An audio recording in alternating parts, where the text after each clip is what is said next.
X kept while Mary picked cotton all the week until Saturday, when she washed the clothes early and ironed them all before noon. She was starting to the spring to fetch water to scour before night when Doll, July's sister, came by. When she saw Mary still working, she burst out laughing. "How come you does scour when else is?" "How come so?" Mary began trying to explain. July didn't like her to be roaming around and trapezing up and down the road. He liked to find her at home whenever he came in. Doll laughed. Being July's sister, she could say things about him nobody else could say. "Lawd gal," she began seriously, "if you pay to July you would pure work to death. Put down dat brush. Come on, go to grab all me. Some fine new dress cloth come on boat. You need some new clothes, well as me." Mary was afraid to do it at first, for July had not come home for dinner yet, and he liked his victuals to be nice and hot. But Doll insisted, so she put up the scouring brush and changed her dress, put on a clean white apron and her fine hoop earrings, and went to the store with Doll. The dress cloth was beautiful, but she had no money to buy a single yard. June treated Doll and herself to a bag of candy and a bottle of soda water, and after they had laughed and talked a while, he bought them each a string of beads and a can of salmon. Then they came on home. July was standing in the door when they walked up. His face was frowning, and he had little to say to any of them. Doll had prepared Mary for that very thing. Doll warned her that if July started any short talk just to out-talk him, if he said anything rough, to answer him back still rougher. That was the way to manage men. July was spoiled. He was used to having his own way with everybody. He needed a wife who would rule him instead of one who was soft and gave in to all his spoiled ways. Mary went in the house and started to feed, and when she saw the black frown on July's face, she put on one that was blacker. As soon as she laid down on the bed, July reached out a hand and took her by the arm. His eyes cut deep into her face, and his voice rumbled out, "You been?" "I been to grab all. How come you gone off and told me you was gwine? But I fetched you a nice can o' salmon. You ought to be glad 'stead o' cross as 2 sticks." July grabbed the salmon off the table and threw it on the floor so hard the can bent in. "You better behave, July." She tried to sound brave, but her heart knocked clean up in her windpipe, for July's eyes were sparkling. "I dons like you to take baby out in night air. Dons do dat not no more. It's you business to stay home. A married oman to traipse big road. It don look nice. And don be my good money for no salmon neither. I can stand smell of em, much less taste. I didn't spend you good money. June bought salmon and gave 'em to me." "You went, June." "Well, you stay home lesson, I take you to grab all." There was no use to fuss with him, so she stirred around and cooked him a nice hot ash cake and some bacon. "You get dem beads round you neck. June gave 'em to me." "June, when did you and June get so thick?" "We thick." "Well, take 'em off." She hesitated. He had no right to order her around like a dog. Then the necklace seemed suddenly hateful.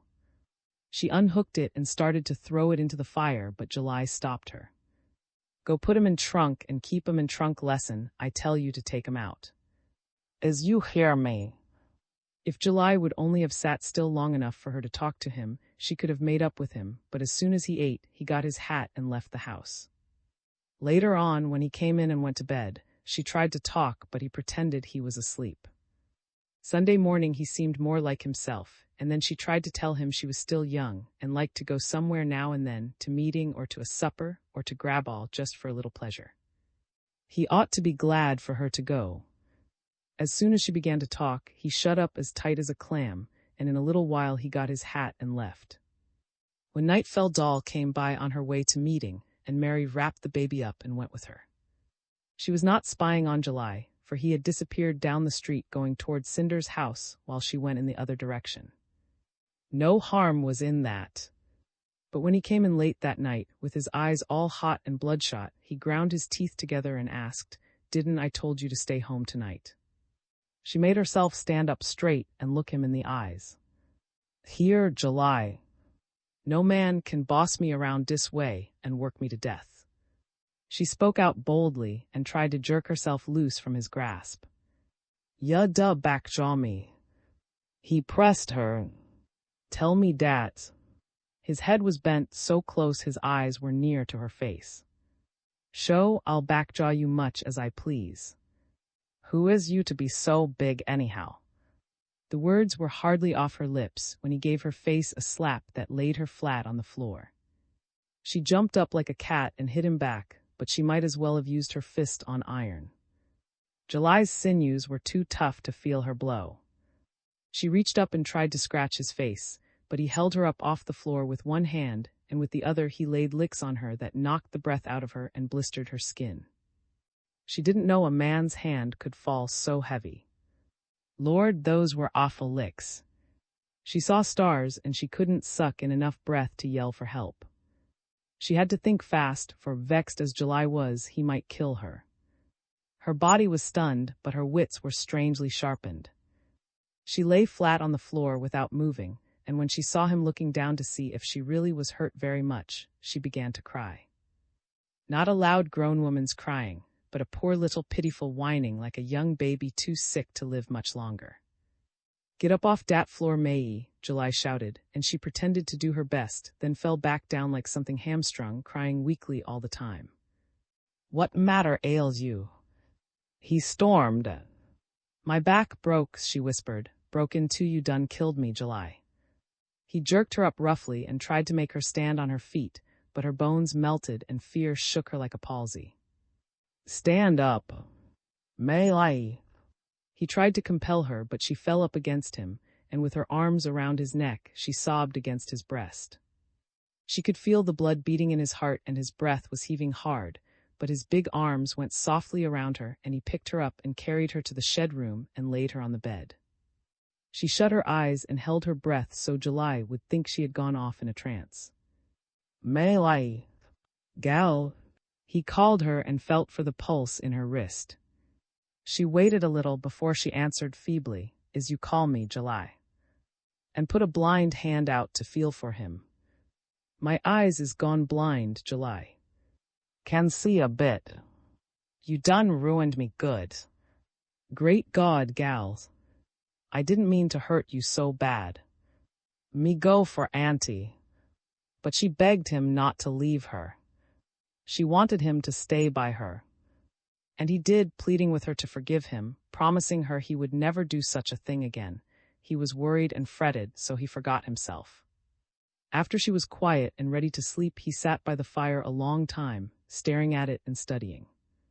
Cinder had him conjured, poor fellow. That was his trouble. Cinder's black hand had him all but out of his mind. For 3 days, Mary made like she was nearly dead. She stayed in bed, while July waited on her and cooked for her and washed her face and tended to her as though she were a baby. He thought she was crippled, and he could not bear for anybody to know he had done it. Once he wept with grief and shame, but Mary had learned her lesson too. A strong man's hand can fall heavy, and the best way to deal with strength is to be weak and helpless. She was not able to fight with July. It was better to knuckle to him any day. Maybe she could get Daddy to put a black hand on Cinder that would get the wicked slut out of July's way. Mary felt that she would be willing to kill her if it came to the worst. There were ways, plenty of ways. Poison roots and herbs grew in the woods. Pleasant-tasting teas could be made out of them. Cinder would drink a swallow or two and then shrivel up and die, and nobody but Mary would know why. Still, teas are dangerous and hard to manage. Sometimes the wrong person drinks them. Mary had strong, sharp teeth set in blue gums. If she could bite Cinder one lone time, that would settle things. But Cinder had gums as blue as her own. Cinder's teeth were just as sharp. Cinder's sinews were like wire and as quick as a whiplash. Mary's mind milled one plan after another, over and over. None was easy enough to try. Misery was gnawing a hole deep down in her heart, making a dark place where her thoughts stayed most of the time. Her blood got thin, her body weak, and her skin grew ashy and pale. XI. Summer's time was out, yet it stubbornly on the plantation. The deceitful season had fooled everything into striving for the utmost growth and fruitfulness, and now, when harvest time had come and cooler nights and paler days would bring a gentle ripening, summer hung on, ruining everything it had wrought. The cotton leaves were wilted and hanging limp, no longer able to hide the tight-packed bolls or to shade the tender new squares and late blossoms from the scorching sun. The pleasant rustling of corn blades had changed to a harsh complaining crackling as the fodder was slowly withered. The roads cast up sullen clouds of red-hot dust to hang between them and the sky, and quiet little shady paths puffed up breaths of dry mold if the footstep were laid on them. Instead of scratching for worms and hunting tender seeds to fatten themselves for the fall-laying season, the fowls sprawled under the houses, panting through open beaks, holding their wing feathers far out from the down on their breasts. The birds left the high trees and went to stay near the water streams, singing blithely enough in the dawns but leaving the days silent after the sun swallowed up the dew. The sky lifted high and far away. The tall pines stood still against it, every needle shining in the sun and moaning softly with the slightest stir of the hot air.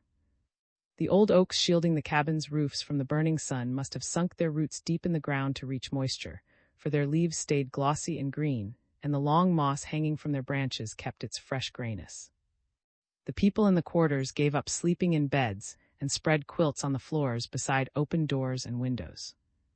Even if snakes and bugs and spirits walked in the darkness, the risk must be faced to get whatever coolness the night brought. The river was shrunken, the lakes were dry, the clouds moved overhead white and empty. The water in the rice fields lay as smooth as ice and as silent as death as the tides kept it rising and falling. The air drifted in heavy-scented with withered cotton blossoms, shriveled figs and grapes falling off the vines to waste.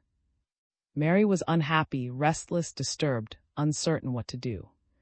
She must make up her mind to do something, for she could not go on any longer pretending she did not feel things that were breaking her heart. Even the plantation seemed different. Those hot fields spread out before her eyes looked silent and cruel. They offered her no hope for better things, no way of escaping sorrow. She had been married less than a year, yet cold fear made her heart shiver when she thought of July and the change that had come over him this summer. As soon as first dark came he would go, leaving her alone, sleepless, wretched, to spend the long lagging nights as best she could. Misery dimmed the sunshine, blackened the shade, blighted her pleasure in the flowers and trees and in all the things she loved best. Today, instead of being noisy and gay with fun, the plantation quarters was silent as on Sunday. Everybody who could raise the price of a round-trip ticket had gone to town on the Saturday excursion. Men, women, old, young, saints, sinners, all had got up before dawn and walked the long miles to the landing where the excursion boat stopped to take them aboard. The only people left in the quarters were too sick, or too young, or too old, and these were seeking shade from the sun hot which beat down strong, burning up the smells of pigpen and goats and cattle raised by the damp morning.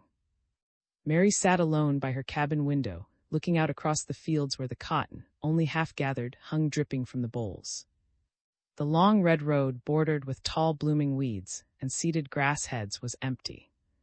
The trees stood motionless, their dark green heads stretching upward toward the dry white sky where the sun plowed a fiery furrow. Today, instead of staying at home with her and the baby, July had gone on the excursion and left them behind, all by themselves. He could have taken them along and found them no trouble, for the baby was as good as gold. But he said women and babies were better off at home, that they had no business gallivanting around on excursions. The baby was 6 months old today, yet he was able to creep across the floor and say things that sounded like words. He had more teeth than he was due to have, and his head was covered with little wool. A blessed baby. A joy. He had only one fault in the world. He put things in his mouth if Mary did not watch him, and wretched pain twisted his little middle if he swallowed nothing more than a straw or a stick. Food was the only thing his precious insides could stand.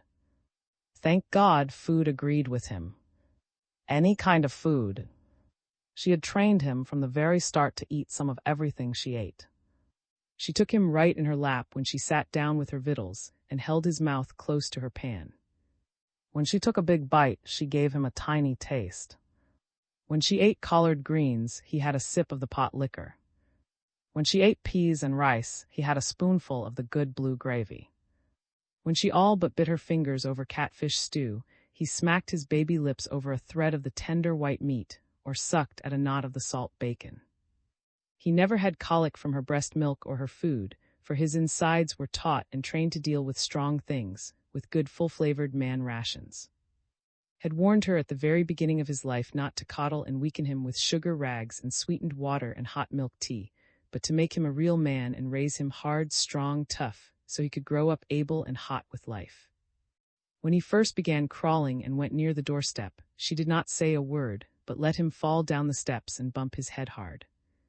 He remembered it and next time watched out and was careful.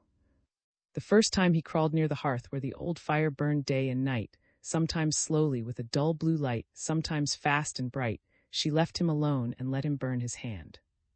He learned for certain that fire is hot and wicked, a bad thing for babies to play with. People learn best by experience, whether they are babies or grown-ups, and had sense like people already, although he was only half of a short year old. She could leave him at home, alone on the bed or on the floor, and he could take care of himself. He was raving about his daddy. His baby eyes fairly danced whenever July came near him, and July's funny motions and talk made him shriek out with pleasure. Had manners, too. At night, when he woke up in the dark, he cooed softly and patted Mary to wake her instead of bawling and disturbing July's sleep. But now, in spite of nice ways, July had gone off on the excursion and left them behind, and Mary was downhearted and weary. She never had any pleasure. She did not mind work, for she was raised to work, and she was never happier than when she was jerking a hoe or cooking or washing clothes. To sweat made her feel better, to swing an axe and cut wood limbered up her muscles, to spread black manure in the field cleared out her lungs and gave her breath a good clean feeling. She liked work when her mind was free and her heart light, but she needed some pleasure too. Now her heart lay like a rock in her breast, and the same thoughts walked back and forth through her mind. Her head well-nigh had a hole worn in it with studying about what was best to do. July did not love her, that was his trouble, and her love for him had become so bitter with jealousy it was a sickness, a weakening ailment. When the preacher read out of the holy book over them last fall, July promised to take her for better or worse, for richer or... He swore to God he would love and cherish her until death parted them. He meant every word of the promise then. He spoke out so brave and loud that all the people laughed and even the preacher smiled. But he had forgotten the promises he made that day. He thought only of himself now. He made money, but he spent it to pleasure himself, and expected her to be satisfied if she had food and clothes and shelter. He thought less and less of her, and more of other people. The excursion round-trip tickets cost $3 apiece. $3 would have bought many things that she needed. The people in the quarters were careful what they said when she was around, but she was not blind or deaf. She knew more than they thought, more than July thought. She was no fool. June always praised the way she managed things. The last time he brought her a piece of cloth and she cut it out and sewed it with strong, tight stitches into a dress, between supper and time to go to bed, June declared that no other woman in the quarters could have done it. June praised her cooking too. He liked the way she seasoned things. He bragged that she kept the cleanest house in the quarters, or on the whole plantation for that matter. But July was so taken up with his own life that he had forgotten Mary had any rights at all. He ate the food she cooked for him, slept in the bed she sunned and aired and made up for him, wore the clothes she washed and patched and darned for him, but he seldom noticed they were mended. When she was weary and downhearted, July took what she gave him, then went his way to find some more cheerful woman to go pleasuring with. She had no hat, no decent shoes. She told him so last night. The protracted meeting would begin next week too, but July laughed and said if a woman wanted to save her soul, she must mind her husband and treat him right. She tried to do that. This morning she was up ahead of the morning star, fixing hot coffee and bread for July before he went off with the crowd. But he swallowed it down and hurried off with hardly as much as, "Thank you." After he had gone, she worked on to keep from thinking about her troubles, but now she was hot and tired, her clothes were wet with sweat. The hands in her lap were skinny and hard, the skin on them was shriveled, her body was worn out, ready to drop to pieces like her faded dress, which was thin from so much washing and wearing. When she married July, everybody said she was the prettiest bride that ever stepped in the quarters. Now she was withered and ugly with no way to stop being so. Trouble had caught her as a cat catches a mouse, and she could not get loose.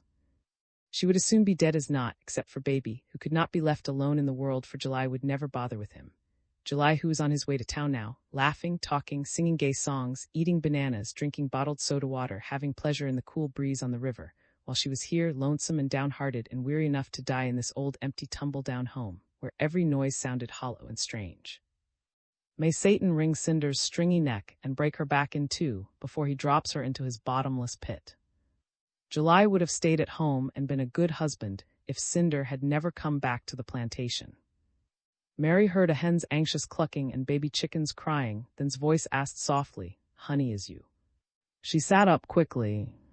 She had heard no step, and she felt confused and guilty that who believed in loving everybody had caught her crying and wishing bitter curses on Cinder. "I sleep. I just got a headache. I was out window by it's so awful hot today. Seems like I can hardly catch enough air. We is able to feel hotness, honey. Be gal. Thank God for life, den come look at present I brought you." My blue hen stole a nest in chimney corner and hatched, all blue like mammy and spry as can be. A blue hen's chickens is lucky, so I fetched 'em to you for seed. But Dawn feed 'em not yet. Let 'em sleep in basket until tomorrow.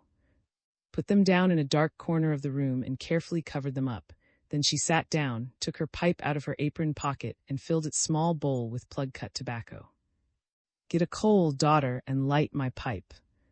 I feel nighto a good cool smoke. Dat blue hen show made me sweat. I could put 'em in all in dat basket. You believe it to see how quiet is now." Had come to say something else, and she was uncertain just how to begin, but presently she asked between puffs of smoke, "Is July see May gone to town on boat?"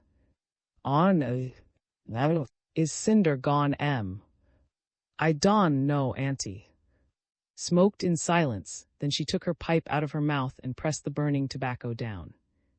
Been about how July goes off and leaves you all time whilst ease a money on dat Cinder."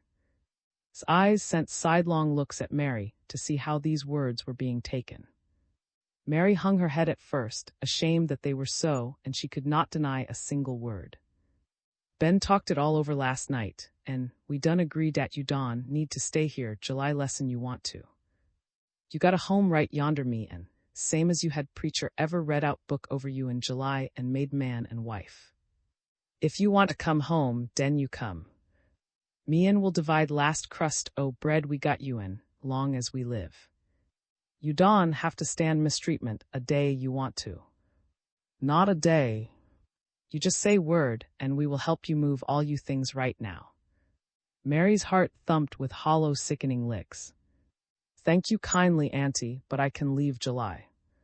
I know you and Ben would take me and baby and do for we same as you done for me, but July get on me. July is a fine man. He's ravin' about me and about baby too. Cinder has been to get him off right track by after him so much all time, but I'll get him straight long. July don never mistreat me. He has a short patience, true. Sometimes he misses and talks kind o' short, but I don mind dat. Ben used to talk same way. Me and July gets on good most o' time. You and Ben fret about me." No.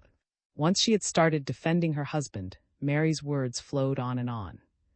Sometimes they rose loud and jerked and broke, then they slackened and started all over, saying the same things, as if repeating them made them true. Declaring, too, that July was good and kind, and free-handed brought easement to her heart somehow. smoked slowly and listened without a word until Mary finally stopped. "You ever did have a brave heart, gal. I'm glad to hear you got such a good husband. But if I was you, I'd go to see old Daddy and get me a good strong charm to keep him a good one. Times is changed.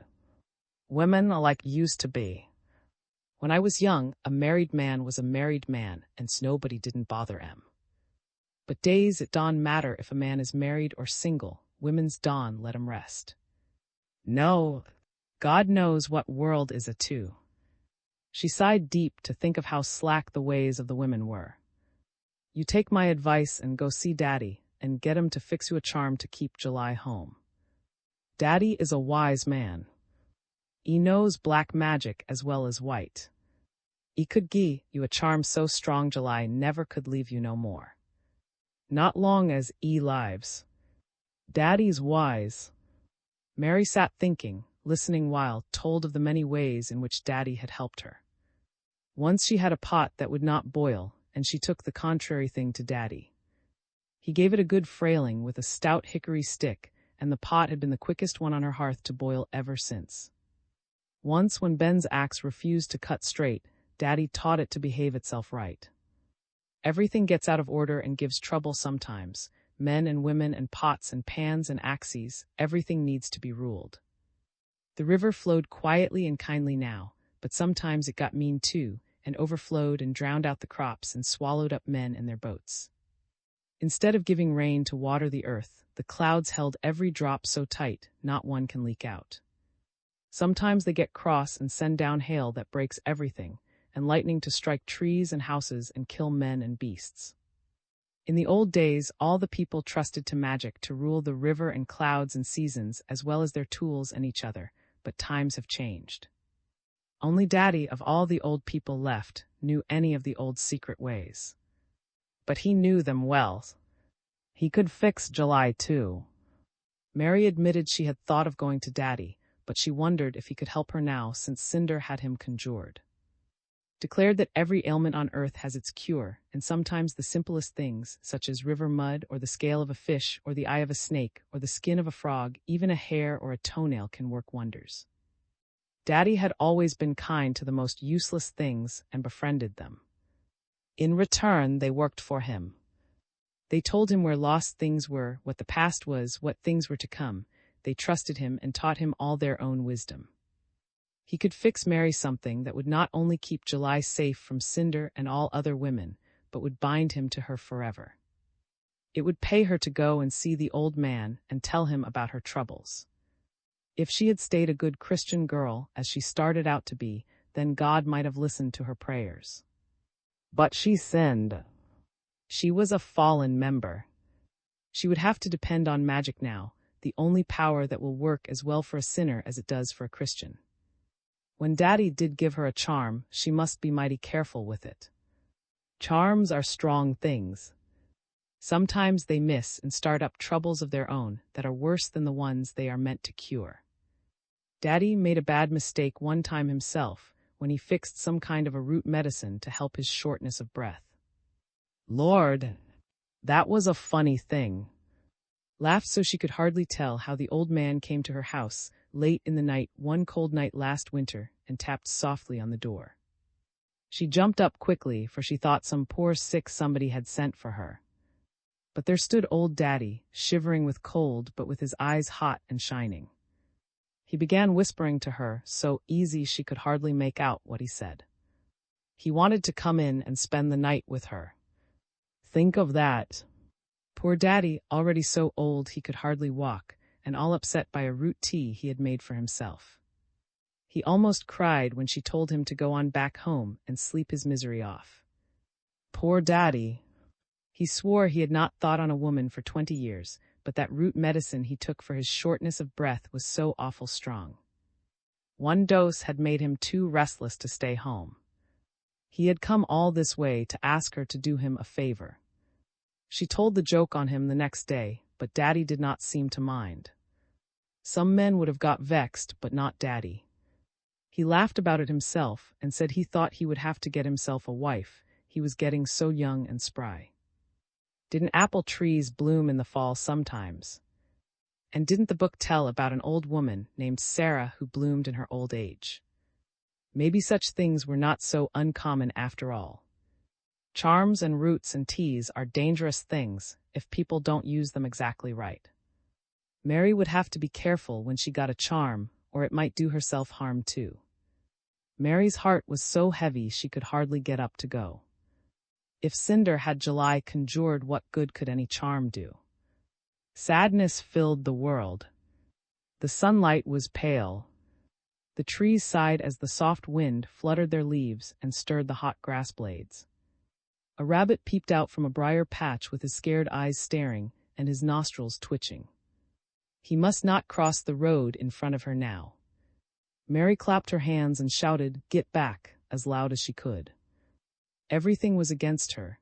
Even the field rabbit which hurried across the path added more bad luck to what she already had. Exili. The road leaving the quarters ran straight to the river, which was the plantation's main highway out into the world, the faithful carrier which took away its bales of cotton and brought back all its luxuries. The road's deep ruts cut by slow-moving wagon wheels ran side by side past cotton fields, through woods where last year's fallen leaves and brown pine needles made them dim, and where every grass blade or leaf budding up above the ground was crushed back into the earth by the cloven feet of patient oxen or small, round, quicker-stepping mule hoofs. As the road reached the brow of the hill, it slackened its gait and sent a small fork off to one side. Mary followed this as it crept cautiously and with painstaking curves through thickets, under low-hanging trees whose roots clutched the earth, until the cabin where old Daddy lived came in sight. Small, dilapidated, paintless, lonely, it squatted low on the ground in the midst of a confusion of little rickety outbuildings. A crepe myrtle tree beside it was gorgeous with leaves that the heat had dyed in every shade of crimson and yellow. Frosty blueberries filled the tall cedar that rose behind it, and a giant hickory scattered golden leaves over the cabin's sagging roof every time a breeze came up from the river and stirred the air. Daddy's cabin sat on a hill just above the riverbank, its weathered roof green with moss, its old cracked sides the color of the deep shadows cast around it by the twisted live oak trees. Chickens scratched around the door. A mother hog lying under a tree fed her babies, and when Mary passed, she blinked and grunted but did not move. An old horse munched eagerly at a dry grass patch, and one of his eyes was white with blindness. Daddy's shriveled, old, crooked-legged, white-bearded man came hobbling up from the spring with a bucket of water, and his face beamed as he spied Mary. His stumbling old feet hurried faster until he reached her, then putting his bucket on the ground, he took off his tattered old hat, and plucking at a white forelock with his crumpled fingers, he pulled a foot back and made a fine bow. His words were broken into bits by stammering, but Mary understood them. He was glad to see her. She looked as sweet and pretty as a flower garden in the springtime. She must come in and sit down and have a cup of newly steeped life-elastic tea that he had just finished brewing. It would do her good. Nothing is better in the fall than life-elastic tea. Daddy was used to having people come to him for advice, and he knew how to make them feel at home.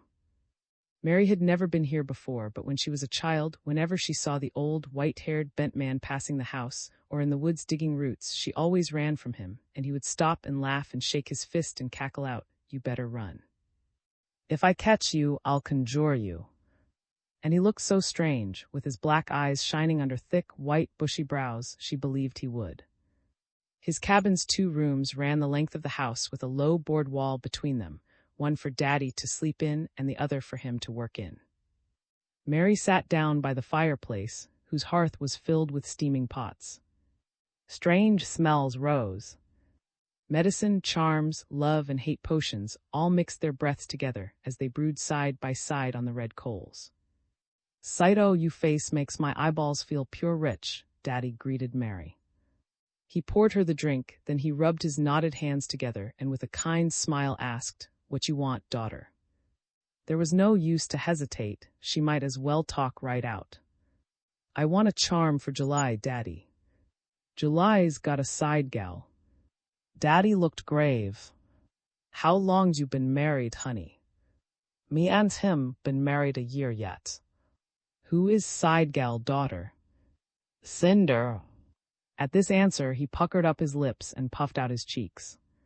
"Cinder." "Why, Cinder's very one what come here last month, and got a love charm to catch him a beau. You don mean dat gal is used among you husband. Have mercy. You women's is else. He threw back his head and cackled long and loud. Now beau's lawful lady is come for to get husband back. Well, I declare.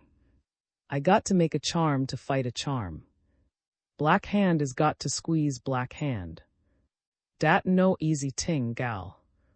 I got to study a minute. Then Mary told him July was not the only thing giving her trouble. Cinder had put a hand on everything in her house. The fire was conjured, so it muttered and popped red coals out on the bare floor, scorching black spots in the clean boards around the hearth. Food stuck to the pots. Water would hardly boil in the kettle.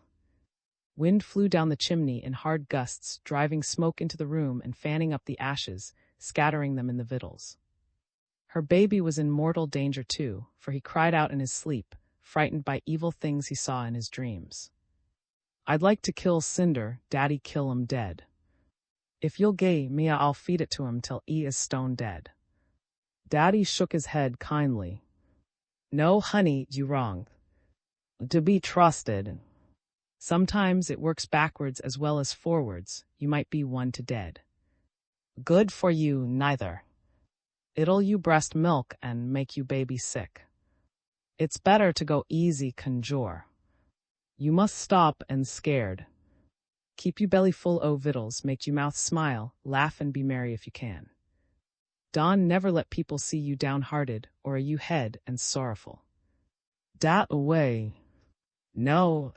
Men's Don crave a sorrowful, sad oman. Don never let a man feel sorry for you if you want him to stick to you. He got up and went out of the door into the yard, and Mary could hear him puttering around, scratching in the earth as if he were digging up something. Presently he came back smiling and poured her out a cup of tea from another one of the several pots boiling on the hearth. Drink dis, honey.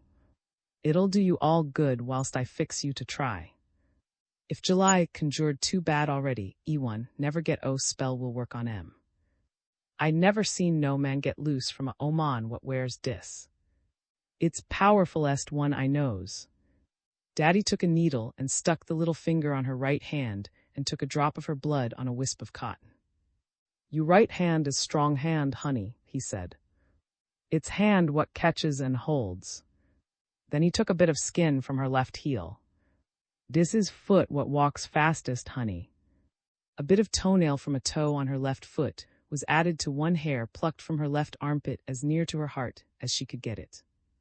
These were all mixed with some sort of conjure root and tied into a tiny scrap of white cloth with a string long enough to go around her neck. Daddy was excited. His eyes shone and sweat ran down off his forehead as he handed the bag to her with a high crackling laugh. Put 'em on, gal. Wear 'em day and night. If don work, den I'll quit love charms for rest o' my life. Dat charm is a man. Great God, yes. He's a man's monkeys, honey. As Mary took it, her heart began beating violently. Lord, yes, she could feel it was strong. Now she'd hurry home with it, for July might by some chance come back on the regular boat this afternoon instead of waiting for the excursion boat tonight. How much I owe you, Daddy. Honey, you don owe me a God's ting but a sweet smile. And I wish you all luck in dis world. I hope you will get you husband back and keep 'em rest o' you life. The old man really seemed grateful to her for coming to him. Perhaps he was lonely, living so far off by himself. Come see me sometimes, Daddy. God bless you, Chilly, I'll do it. But you go let me get you some fresh eggs to take home. When you eat 'em, hang shells side mantelpiece so I'll keep 'em warm. I'll make you hens lay good. Come look at some fine new stock shut up in a pen. He hobbled ahead of her toward the back of the cabin, where a rickety hand-split clapboard fence enclosed a small yard. Taking down the props of the hingeless gate, he showed Mary 6 straw-necked pullets and a young cockerel. "'S fine, Daddy," Mary praised. "Is you like 'em?" he asked with pride. "I sent all way cross river and got 'em. Me know when you got a hen and I'll gie you a clutch o' eggs for seed. A tall black rooster on the outside walked up close to the open gate and stretching up his neck gave a long shrill crow. The smile left Daddy's face. He picked out a stick and threw it violently, stammering and spluttering and shaking his fist threateningly at the offending fowl, declaring that any rooster old as that ought to know how to settle down and behave himself.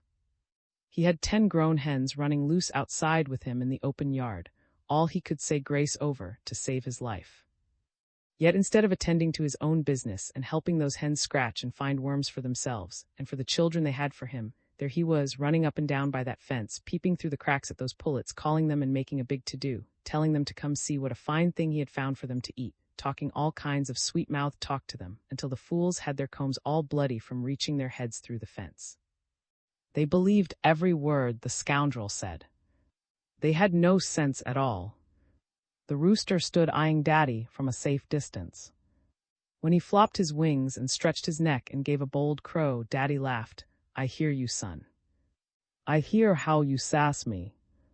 But you better mind, or you'll be in a pot, you know it. His words were threatening, but his eyes were twinkling. He said people and fowls were much alike. That same rooster was just like a man.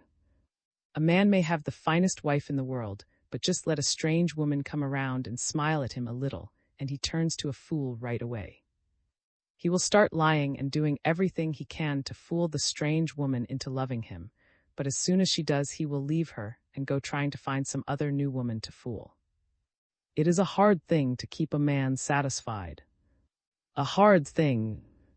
If it wasn't for love charms and conjurers to help women keep their lawful husbands at home and out of devilment, only God knows what would become of the world.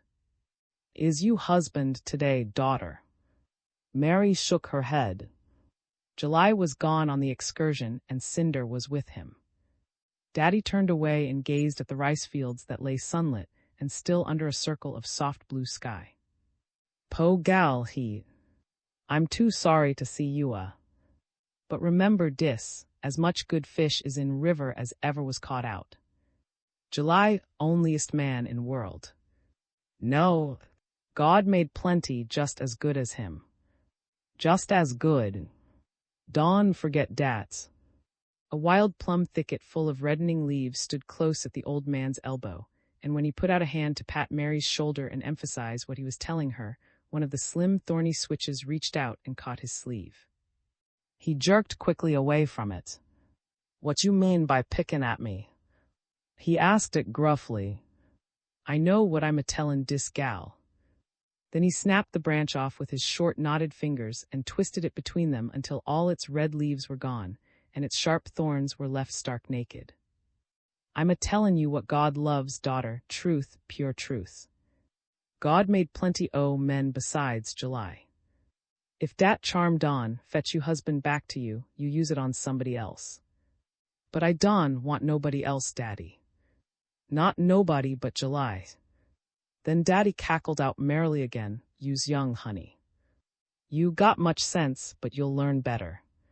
Sho, I got good hopes o' you. Good hopes? Some days you'll learn better.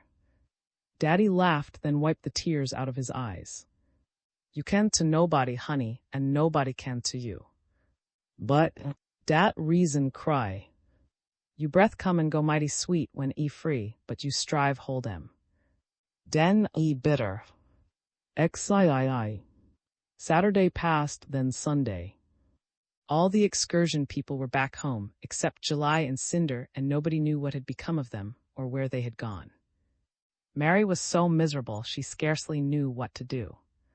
She could not sleep all night for listening and hoping and praying to God for her July's return.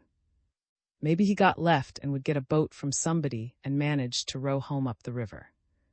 Her eyes burned with gazing so hard and so long out of the window, scanning the road, the fields, the whole countryside, looking for him, for some message from him. But none came. All day long she had fidgeted about the house, then outside in the yard, feeding the chickens, watering the cow and staking her in a fresh place to graze, carrying a pail of meal mixed with water to the hog in the pen, trying to make the dragging hours go by. The heart in her breast felt dead and cold, and she moved about with slow, heavy steps. Her eyes would do nothing but drain out water, drop after drop.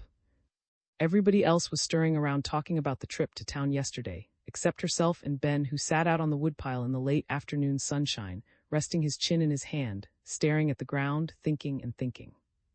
His face was so solemn it scared her away after she went close enough to speak to him. Ben had begged her not to marry July. He said June or anybody else would make her a better husband. He had ranted and raved when he heard how July danced with Cinder on the night of her wedding, but now, when she went near him, he paid no more attention to her than if she were a shadow. He behaved like a rank stranger who knew nothing of what was going on, and she needed him so.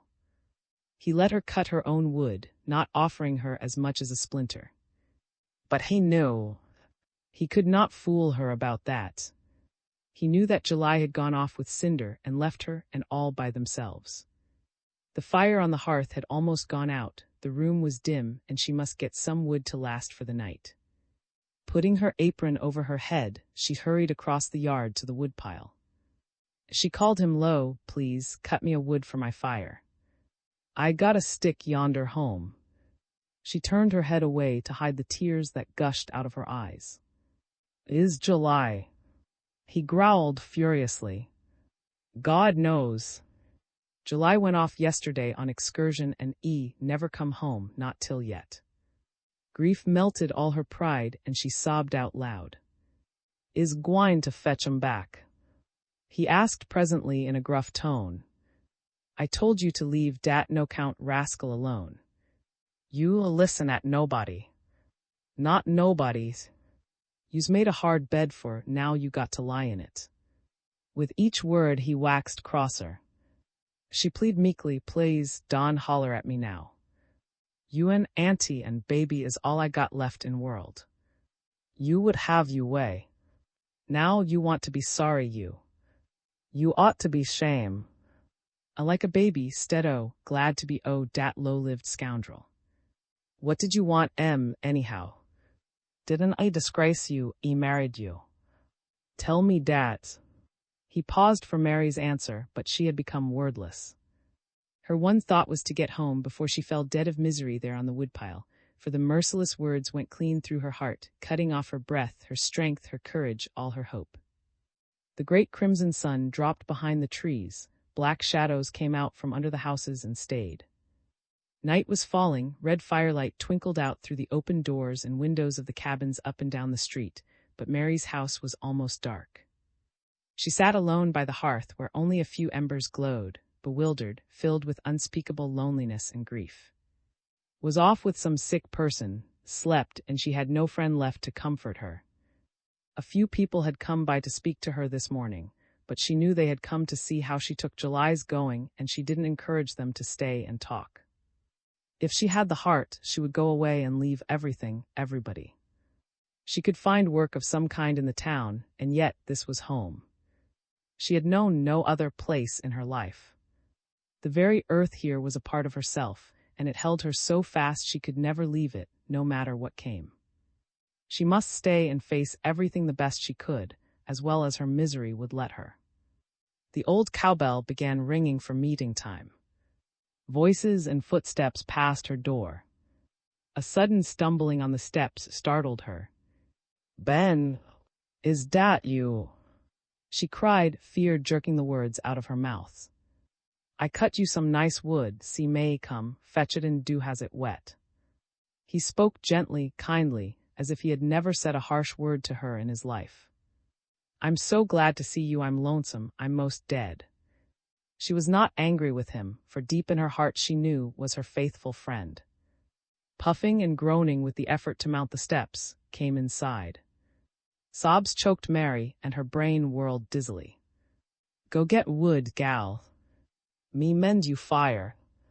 Baby is yonder on bed She stood still in bewilderment, as much a helpless baby as himself. "I'll stay till you get you wood. Hurry, somebody else takes Dem is tricky devils. You can leave around." Hobbled to where lay sound asleep. "Such a fine boy," he murmured. Mary went and hurried back with an armful of wood, then another. Built up the fire, and when it blazed up bright, he said this was meeting night. Mary had better come go. Mary's heavy heart throbbed in her breast, and a sob shook her as she leaned over the bed where was. If she went to meeting, she'd have to take him. He couldn't stay by himself in the dark, even asleep. She had been by herself all day. She might feel better to go where some people were. Wrapping a warm shawl around him very gently, so as not to rouse him, she eased him up into her arms. Then holding him carefully, she closed the front door behind her and stepped out into the warm dark. All the red light the sunset had poured over the land and sky had died out. Night had crept out from under all the houses and rose up over the fields, chasing every shadow of daylight away. The afterglow had left the sky. The stars were appearing one by one, white stars first, then red ones and blue ones, all marching slowly toward sunset. Where was July now? His cabin, where meeting was held every Wednesday and Sunday night, stood at the other end of the street, as the washed-out, dilapidated road running between the two rows of weather-beaten cabins was called. Not many people would be there yet.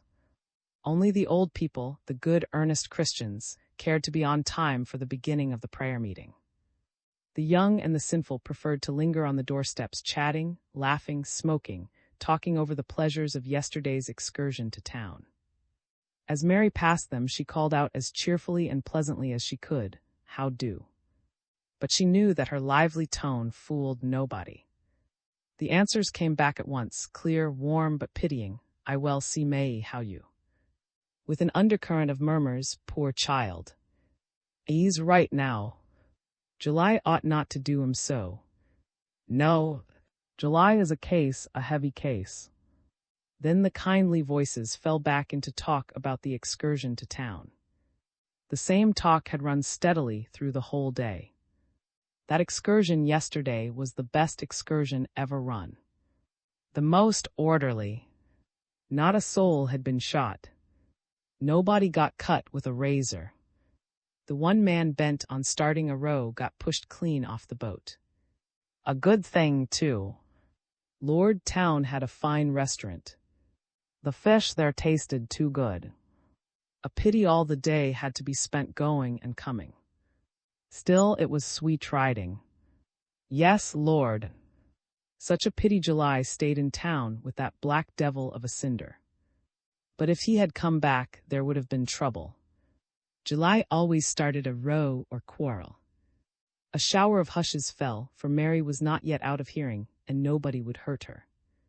His big room was ready, waiting for the people. A great yellow pine fire leaped high up the chimney, fanned by drafts from the wide-open door and windows. The same draft fluttered the swinging circles of fringed newspapers that were fastened on barrel hoops and hung overhead to the old time-stained rafters, which they completely hid, making a cool, light adornment for the room. The side walls were covered with newspapers, soiled, smoky yellow, for they were put up before Christmas, and this was September. The small pine table, bare except for a small glass kerosene lamp and a worn Testament, stood a few feet from the hearth. Around this the wooden benches, which lived all the week in a pile under the house, were placed in orderly fashion clear back to the very walls. These old benches, each one a narrow board with 4 stout legs and no back, were sturdy and strong, able to hold up all the weight put on them. Mary chose a seat near the door, for only members in good standing were entitled to sit near the front. Sinners were required to take the back seats. But she liked to sit where she could see everybody who came in the door or who stood outside in the yard. July might get home tonight. He may have been left by mistake somehow. He'd find some way to get home.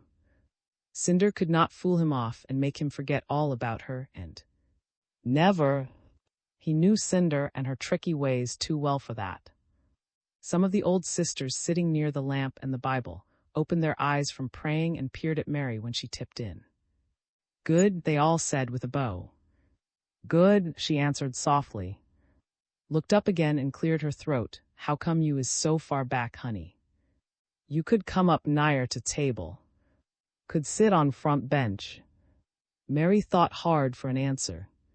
"Fire is most too hot for auntie. He might would catch cold. It was a good excuse, and folded her arms again, and closed her eyes and went back to her praying. The yellow pine fire blazed higher and brighter, sending its hungry tongues in and out through the logs, hunting the tender, rich spots, eating them first. By twos and threes the people came in, sometimes by whole families, father, mother, children like steps. The benches were all filled, and those coming too late to get seats had to stand beside the walls, or stay outside in the yard, where their low talking hummed as if bees were swarming out there in the darkness.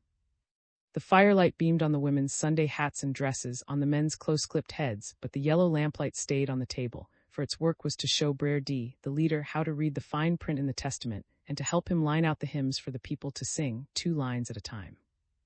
Brer D stood with his back to the fire and found a place in the Testament by holding it right up to the lamp's dim eye. Then, laying that book down with its open face on the table, he took up and searched its leaves until he came to what he wanted. He straightened up, looked the crowd over, scratched his bony head, stroked his beard, and began in a rumbling voice.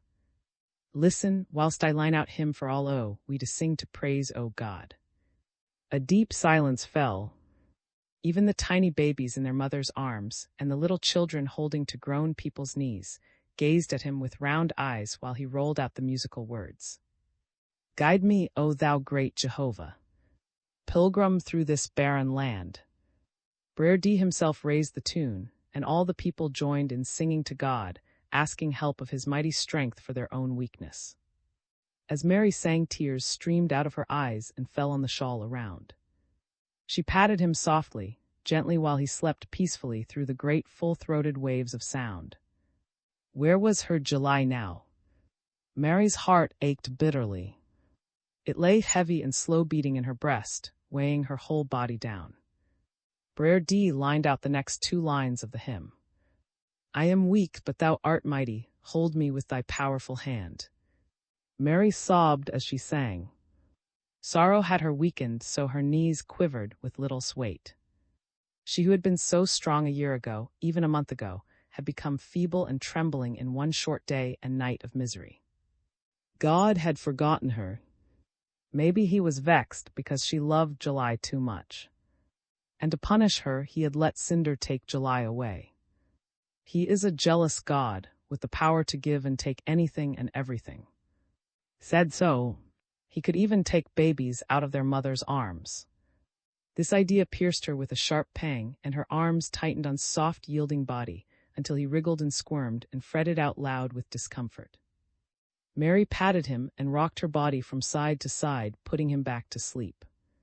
Maybe God held another thing against her. God knew she got before she was married, but he knew too that July was the only man in the world for her, and if he had refused to marry her, she would have been faithful to him just the same. She had prayed for pardon over and over, but God must not have forgiven her sin. He might be punishing her for it now. She thought over all this while the hymn was still being sung. "Death of death and hell's destruction, land me safe on Canaan's side." Those were solemn words, and shivers ran down her spine. She had never really repented about, and to have July back as in those happy first days when she had been everything to him, she'd give up all her hopes of heaven and choose hell's destruction with July rather than have the safety of Canaan's side without him. She was never afraid of anything when July was with her, for he had no fear. "Let us pray," Brer D called out, and Mary knelt down with the others. Said prayers were answered. God listened to people and gave them the things they asked for, provided they plead with him long and hard enough. Maybe praying now would bring July home. She began whispering, silently, earnestly, "Please, God, do little kind, send July back home to me. Do Don let that wicked woman, Cinder, keep him. She is a sinner." One man is the same as another to her, so long as they are young and strong and have money jingling in their pockets. Mary's prayer was filled with telling God about Cinder's sins. She forgot all about praying for the forgiveness of her own sin, that old Scarlet's sin. She and July had sinned together before they ever married. She had never even confessed it to Brer D and the deacons, who turned her straight out of the church for dancing. Kind old Brer D had no pity where sin was concerned. He would turn his own child out of the church as quickly as he'd turn out a stranger.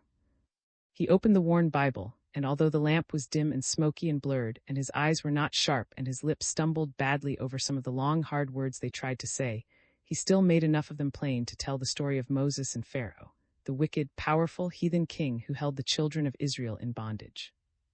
Cinder was a lot like King Pharaoh, who was stiff-necked and hard-hearted and mean. Brer D took as the theme of his talk the command given to Pharaoh by the Lord God, "Let my people go."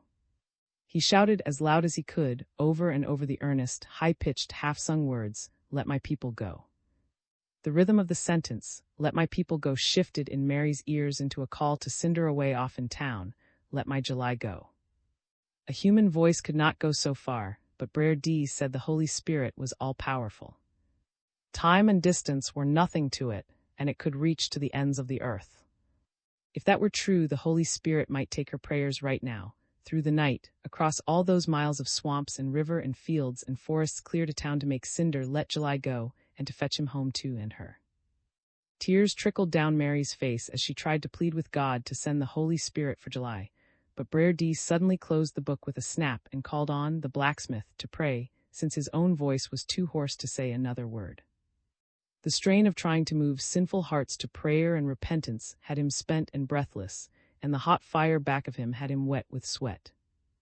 Although he was little older than July, he had already been married twice, the first time to Mary's cousin who died and left one little boy named Big Boy. Then soon after her death, he married Doll, July's sister, a woman some years older than Mary, who already had a house full of children. When first became a widower, he courted Mary, and Ben urged her to marry him, for would make a fine husband, but Mary had argued that while no man on the plantation was more able than who was a solemn deacon, she loved July best because he laughed and joked and sang as he worked and was fresh and ready for frolic when night came. Was now the faithful husband of Doll, her own sister-in-law. And Doll was shaking and patting's colicky baby, hushing its cries while its father prayed to God, and July, her July, was God only knew where. Still, if she had it to do all over again, she'd choose July before any man in the world. Nobody else knew how to be so tender, or so gay, or so bold and loving. Everybody stood up and sang the last hymn, slowly, solemnly, following the words Brer D lined out of the book. "My soul be on thy guard, 10,000 foes arise." The weight of dismay in Mary's heart made her knees shaky. Tears burned her eyelids. The hosts of sin are pressing hard to draw thee from the skies. Prayer meeting was over and the shouting was about to start. The middle of the room was cleared quickly as the benches were carried out into the yard and put back under the house where they would stay until next meeting night. All the Christian men who had strong singing voices grouped themselves in one corner, and after a few minutes, talk decided on the spiritual. Raised it, his deep voice ringing out full, his great throat swelling with the song. "Des is year of jubilee. Shout you ers you done free." The others marked the beat of the words with a slow hand clapping and a quiet knee bending, singing low until the whole congregation joined in with a hearty fervor. Men, women, children sang with faithful reverence, waiting for the Spirit to move the people's hearts and make shouts ring out with pure joy. The smoky lamp on the high mantelshelf shed its dim yellow rays on the men's bare, close-clipped heads and the women's hats. Some were old with broken brims, and others were new and trimmed with gay ribbons. Lack of proper apparel kept nobody home from meeting. God expects people to dress as decently as they can when they gather to worship Him, but He knows all their needs and what they lack, and while men must always pray with bared heads, women must have their heads covered somehow. Everybody sang with utmost strength. The room could hardly hold so much sound. Hearts swelled fuller and fuller as feet beat time and hands patted sharply, palm against palm. Jubilee, oh yes. Jubilee, jubilee. The weakest, frailest soul in the room had begun the shouting. With short, shuffling, rocking steps, she eased into the center of the room. Her arms were bent at the elbow, her veined old hands hung limp from her stiff wrists. Jubilee, her old lips quivered. Tears shone in her eyes, her joy was keen as grief. One by one the women joined her, forming an ever-moving circle that widened steadily, while the men sang louder, faster, bending their legs deeper, popping their palms together in deafening claps. Shout, "O Christian, you done free. This is year of Jubilee. Jubilee, oh yes. Jubilee, Jubilee." Doll gave her fretful baby to hold while she joined the shouters, and her little stepson, Big Boy, came and stood beside Mary, holding to her skirt. Doll's feet beat the floor with stiff thuds. The fringed paper circles swayed and rustled overhead, the lamp flickered in its socket, the fire settled low in the chimney. It was done, and singers and shouters had to catch breath and wipe the sweat off their dripping faces. Better tell Doll not to stomp so hard. "E's gwine kill if e don mind," called out to loud enough for everybody to hear, but smiled and shook her head. "Need not worries." Doll would not hurt herself. She was strong as an ox, and besides, God never lets a woman suffer from shouting his praises. It was said, "Can hardly walk, e's so old and weak, yet e can jump and shout hard as a young gal when God puts in em. Many a time I look to pop e gizzard string right in middle o floor. But God takes care o his whilst Dawn fret. Not 'bout dolls. Doll is a deacon's wife now, and e has to shout other women's. Let off again, singing.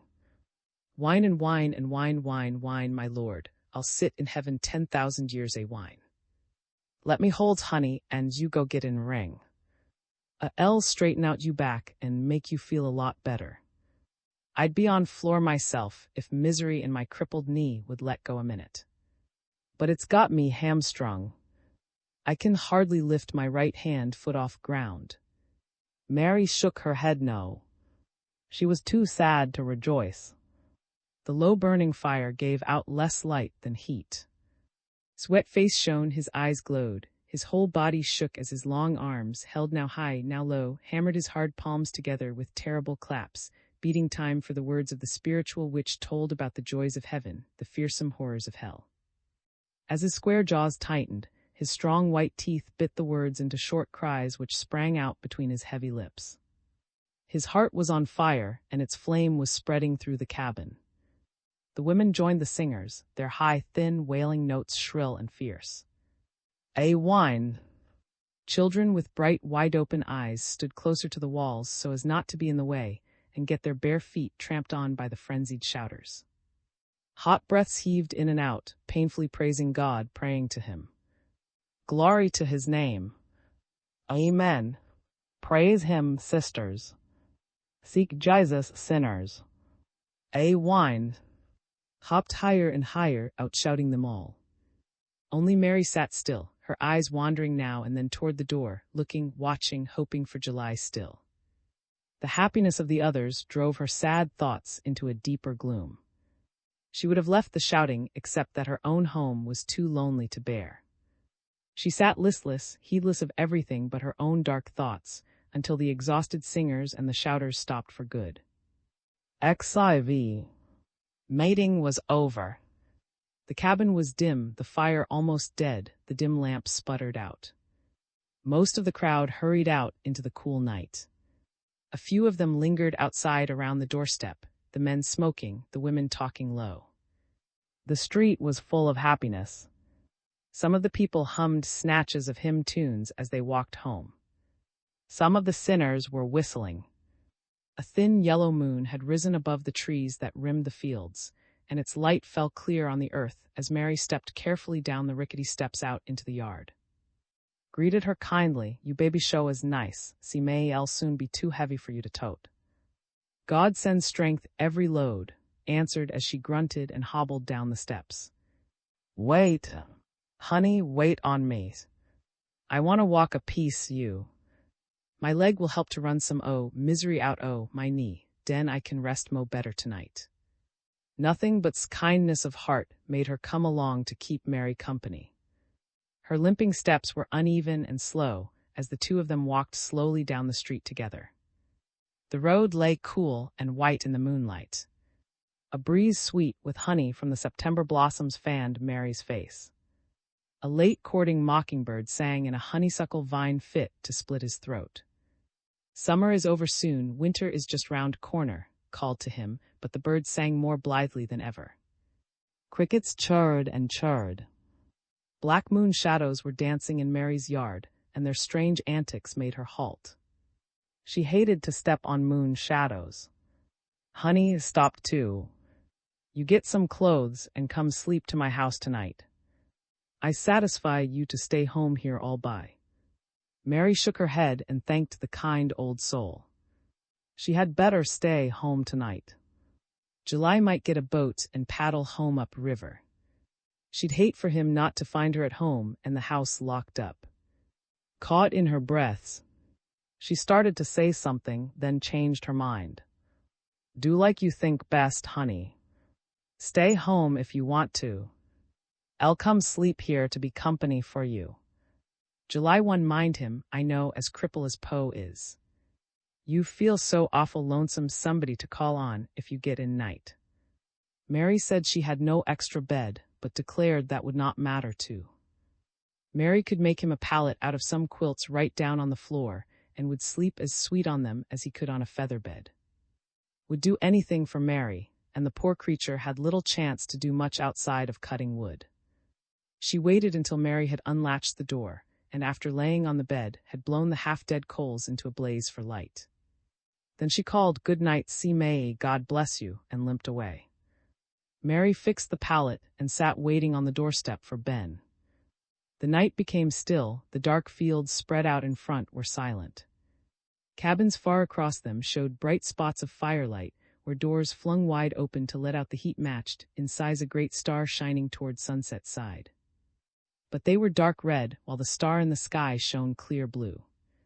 "See May," a deep voice called her. Her heart leaped into her throat, it sounded so much like July. "This is my June. If you needs any time, please call on me. Ben is so crippled, he can get around not so fast days." "Thank you kindly, June," she answered huskily. "Is you got plenty o' wood to keep you fire?" "Plenty.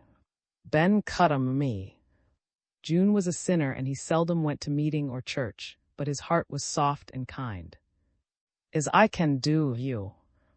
I'd be glad to stay."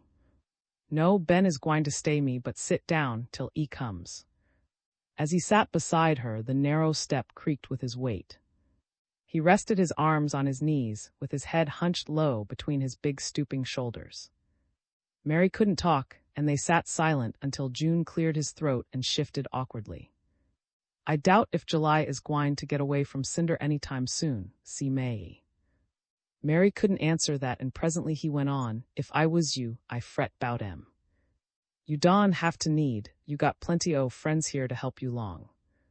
"I know dat, June. I draws wages and rations too, God sends, and I got a soul but myself.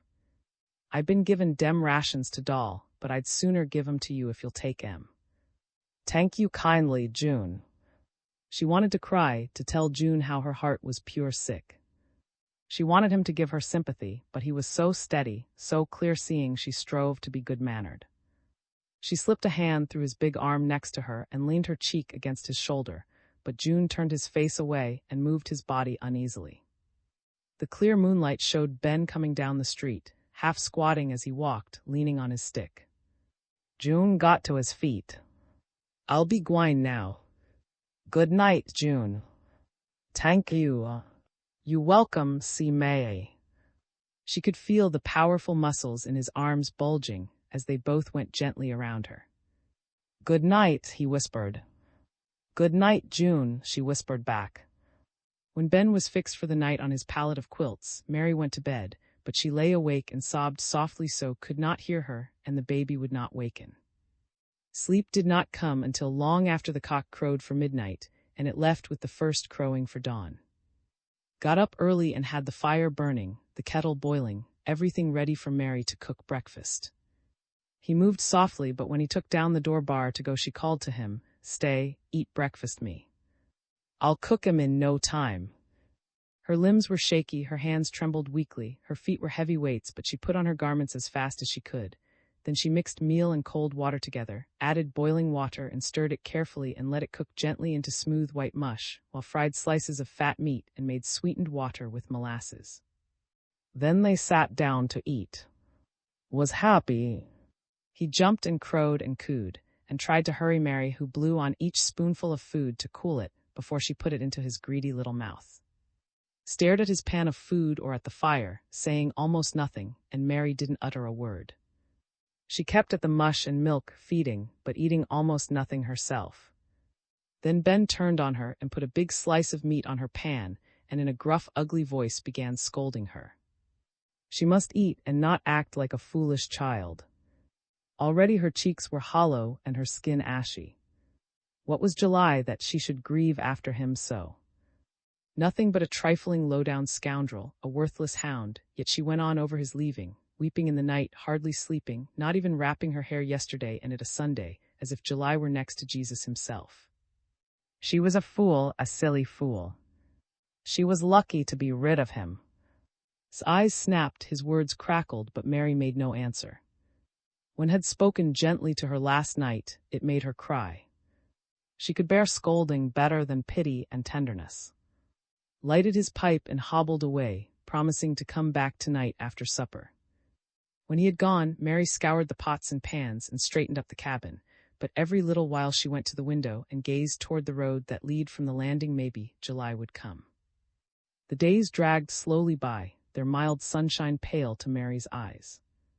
The long nights falling out of starry skies were still and well-nigh endless. People were as kind as could be to her. There was scarcely any field work to be done, but she had a gracious plenty to live on, with milk from her cow, the eggs her hens laid, the greens from her garden. Haws, chinkapins, and persimmons were ripe. Hickory nuts and walnuts were falling. She had laid in a supply of dry field peas and potatoes and rice and corn before July went off, and now she swapped her fattened pig in the pen with for a fresh piece of meat every week. The quarter people came and went back and forth to church, to meeting at's house, to grab all for rations, to dances and suppers, living their lives happily. But Mary stayed alone, sitting by her fire, staring at nothing, creeping like an old woman about the house or out into the yard, down to the spring for water, then back again, dull, lonely, sorrowful. The cabin was tiresome, but she lacked energy and desire to leave it for some more cheerful place. Balked of what mattered most on earth to her, she grieved and pined until all her strength was drained and misery had her numbed. For a while she met with sympathy and pity. She could hear the other women discussing her trouble, pitying her, wondering what would become of her. Nobody ever came right out and asked her what she would do, but they all sighed with sympathy whenever they came near her. "I too sorry for you, see May," they'd say. "Dat July is a case. A heavy case to do you such a way." She was weighted down with sorrow. Day and night, even when July was not in her consciousness, her heart lay hard in her breast. Sometimes her dull misery changed to showers of stinging black fury. She'd like to kill Cinder and July too. She'd like to cut their smooth black throats from ear to ear with a razor. She'd like to beat in their skulls with a hatchet. This world was not big enough to hold them and herself. She knew she was a fool, for they were far out of her reach. And Ben did all they could to help her to peace, and yet in their manner, in everybody's manner, in every word spoken to comfort her, she felt a tinge of reproach. Day after day went by, night after night, all alike. The hot weather had cooled and the sun paled. Mary picked cotton in the field with the other women, but instead of keeping up with the best as she had always done, her cotton weights fell off and the money she made was scarcely enough for rations. But every Saturday night, after giving her part of his rations, June got her extra things, such as a can of salmon or a loaf of white bread from Graball. Winter came with a bleak cold wind and a gray rain. Then she made a red flannel petticoat and put one on herself, for her blood was thin and her bones chilly. Could not keep warm on a pallet, and Mary made him go home to his bed. She was not afraid, and she might as well get used to staying alone. Ducks flocked into the rice fields, quacking and splashing, feeding all night long. Now and then somebody brought Mary one to eat, or some oysters, or a fish. She had food, fire, clothes, shelter. She needed nothing, yet misery gnawed at her heart day and night. When she failed to take up her life again, people lost patience with her and became indifferent. Her silence, her tottering walk, her haggard body were unheeded, and she was allowed to weep alone. The winter was spotted with cold days and hot days, and took a cough and shook his little body day and night. That vexed. She said that Mary was to blame. Was poisoned with bad breast milk. Mary was wicked to fret while her baby was depending on her for food. Day after day she sat gazing at nothing, her eyes on the blue hills over the river. There was nothing to see, nothing to hope. The tide came and went, noons followed mornings, night followed day. She was young in years, but her youth was gone. Her heart sobbed in her breast. On New Year's morning, came in for a talk. Jesus was the onlyest one who could help Mary now. Nobody else could. Nobody else. A devil spirit is got you, honey. It's likely Cinder put a conjure on you and July all too. But try. It'll do you all good. I'll show you how to live you sorrow. Is main man, honey, best one whatever lived. He had us heap more you. Dem mean Jews hung him on a cross and done him a wrong ting either. Ax God to have mussy on him, same as you got to ax God to have mussy on Cinder, what done you wrong. I'll make you strong, gal. Make you well, too. God is his pa, and God made sun and moon and world and all we. You ax to help you to forgive Cinder. He might would send July back home. Mary said she hated Cinder. She did not want to forgive her. God laid a heavy hand on you, true, gal, but you better be careful. He might knock you harder next time. God is a strange God. You better pray to him instead so hard July. Stead down you better look up. Get out and work. Sweat some day. It'll help you to shed a lot misery. Mary asked if she knew what love is. Love, she repeated. Is I know love. Honey, I knew 'em true. A doman live long as me is bound to know 'em. She smoked silently, then she added. Is two kinds o' love, see may too, I love and heart love. I love is tricky. I will fool you. I done fool plenty o' people. To meet and tink have love. It seems so. Oman look good to man look good to Oman. Time meet talk pleasant talk. Den gone and married. But soon all I'll wish to God never see one. Heart love is. From I love as day is from night. Sometimes joy walk long but ego much sorrow. Heart love and sorrow is one mutters. When you meets heart love, I'll leave you. But heart love is brave. E kin pure smile and face honey. A pure shames. Leaned and mended the fire and mumbled on, but Mary thought about July and heart love. It's a between flesh and heart too. Plenty lawful is pitiful flesh. A heart child is always a blossom. I dunno how come so, but it's so. Is a heart child, honey, and dat ought to make you glad, instead sad. Who had become a thin, tall, solemn-faced baby, sat in a box near the fire, listening and sucking at a rind of bacon, watching and merry with big, round, unwinking eyes. Poor him. He is hungry as he only can be. How he strives to get a meat off dat skin.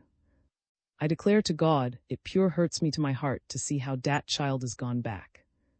He come into world as fine as anybody. Now look at po as a snake, hands no a possum paw. I'm going to tell you God's truth, see may. It might sound hard to say so, but if you let dat child dead, I'll hold it against you. You nurses, you troubles, you child. If you'd quit sorrow so much and give all dat time to, you would be better off. Grunted and got up, then limped to the door to go, when a sudden thought struck her. May gal, she called out, I know what would help you a lot, you ought to smoke. A pipe is good to help people when is worried in mind. Mary shook her head. She had tried a pipe once or twice in her life and always got sick as a dog. She was not strong enough to stand tobacco smoke. But you mind a sick at start. You'll get over it. And when you get so you can stand it, you'll crave to smoke, same as you crave victuals and water. felt in her apron pocket and took out a small clay pipe, stained brown with use. My pipe is broken good. I'm gwine to leave 'em here you tonight. You try it'll do you all good. I'd 'a been in my grave too long if I didn't smoke. My pipe is one o' best friends I ever had. Dat is God's truth. Soon as you learn on my own, you get you a pipe bowl from Grab, all and I'll cut you a nice fig stem. A quarter's worth o' tobacco I'll make you a new oman. You try and you'll see. His heart was set on Mary's smoking, and there was nothing to do but take the pipe and promise to try it. How'll you smoke tonight if I keep you pipe, auntie? I got another pipe yonder home, honey. It's a twin to dis one, just as sweet and good. I couldn't live Before first dark fell, Ben came in. He was vexed, and he began talking at once. Here, see May, you done fretted long enough. You got to stop, or I'm pure done you. I come here to tell you how I feel about way you's actin'. Did not hold back his words in bitter blame of her grief, but although he had come to scold her, she knew she had no better friend in the world. Do light you pipe and Dawn talk hard at me tonight. Talk some pleasant talk instead o' such stiff words. I come to talk stiff words, gal. You got a soul but me and Ma to tell you to you face what is too, God's truth. Ma is too good-hearted to hurt you, so I'm gwine to do so. No, you's wrong. Auntie has just been here on my awful bad. I'm glad to hear it. I'm gwine to hurt 'em some more. You may as well set still and listen till I get done. Anybody to see you would think you was a breed from way. You got so you act like a don care dinka nigger, or a puny, sickly no-manners guinea. You must be forgot who you come from. You garden is all growed up in weeds. You set a hen in God knows when you don half tend to you cow. If you nanny goat didn't scuffle for rations, wouldn't have a God's drop o' milk. His face looked drawn, his eyes were sorrowful, his breath was quick and short, but his words fell stern and firm. Why, gal, you done fretted so you is pure old and ugly. I wish I was dead, Mary faltered. No, you don't, neither. You don wish no such a thing. It's a sin to say so, too. You was to die who'd raise. Cinder, is dat what you want? Stuck his pipe between his teeth and his eyes glared fiercely at her. Me tell you dis, see May, you may as well not wish to die. Nobody can die not till time comes. I know.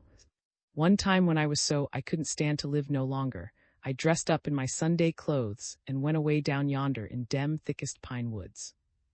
I stretched my length on ground and I folded my hands across my breast and I tried to die. I tried to hinder my heart from, but I'd die.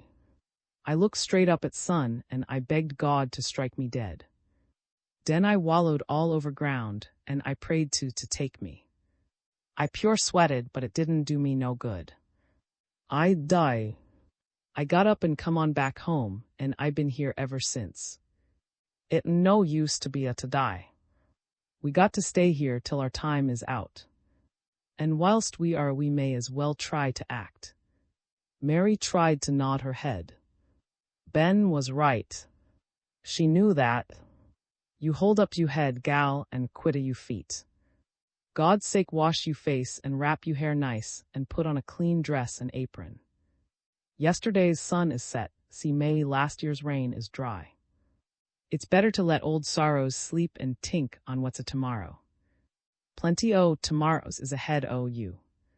Plenty o' good tomorrows too, if you'll listen at what I'm a-tellin' you. Declared that nobody could help her but herself. Nobody.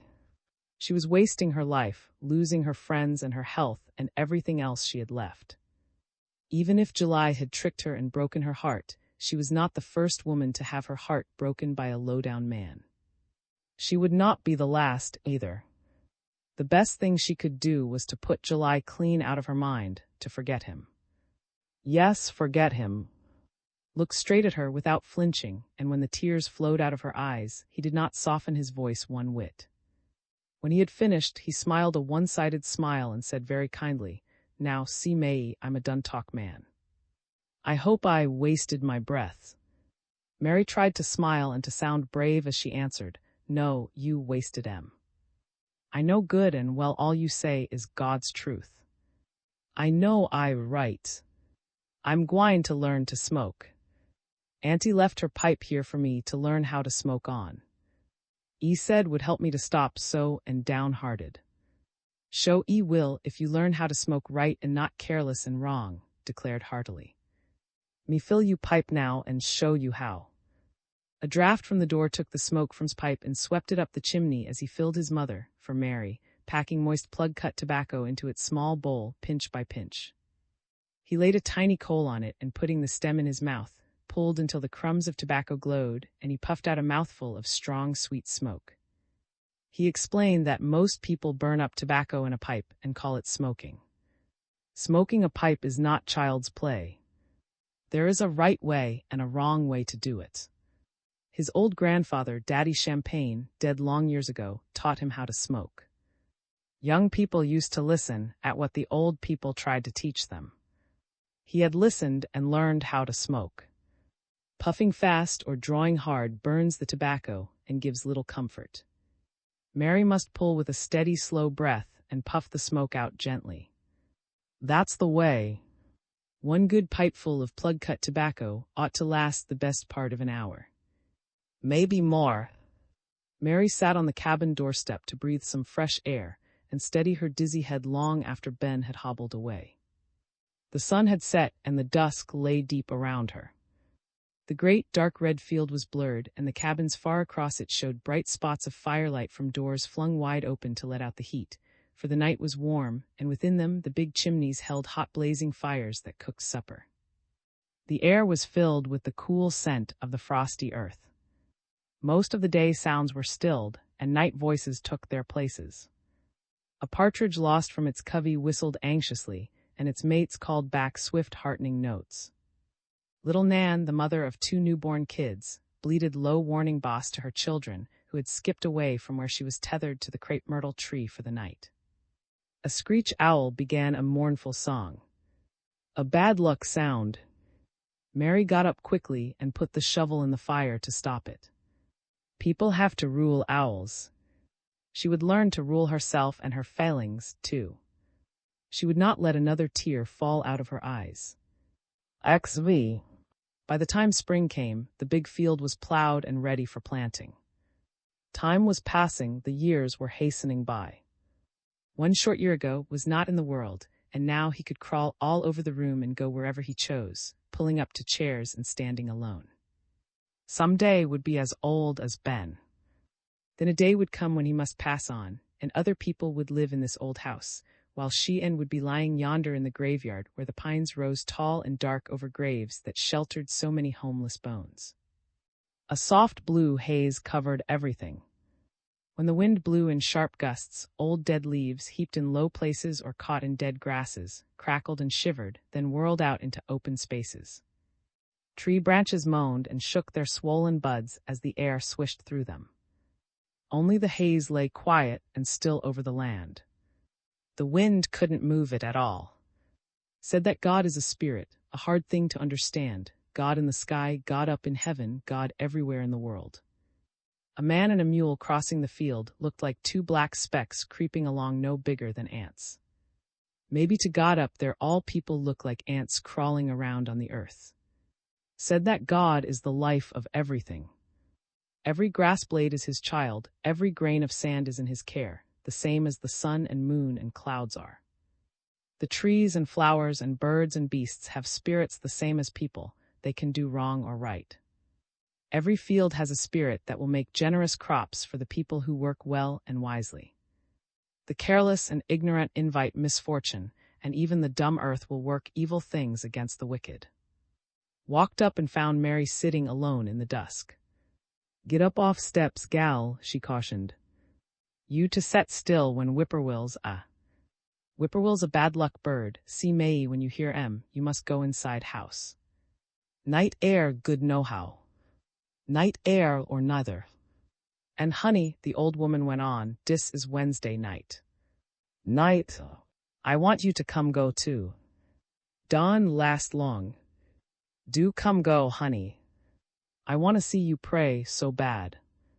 His hands were so small, so somehow pitiful as they held fast to each other. Mary looked at them and gave in. Their simple clasping and unclasping made her humble and pitying. Wanted her to go to meeting. To pray. To be a Christian again. To join the church and be saved from sin. She'd have to seek. That meant praying night and day until Jesus sent her a sign that her sins were forgiven. Auntie, Mary hesitated. Please, Auntie, me wait a while. I gwine dead not soon. I don't want to pray not yet. Please me wait until is bigger. Turned away with a sigh and went to stand in the door. The stars were bright in the sky, and a full moon hung right over the crepe myrtle tree. She stood looking up and praying to God. Had been praying for Mary to seek. In the sky a few stars glittered clear. Could God, so far away up there, hear what people down here said to him? Honey, she began in a sorrowful voice, hell no hole. I be a hole. Was usually cheerful, but tonight she sounded low-spirited, downhearted. Hell no hole, I tell you. She repeated. A hole would have been full long time ago. A hole hold all sinners. No, I think hell must be a lake. She groaned mournfully at the doleful-sounding words. Hell is a lake of fire. It is full of sinners, and now, right down under us in the ground. Hell is a lake. Mary had never seen a real lake, but she had heard July tell about lakes in the swamp that lay still and stagnant, breeding snakes and alligators. Slime covered them over, fever lived wherever they. Hell is a lake. The singing at meeting had begun. The words rose and swelled and filled the dusk. I'm going to see my set right by his side, set right by his side.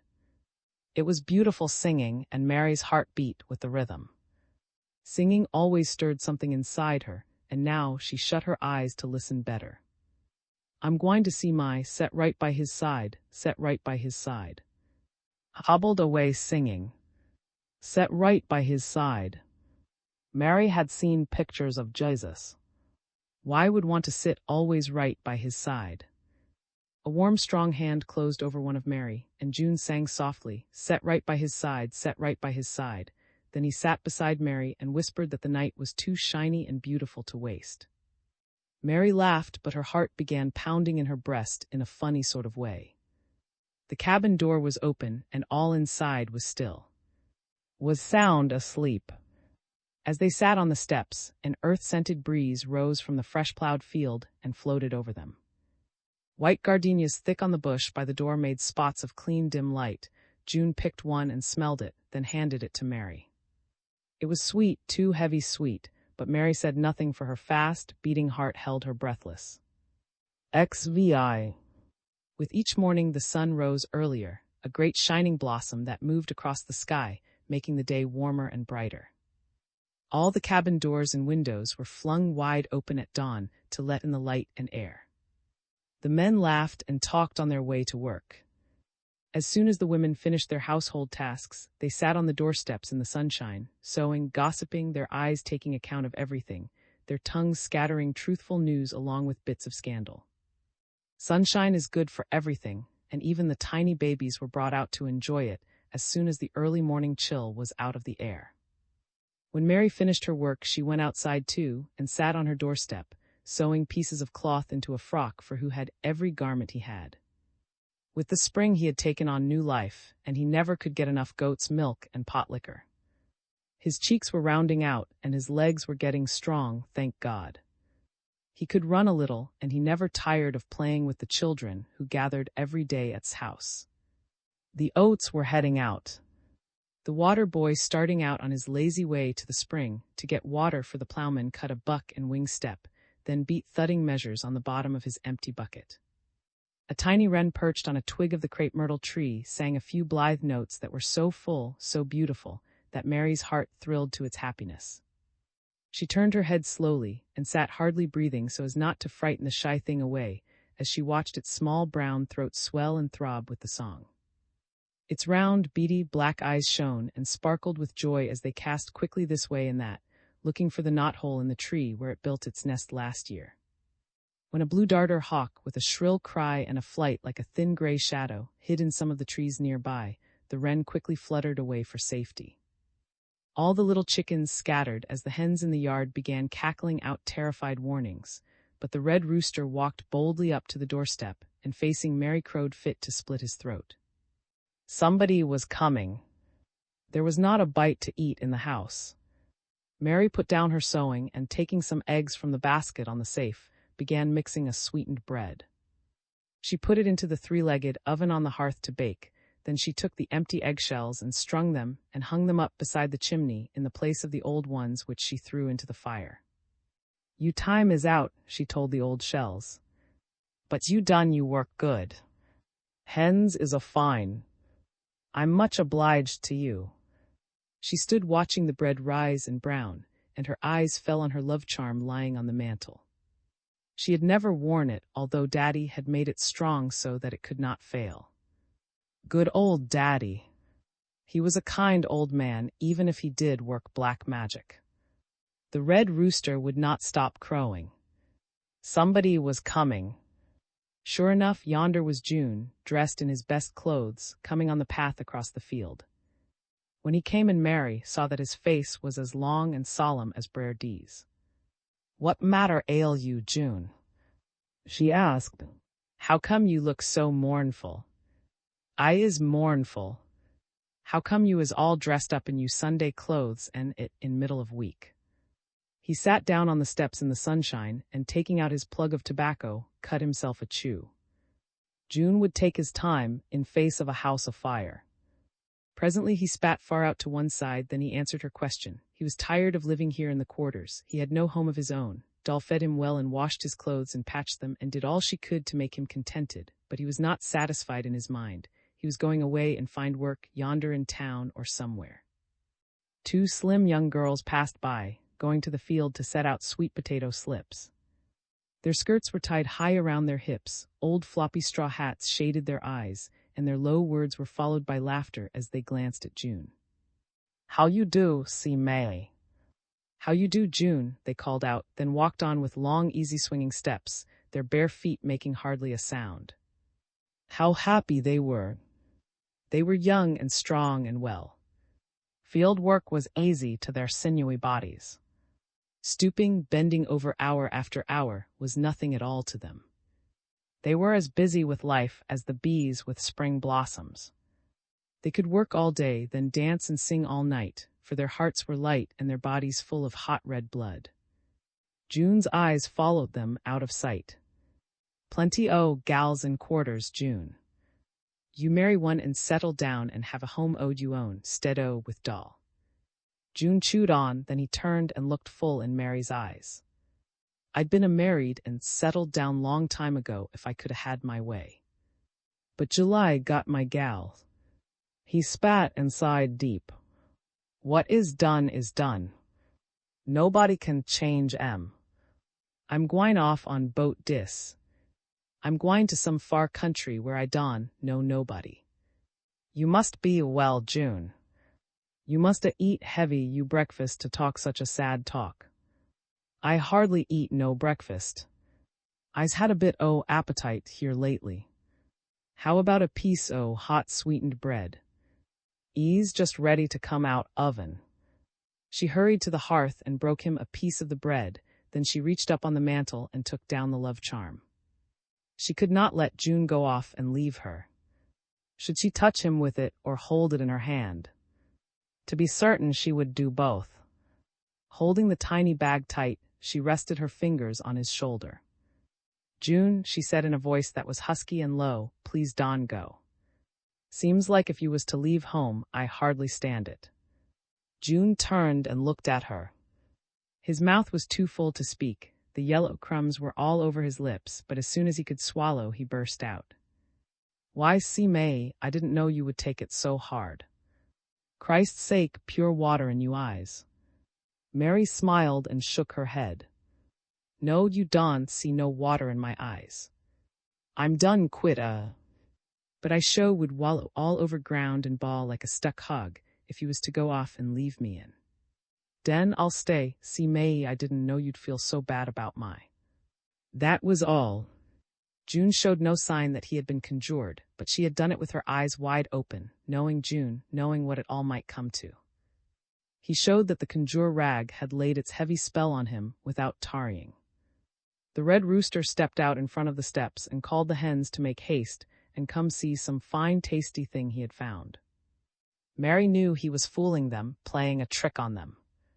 Did June mean all the things he was saying to her now? Did she look as young as a single girl? Did he think as much of her as he said? Her heart seemed to stop beating.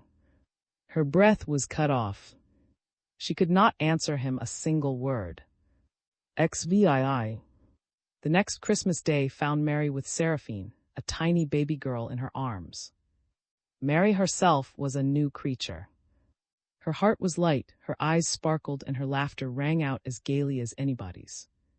She had learned again how to enjoy waking up to see the sky and to work all day long without slackening her speed. Her blood was warm with new life. It was pleasant to walk along the roads, to go to the forest for firewood, to swing her axe like a man, driving its keen bright edge into the clean white wood of the trees. She could never be the same free-hearted girl she had been, for trouble had left a scar somewhere deep down in her breast. But Sin and Seraphine had agreed with her. She would have been completely happy except for. He would not speak to her, so cross was he that she had brought a child into the world after her lawful husband had left her. Instead of coming to see her Christmas Day, he sat on the woodpile cutting splinters, frowning and being as surly as he was on all the other days of the year. When she called a cheerful Christmas gift to him, he glowered at her and turned his face away with an ugly snort that cut her to the very quick. Was too hard on her, too unforgiving. He tried to make her marry June, then he tried to make her quit grieving over July, but now, when she had proved to the world by means of Seraphine that July was out of her mind, and June in his place was cross and mean and would not speak to her even on Christmas Day. It didn't seem right. He was so vexed with her, he hated a little innocent baby. Mary thought and thought until the long shadows began closing in on the sunshine. She must do something. If Christmas passed and still stayed angry, she would never be able to win him back. The sun had set and the clear first dark had grown keen and chilly, but she wrapped a warm woolen shawl carefully around Seraphine and, hurrying to the woodpile, laid the child in his lap, calling out, "Here's a Christmas gift for you." She ran away as fast as she could, stopping behind a tree to hide so she could peep out and see what happened. Was ready to go home, but now he was trapped. He dropped his stick and snatched the baby up as if he would throw her away. Mary's heart stood still. "Melee! Melee!" He bawled. "You better quit, you crazy. Come back here and get dis child." A dead silence made Seraphine's faint goo-goo sound very sweet. "Melee! Come get dis chili." "Goo-goo," Seraphine cooed. Ben must have been stunned, for it was several minutes before he moved again. He carefully laid the child down on the woodpile among the chips and sticks and reached for his walking stick. But he could not get himself up and balanced on his feet without running a risk of stumbling over Seraphine. "Melee!" he shouted, and Mary laughed to herself. At last she had made him not only speak to her, but made him call her to come to him. Seraphine began a little fretful whimpering, which suddenly shifted into a furious wailing. The sticks of wood were hurting her soft little bones. She wanted to be taken up. "May, you fool, come get dis baby, catch death o cold on dis woodpile." Mary's mirth changed to anxiety, but she must not give in yet. Would hate to be caught with a crying baby at his feet. He might try to hush it before anybody saw his plight. He began softly, but it did no good. Shut you mouth, God's sake, he growled. Then he leaned and scooped Seraphine up into his arms again. Heard the disturbance and came to her door and called out, "Who dat da cry so pitiful, Ben? Come here, ma." Ben growled and soon had Seraphine, carrying her into the house while Ben hobbled along beside them, muttering what Mary knew were curses of herself. When Mary went to get Seraphine, the baby lay quiet in Ben's arms, her small head close against his heart. Had some butter and brown sugar and was tying it into a cloth, making a sugar rag for Seraphine to suck. One of the baby's hands clutched the end of the red kerchief tie around his neck, and the other was closed fast around his thumb. "You think you is smart?" he asked Mary savagely. "You counted on some sport out o' me. Wells, you can go on home by. Me and Ma can take care o' dis baby." His underlip was thrust out and his voice was grim, but Mary's heart sang for joy, for the trick she played on him had worked. Disregarding his struggles to pull away from her, Mary knelt down and squeezed his arm. She whispered, "Please, Don, be vexed me no more. It's Christmas. I gie you a nice Christmas gift. I sport o' you. No, I want you to love me and Po Seraphine too. I missed you too bad. I know I done wrong, but I gwine never do wrong, not no more. Not long as I live. You is a low-down gal, may low-down as you only can be. If it dispo stray baby, I never speak to you again, long as I live. Dat's God's truth." In spite of his contempt, which burned her clear through, Mary felt a smile tugging at her lips. "Now, I mean it." His tone was harsh and his eyes were blazing.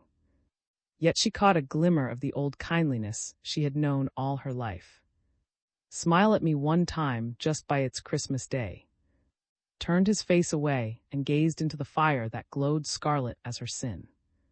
But from that minute on, when nobody else could hush Seraphine's crying, could. XVIII. 15 years passed, and although everything on the plantation looked much the same, many changes had crept in.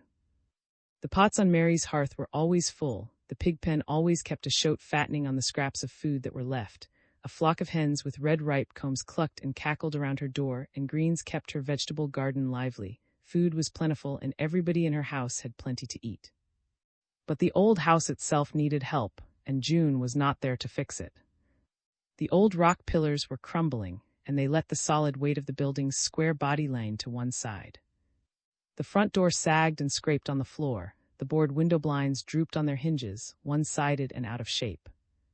Thank God the old clay chimney was still firm on its foundations, able to breathe out smoke day after day, and the green moss on the roof held the frayed shingles together from the warped ridgepole to the edge of the rotting eaves.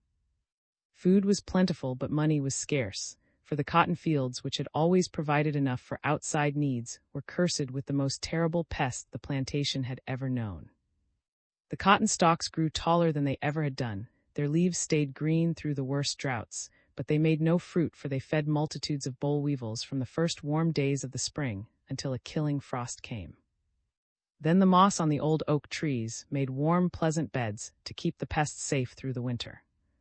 Some people called the creatures boll weevils, others called them bollevils. Some people thought God made them to turn the thought of people to him, others thought Satan had sent them. But no matter who was right, the wicked things destroyed every lock of cotton year after year, and no man or charm or conjure could rule them. The white landowners sent poison machines to scatter poison dust over the fields. Night after night the strange things droned and whined, spreading their poison clouds, but the rain always came and washed the fields clean and fresh again. It must have been that the weevils could eat poison and thrive. The stuff that was meant to kill them seemed to make them grow and stronger than ever. Cotton's time was out. In the fall, competition had always been keen, and people had asked each other, "How many bales did you make this year?" They now sighed and asked, "Where will we get seed enough to plant a crop next year?" In the spring, they no longer asked, "Is your cotton up to a stand yet?" but "Is your field as thick with boll weevils as mine?" For a few years June struggled on trying to fight weevils and make a crop, but fall after fall came, and found him with nothing to show for his whole year's work. He got discouraged and gave up and went away to find something else to do. He could not write, so no letter ever came to tell Mary where he went or what he was doing. Had grown up tall like July. His eyes glittered with the same boldness, and his white teeth pierced the blackness of his face when he boasted that he knew how to work, that his back would never bend under a load. But at last he gave up too and left to find better work and easier money somewhere out in the world. He went with a laugh in his mouth. He took nothing but a little bundle of clothes and his father's old battered guitar. They were all he wanted in the world, but he had never learned to write and no word ever came from him. Only God knew if he was alive or not. Mary had reared every child she had brought into the world, for she knew how to start them off right. Her house was full of them, little and big, but was her only lawful child. Now he had gone away and forgotten her the same as his father had done, although she loved him with every hair of her head, every drop of her blood, every beat of her heart, not because he was lawful or because he was her firstborn, but because he was the child of her heart love, while all the others were the children of the flesh. Seraphine was almost a woman in spite of her smallness and childishness, and Ben had worshipped her ever since that Christmas day when Mary left her on the woodpile alone with him. Never saw anything wrong with her, for she never laughed at his infirmities and queer ways, but took his part whether he was right or wrong. When she wanted things Mary refused to let her have, gave them to her. Last year when she craved to go off to town to school, sent her, although he had to dig up every cent he had saved and buried to keep, just as he had when Mary wanted a wedding dress. But Mary had children enough left to look after her and take care of her when old age came to make her weak and helpless. Without them she might fare poorly, for she had no husband or father or brother to depend on. She was able to laugh and dance and sing again. Her flesh had got back its old smoothness. Her old sadness and weariness and bitterness were left behind. Thank God she knew men at last, and she knew that not one of them is worth a drop of water that drains out of a woman's eye. Once long ago she used to think that Cinder was a mean, low-down hussy, but now she knew Cinder was not to blame for July's sins. Cinder's heart got broken too, for July left her to run off with another woman. As likely as not he had been taking women, and leaving them all through the years since he went away. God made July a devil. Cinder was not to blame for that. Last summer Mary went to town on an excursion to see Cinder, a poor pitiful soul, living in a broken-down shack filled with wharf rats and water bugs. Her black skin was ashy and dried up on her bones, not a decent tooth was in her head, yet she still grieved for July. Deep down in Mary's heart, she thanked God for all the other strong men that were in the world. July was not the only one. And June was not either. The first real spring morning of the year had come, and the sun blossomed in the east as bright and yellow as the jonquils and daffodils and butternags around Mary's door, dropping floods of warm light over the quarters. Opening the creaky, dragging door of her cabin as soon as she woke, Mary peered outside to see what was going on. She had overslept, but so had everybody else, that was plain enough. She had looked up at the sky, which promised a fair day, although a slight chilliness brought by the night lingered in shady places. Winter was loath to go. But spring had come with its round of work. Quilts must be washed and sunned and put away, summer things hunted up and mended. Then she and the children could go fishing, for the trout and bream were biting fast. She cared no more about the water snakes coiled up on the tree limbs along the riverbank, and the alligator eyes peeping slyly up out of the water at her children, than she did for the yellow-bellied terrapins that sunned themselves on every log. She had learned not to meddle with such creatures and not to fear them. Thank God winter had not lasted long, and the few sharp spells of bitter cold which made everybody hug the big smoke-blackened fireplaces were short and soon forgotten.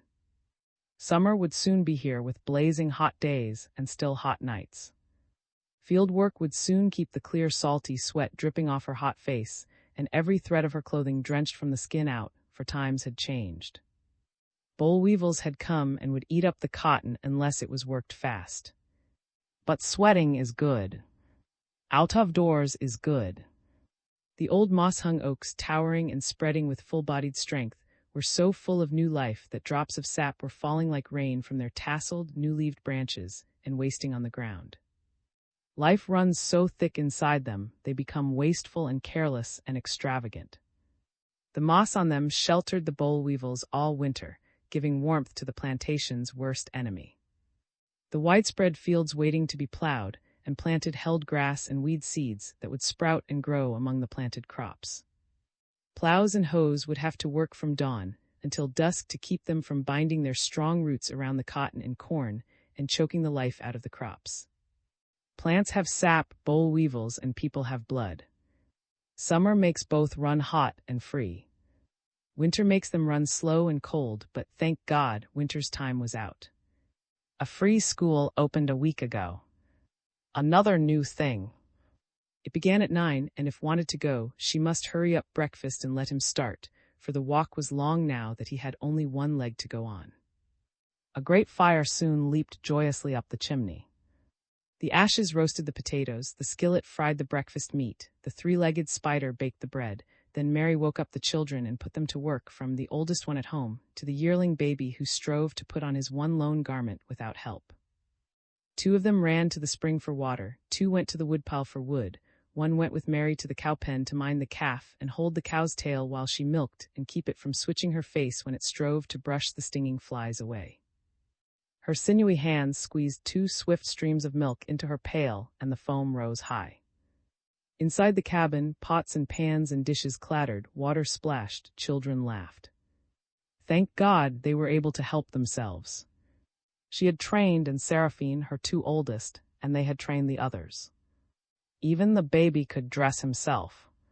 She missed and Seraphine more than ever now that had only one leg. But faced his trouble without complaining, although he was only a shoulder-high boy. People were trying to change the world, letting new ways creep in every day.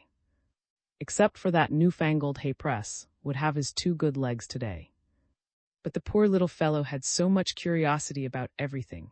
Instead of keeping his distance while the old mule pulled the long pole round and round, packing the hay into tight little bales, he went close to the machine to see how it tightened down on the wire bands before it clipped them off. Somehow, only God knows how, before it could get out of the way, it caught his leg and held it fast, and clipped it off the same as a wire around a hay bale. The people screamed and cried but made no sound. He knew he had done wrong. He knew Big Boy had warned him about going close to that hay press. Big Boy told him it was a blind contraption made by white men, and it would cut off a boy's arm or leg as quickly as wire. God must have sent that white doctor from town to go deer hunting. Said so. Big Boy got him to come and fix leg. His eyes got big and shiny, but he held himself still and did not flinch when the white doctor took scissors and trimmed his ragged meat and sewed his skin with a needle and thread the same as cloth. Was a brave-hearted boy. He could have died, but he strove to live, and now he was as well as ever. He could play around as spry as any of the other children, hopping like a sparrow, doing almost anything the others could do until he decided to go to that free school. Mary didn't want him to go. She had never learned to read. There were no printed words in the quarters except in Brer D's Bible and on the newspapers pasted on the house walls to hinder the wind from gushing too fast through the cracks. The same white people who made that hay press made newspapers and books. Such things were dangerous. Ought not to tamper with them. Who could tell what book reading might do to him? Spoken words are safer. If would keep his ears open, he could hear plenty of good wise talk. Spoken words can cut and sting and beat down almost any enemy. They can bring tears or make people split their sides with laughter.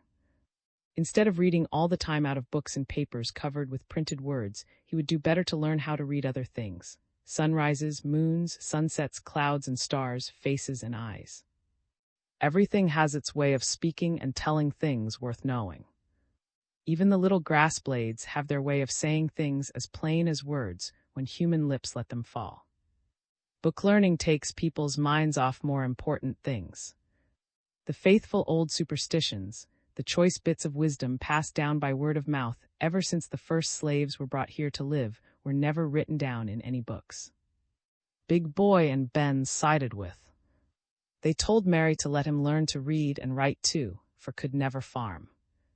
A one-legged boy cannot hop along and hold a plow straight to the row in soft ground. Would have to follow some other kind of business to make himself a living. Last Monday morning got up before day was clean and did all his tasks before breakfast, then he washed and dressed and hopped off to the schoolhouse. Mary hardly thought he could get so far, but she was mistaken.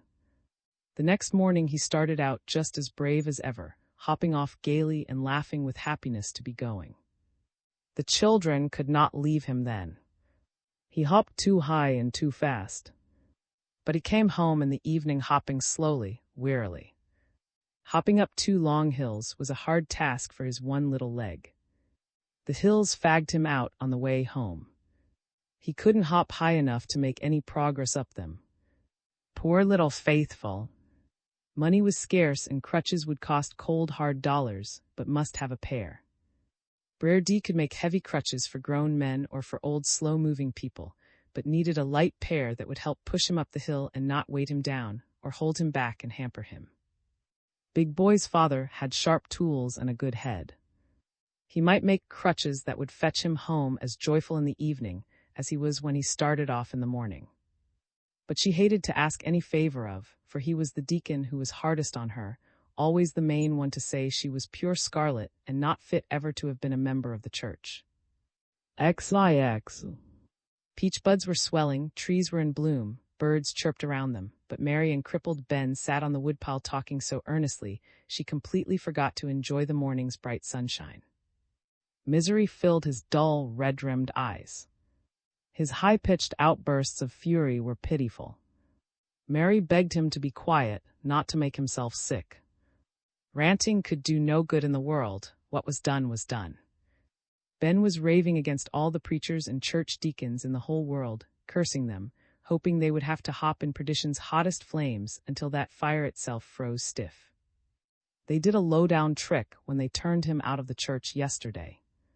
He would never forgive them. Never. They were a dirty bunch of rascals. When they called that meeting Friday night to examine all the members of the church and see if they were living right enough to take the Lord's Supper on Sunday, he knew they were up to something. One by one, they passed every single member and said all were in good standing until his name was brought up. Then the blacksmith stood up and rebuked him before the whole congregation for cursing little children and blaspheming God's name.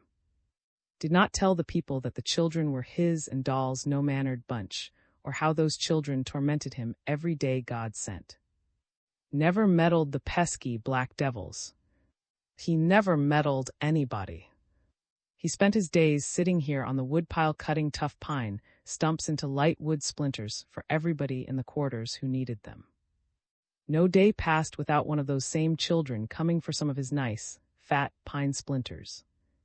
When he half-sold shoes for Ordal, he always took extra pains because was a deacon in the church.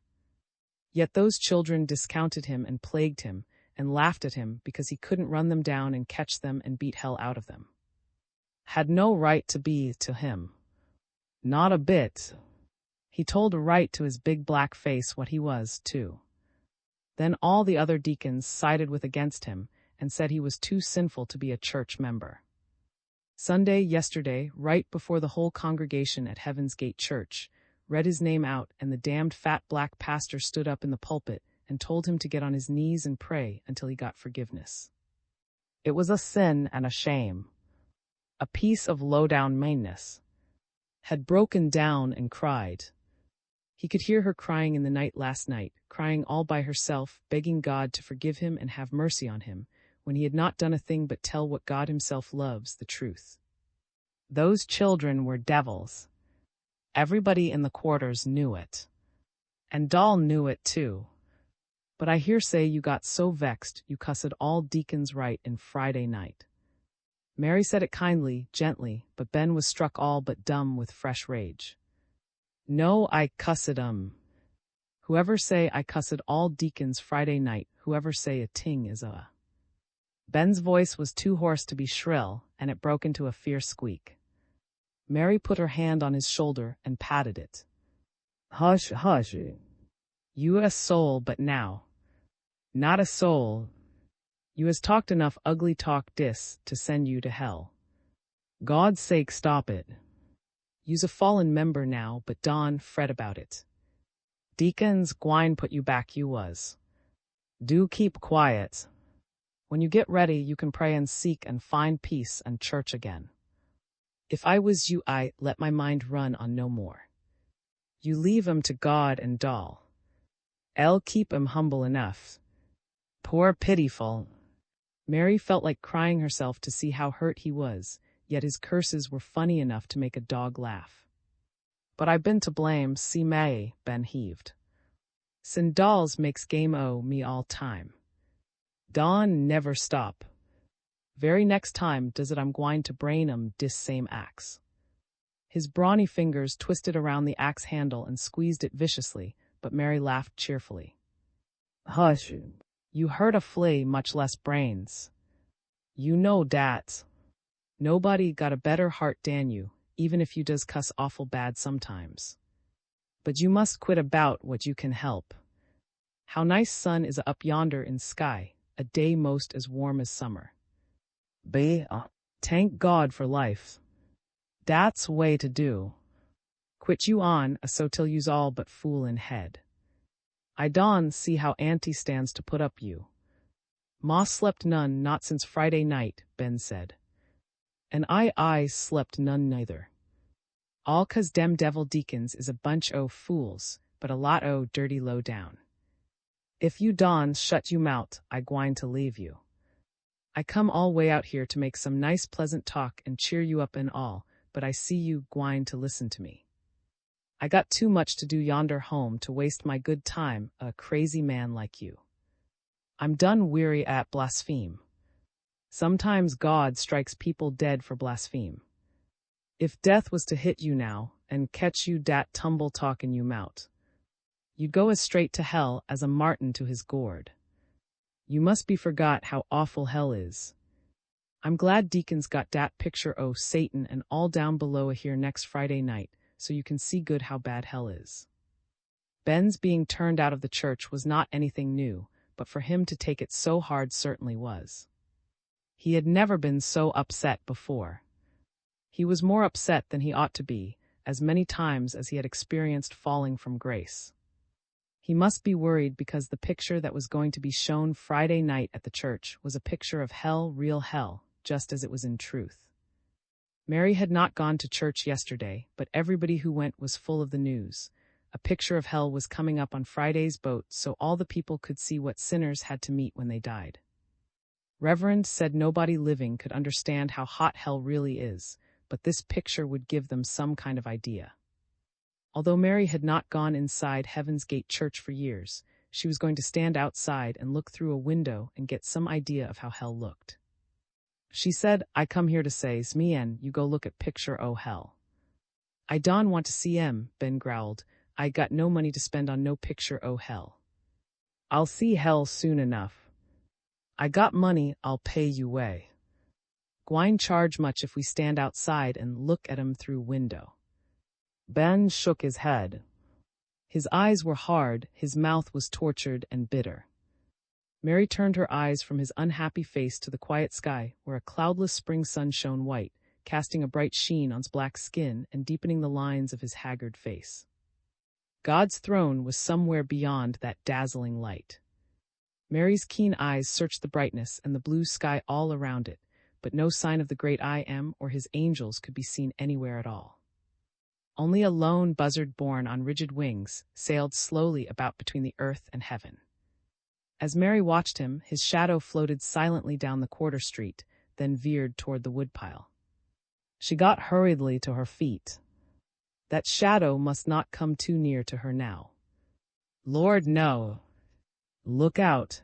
A buzzard shadow is she cried, and the pieces of wood slipped about under his feet as he stumbled away from the dreaded thing. Her words had startled him. Eve may I? He asked anxiously as he shivered with nervous terror. But the fearsome thing had moved on, and Mary laughed with honest relief. You can set still now. I's gone. I was at me and not you, but I was too smart for dat time.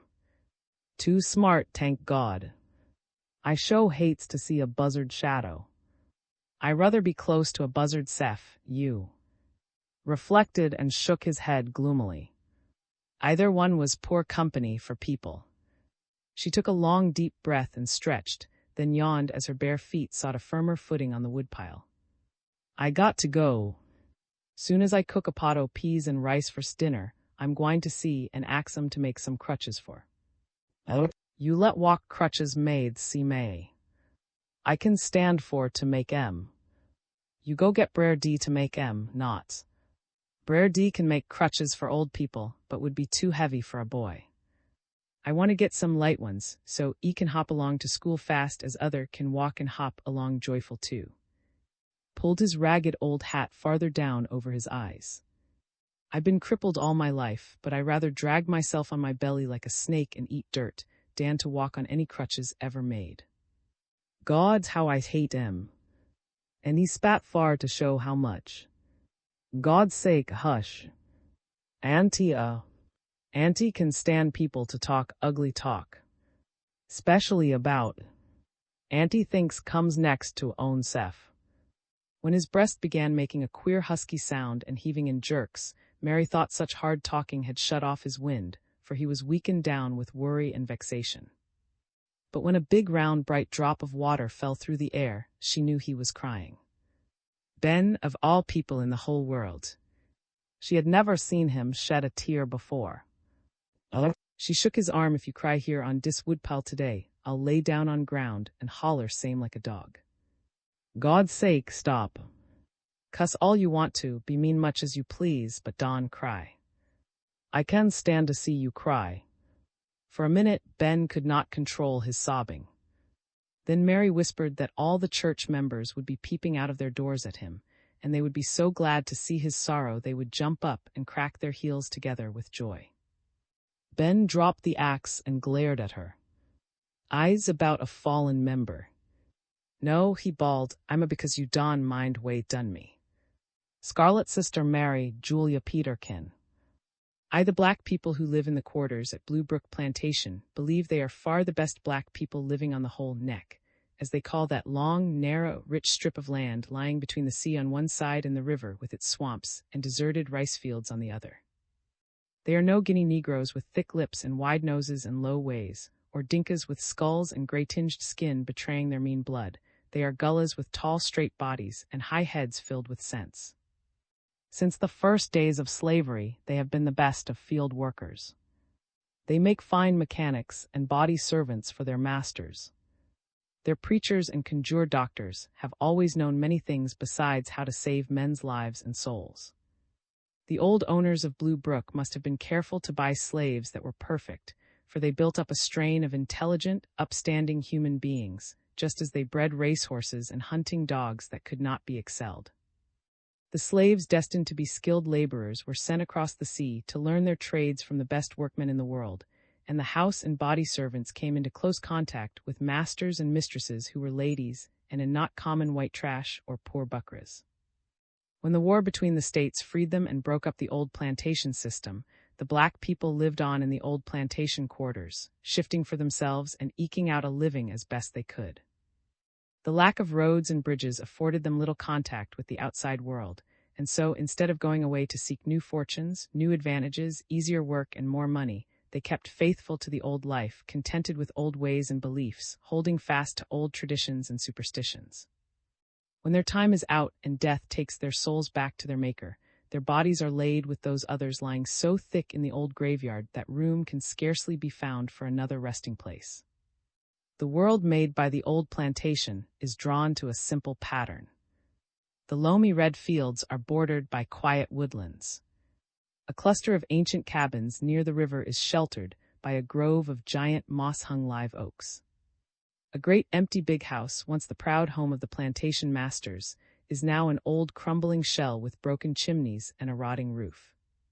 Ghosts can be heard at sunset rattling the closed window blinds upstairs, as they strive for a glimpse of the shining river that shows between the tall cedars and magnolias. The earth's richness and the sun's warmth make living an easy thing. Years go by without leaving a mark or footprint. Sometimes black years come in determined to break the tranquil monotony. Earthquakes tumble down chimneys, storms break trees and houses, floods wash the earth so bare that its very bones are exposed, droughts burn up crops and weeds with impartial cruelty, but the old plantation is swift to hide every scar made by all this wickedness. New chimneys are quickly built and houses mended, trees thrust up young branches to fill empty spaces, new crops and weeds thrive under gentle rains and hot sunshine. Life fills and enfolds everything here, never overlooking in the press of work to be done the smallest or most insignificant creature, and silently, with weariless patience and diligence, strange miracles are wrought as youth rises out of decay and death becomes only another beginning. XX was coming out of her door, and after closing it behind her, she hobbled painfully down the steps. Her clean white apron was starched stiff, and her wide-brimmed black sailor hat, which she wore only to church or on important occasions, was perched uncertainly on top of the fresh white that bound her head. "Auntie is a faithful Christian in this world. I show is. We ought not to fret 'em if we can help it.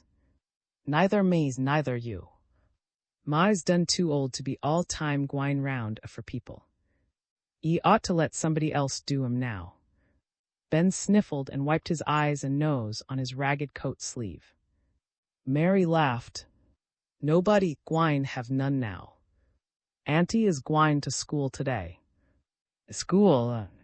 God's sake shut you mout. May you talk too much crazy talk to be a grown oman. You know ma gwine to no school." Ben's short patience had given out, for he thought Mary was joking. "I'm tellin' you God's truth," Mary declared seriously. "Auntie is gwine to school. I told you." Mary could not help grinning in spite of the black frown on Ben's face. "You've heard about a new law white folks is made." Ben had not heard, and Mary tried to explain to him that the new law said people must no longer birth children like they used to. The white folks had a new way to do it now, and in all the plantation had to go to the midwife class at Heaven's Gate Church for 10 Monday mornings, while a lady from up north tried to make them understand all about the new style. "Great God, it funniest ting you ever did here." Mary laughed so that the thick piece of wood she sat on suddenly slipped. "Do," she cried out in alarm, "Don me fall and broke my leg today. I got some to do my own sef before long." Ben did not turn his head. He sat glum and downhearted and silent while she chattered on trying to cheer him up. "White people are curious things. They pass laws no matter how fool the laws are, and put people in jail if those laws are not kept. People had come into the world over the same old road ever since Eve birthed Cain and Abel, and now everybody had to learn how to birth children a new way. It was enough to upset the whole world. White people try to be too smart.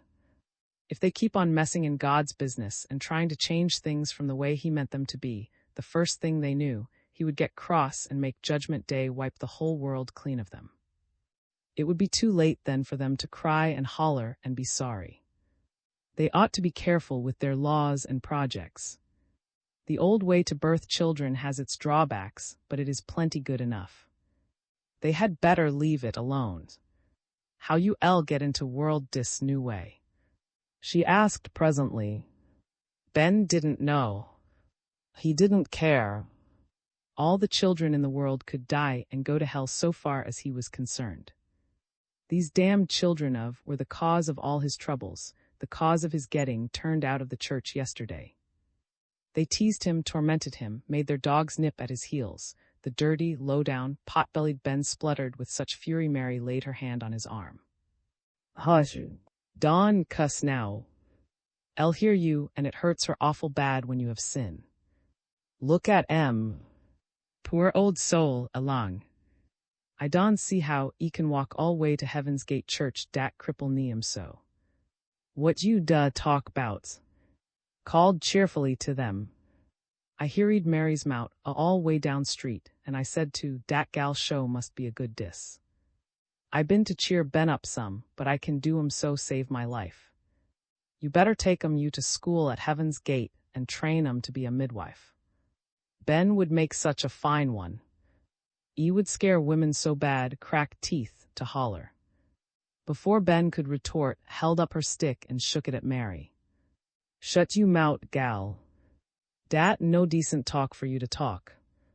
You make me feel pure shame o' you. Mary's boisterous laughter faded.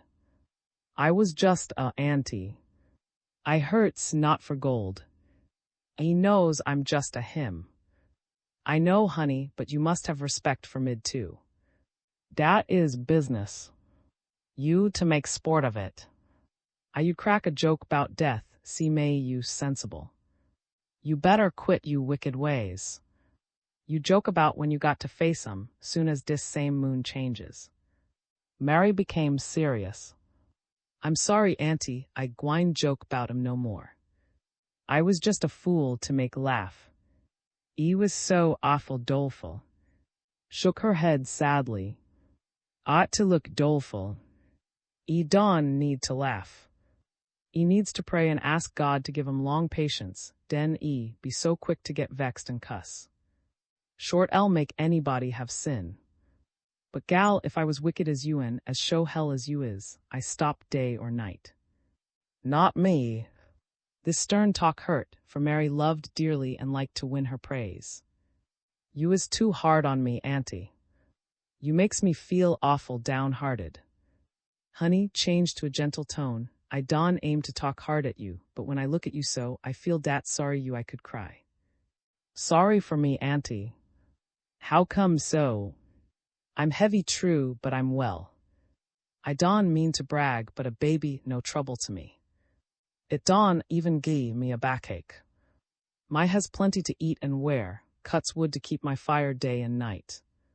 Why be sorry me? Honey, sinners is all pitiful. As nigh as you is to down, you ought to be to God to forgive all dat sin you been. Ask him to help you, you trouble. I would do it. God is a merciful God. Down don worry me none t all, Mary boasted. I can birth a child easy as I can pop my finger. You know dat, auntie. How come you to scare me so dis?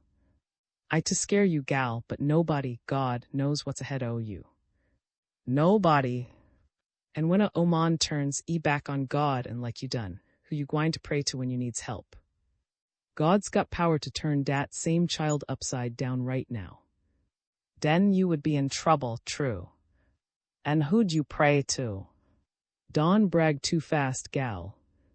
A shadow passed over Mary's heart as spoke, but she smiled in spite of it. I'm gwine to settle down, auntie, soon as I birth dis same child. I hope so, honey. I hope so. But you ought to settle down, time comes to birth dat child. You stays too wild and wicked. If you keep on such a bad pattern to live by, you know it, one o' you gals will walk straight in you tracks. I'd lick hide off 'em too, Mary burst out. My gals to do like I do, but do like I say. Her effort to get gay met with a dead silence. Ben frowned and his eyes were filled with distress. May, honey, way you do pure hurts me to my heart. I got much longer to live in dis world and I know it, but I rest easy in heaven if you and Ben was to miss and lose you souls. Hell is a awful place. When she took up a corner of her apron to wipe the water out of her eyes, Mary got up quickly and went to her, and putting her arms around the old woman's shoulders, began trying to soothe her as she soothed little troubled children. Don fret, auntie, please don fret. Me and Ben gwine to be lost. No, we is gwine to seek and pray in plenty o' time. All too we is gwine to set right beside you in heaven some o' these days. You will say, Ben is gwine to stop so much of sinful words, and I'm a gwine to pray myself sometime soon. I gwine to wait so much longer to repent not so much longer, auntie. The sight of sorrow made Mary feel sad enough to get down on her knees and start praying right then. She could not bear to see suffering, and tears would make her promise anything on earth. It had always been so. She never could argue or disagree with the kind old soul. She always wanted to say whatever was the best-mannered thing. Even when she was a little motherless child running around, living from house to house in the quarters, petted, spoiled, loved by everyone there, his disapproval cut her to the very quick. You is a sweet sinner, see May, but I know how much you promises mean. Talk done, cook rice. I'm gwine to change, Mary spoke earnestly. Please, honey, change. Try to 'scape hell if you can. Mary met the old eyes bravely, and her voice was steady as she declared solemnly, I'm gwine to change, auntie. Satan gwine never put his hands on me. Not never. Her words were eager with kindness, for she loved dearly. I pester you, May, if I didn't love you. You is right to pester me, and I thank you it. Soon as you learn new way to birth, you come on me first one. No matter how bad it is, I'll do you say, auntie. In God's world. Except off sin. But you wait, I'll whip you and plague you till you quit some days. You will say, God's done let dat hay press cut off's leg. Dat's one plague he sent on you. Is gone and left you, dat's two plagues. You cotton patch made a lock o' cotton and God knows when dat's three plagues. You God would cut off's leg, auntie. Show he would if it would save you soul from hell. Better go to heaven one leg, Dan, for you to go to hell with two. You better pray before God plagues you again. Next might be worst one ever was. Sighed, and she was so crippled she could hardly put one foot before the other one, but she did not complain, for she believed God knew what was best for her. XXI. As the years passed, life seemed to divide most of the people Mary knew into two groups, men and women, and the women were all her rivals and competitors, except. Even her oldest girl child, Seraphine, was pitted against her for the first place in the heart of Ben, although maybe Ben could hardly be counted a man. Certainly was so old she could hardly be counted a woman. For she lived in another world, seeking only the love of God and Jesus, craving only to do what was pleasing in their sight. To her, human men were no more than children who needed to be fed and encouraged and warned, and she had been like a mother to Mary all through the years, and the love between them was natural, but what bound Mary to Ben was not so much his kindness to her nor her pity and affection for him, but another thing altogether. The rest of the quarter people lived and moved and thought in droves and flocks like chickens or sheep. They could not be happy or help themselves except in crowds or groups. They had societies, berry leagues, sick benefit circles, lodges. They all belonged to Heaven's Gate Church, whose strict rules tried to curb their conduct. They allowed no ground between sinners and Christians. Church members were all Christians, saved from sin. They only were the children of God and brothers and sisters of little kind Jesus. Everybody else would be damned in hell. Argued that the Christians often turned right into wrong, justice into injustice. They some of the plainest, simplest facts of life, and thought they could run God's business. They laid strict rules for each other because they were too timid, too coward-hearted to come out in the open and live as they wanted to live. He lashed out against their pretenses. Sometimes they were right, but not always. Nobody is always right. Nobody always knows what right is. The wisest people in the world are ignorant about many things. The most free-handed have to be stingy sometimes, and the kindest mean. If he could only hold out to live his own life without flinching, that would be enough to ask of himself. With all Ben's bitterness and sadness, he was never humble. He said whatever came into his head, without caring what anybody thought. He was an unforgiving enemy and a faithful friend. When he loved or hated, he let the world know it. He was wretched over being out of the church now, not because it cut him off from his neighbors, but because he had respect for God and Satan. Every man with sense must fear his Maker, no matter how bold he may be. He had joined the church over and over, but he could not stay a member. Every time he joined, he got turned out again. His short patience and hot words would more than likely send him to hell along with Mary. For to save Mary's life, she could not keep her mind fixed on the joys of heaven, but sought her pleasure right here in this world, where pleasures are in such easy reach. She believed in God and Satan and heaven and hell too, and she had no doubt that sinners fed hell's fires, but the rules of Heaven's Gate Church made the Christian life very difficult for a young, strong, healthy woman. She and Ben would probably spend eternity in torment together, and that bound them to each other here on earth. She was straight and strong and able, and he was weighed down by powerless sinews and a painful misery that clogged his joints. She was supple and lithe, and her body seldom knew weariness, while Ben stayed weary all the time.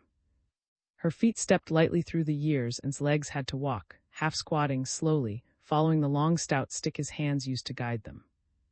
But both of them resented many of the ways and customs of the plantation people who never stopped to think about things, and accepted ideas and beliefs which were handed down to them, the same as they accepted the old houses where they were born and worked in the same old fields which their parents and grandparents had salted with sweat. When Mary first began sinning openly, Ben tried his best to stop her. Then when he found that nothing he said made her change her ways, he began defending her and holding that whatever people crave to do is good for them to do. If Mary fed her children and clothed them and trained them to be brave-hearted, to work, and to have manners, that was enough to expect of her. She was not a member of any lodge or society or church, and she had a right to live her own life as she liked. He defended everything she did. He declared that except for his own mother, Mary was the best woman on the plantation. She understood folks. She had sympathy for them. She knew their needs and sufferings, and forgave their mistakes because she knew that blunders are easy to make. Said she was like a garden where flowers blossom the whole year through, and although she had little money now, one so rich in kindness could never be poor. Her children were not full kin, but they grew up together in peace as brothers and sisters of one family, working, pleasuring, growing up strong and more able than any lawful children in the quarters. Mary was different from the other women. She had been so all her life. In her childhood among her playmates, or working in the field with her bloodkin thick around her, she always seemed different. She had married July and he left her to fend for herself, but if she wanted a house full of children, that was nobody's business but her own. The quarter women muttered dark things about Mary and dark things for her. They feared the power she had over their men, so they had no faith in her kindness. The passing years made no difference to the spirit of her youth. The quarter women could dream their bad dreams and talk of good and evil as much as they liked. They made no difference to Mary. Hard work had kept her lean and hard-muscled. She was still keen-eyed and erect, while they were paunchy in the middle and saggy in the cheeks. Their faces were lined and their hair streaked with white, and fear of Mary's charm made their tongues bitter. They had more pleasure in her misery than in her happiness. Her sorrow pleased them more than her joy. So Mary valued Ben's smiles and dreaded his frown. Nobody could say before her that he was only a cripple who walked half squatting with a stick. Nobody could hint at his debasement. She loved him, and she was as kind to him as if he stood tall and perfect in grace and bearing. Perhaps she clung closer to him because he was not whole. Maybe if he had been a strong man, she would have treated him as she did the others, whom she lured boldly and without shame, using the love charm Daddy gave her to get July back. That charm, old and worn as it was now, still stood by her faithfully. It had never failed her. She prized it and cherished it as if it were God's best gift, instead of something that would send her to the bottomless pits of perdition. When she first tried it, she was stunned to see how it worked on June. She was ugly then, with her blood turned to water, and her flesh all withered and shriveled. For months her eyes had poured tears, sometimes down her cheeks, sometimes through her heart. Her breast was sunken with misery, and her arms were weak and bony. She was very cautious with it at first, afraid of it, uncertain of what it might do, but wicked as the charm undoubtedly was, it had given back her lost youth, and brought her a strange satisfaction and happiness. Her flesh got back all its old smoothness, her body its old supple grace. She could laugh and sing while she worked. All her weariness left her, all her sadness and bitterness were gone, sorrow was far behind her. Men are all alike when spring comes and the sunshine works its charm on them, whether they are people or beasts or bugs or fowls. The men grasshoppers fight to the death for a green six-legged lady, the men fish kill each other for the sake of a cold-blooded scaly length of meat, the cocks use spurs and beaks and claws to possess hens that are nothing but a bundle of warm cackling feathers. Human men are worse, they will risk hell itself for a woman, not only in the spring when all things mate, but all through the year. They risk death to drink without being thirsty, and deal death to eat when they are not driven by real hunger. Her charm did nothing but draw the men she liked to her, and hold them as long as she wanted them, no more than that. Her mind was full of two things, and both of them were important. She wanted to make the crutches for, and she wanted to know the new way to birth children. The morning was long. She would finish her work, go to sea, then come home by Heaven's Gate Church where the midwife school was held. Instead of going straight down the road, she took a path through the woods.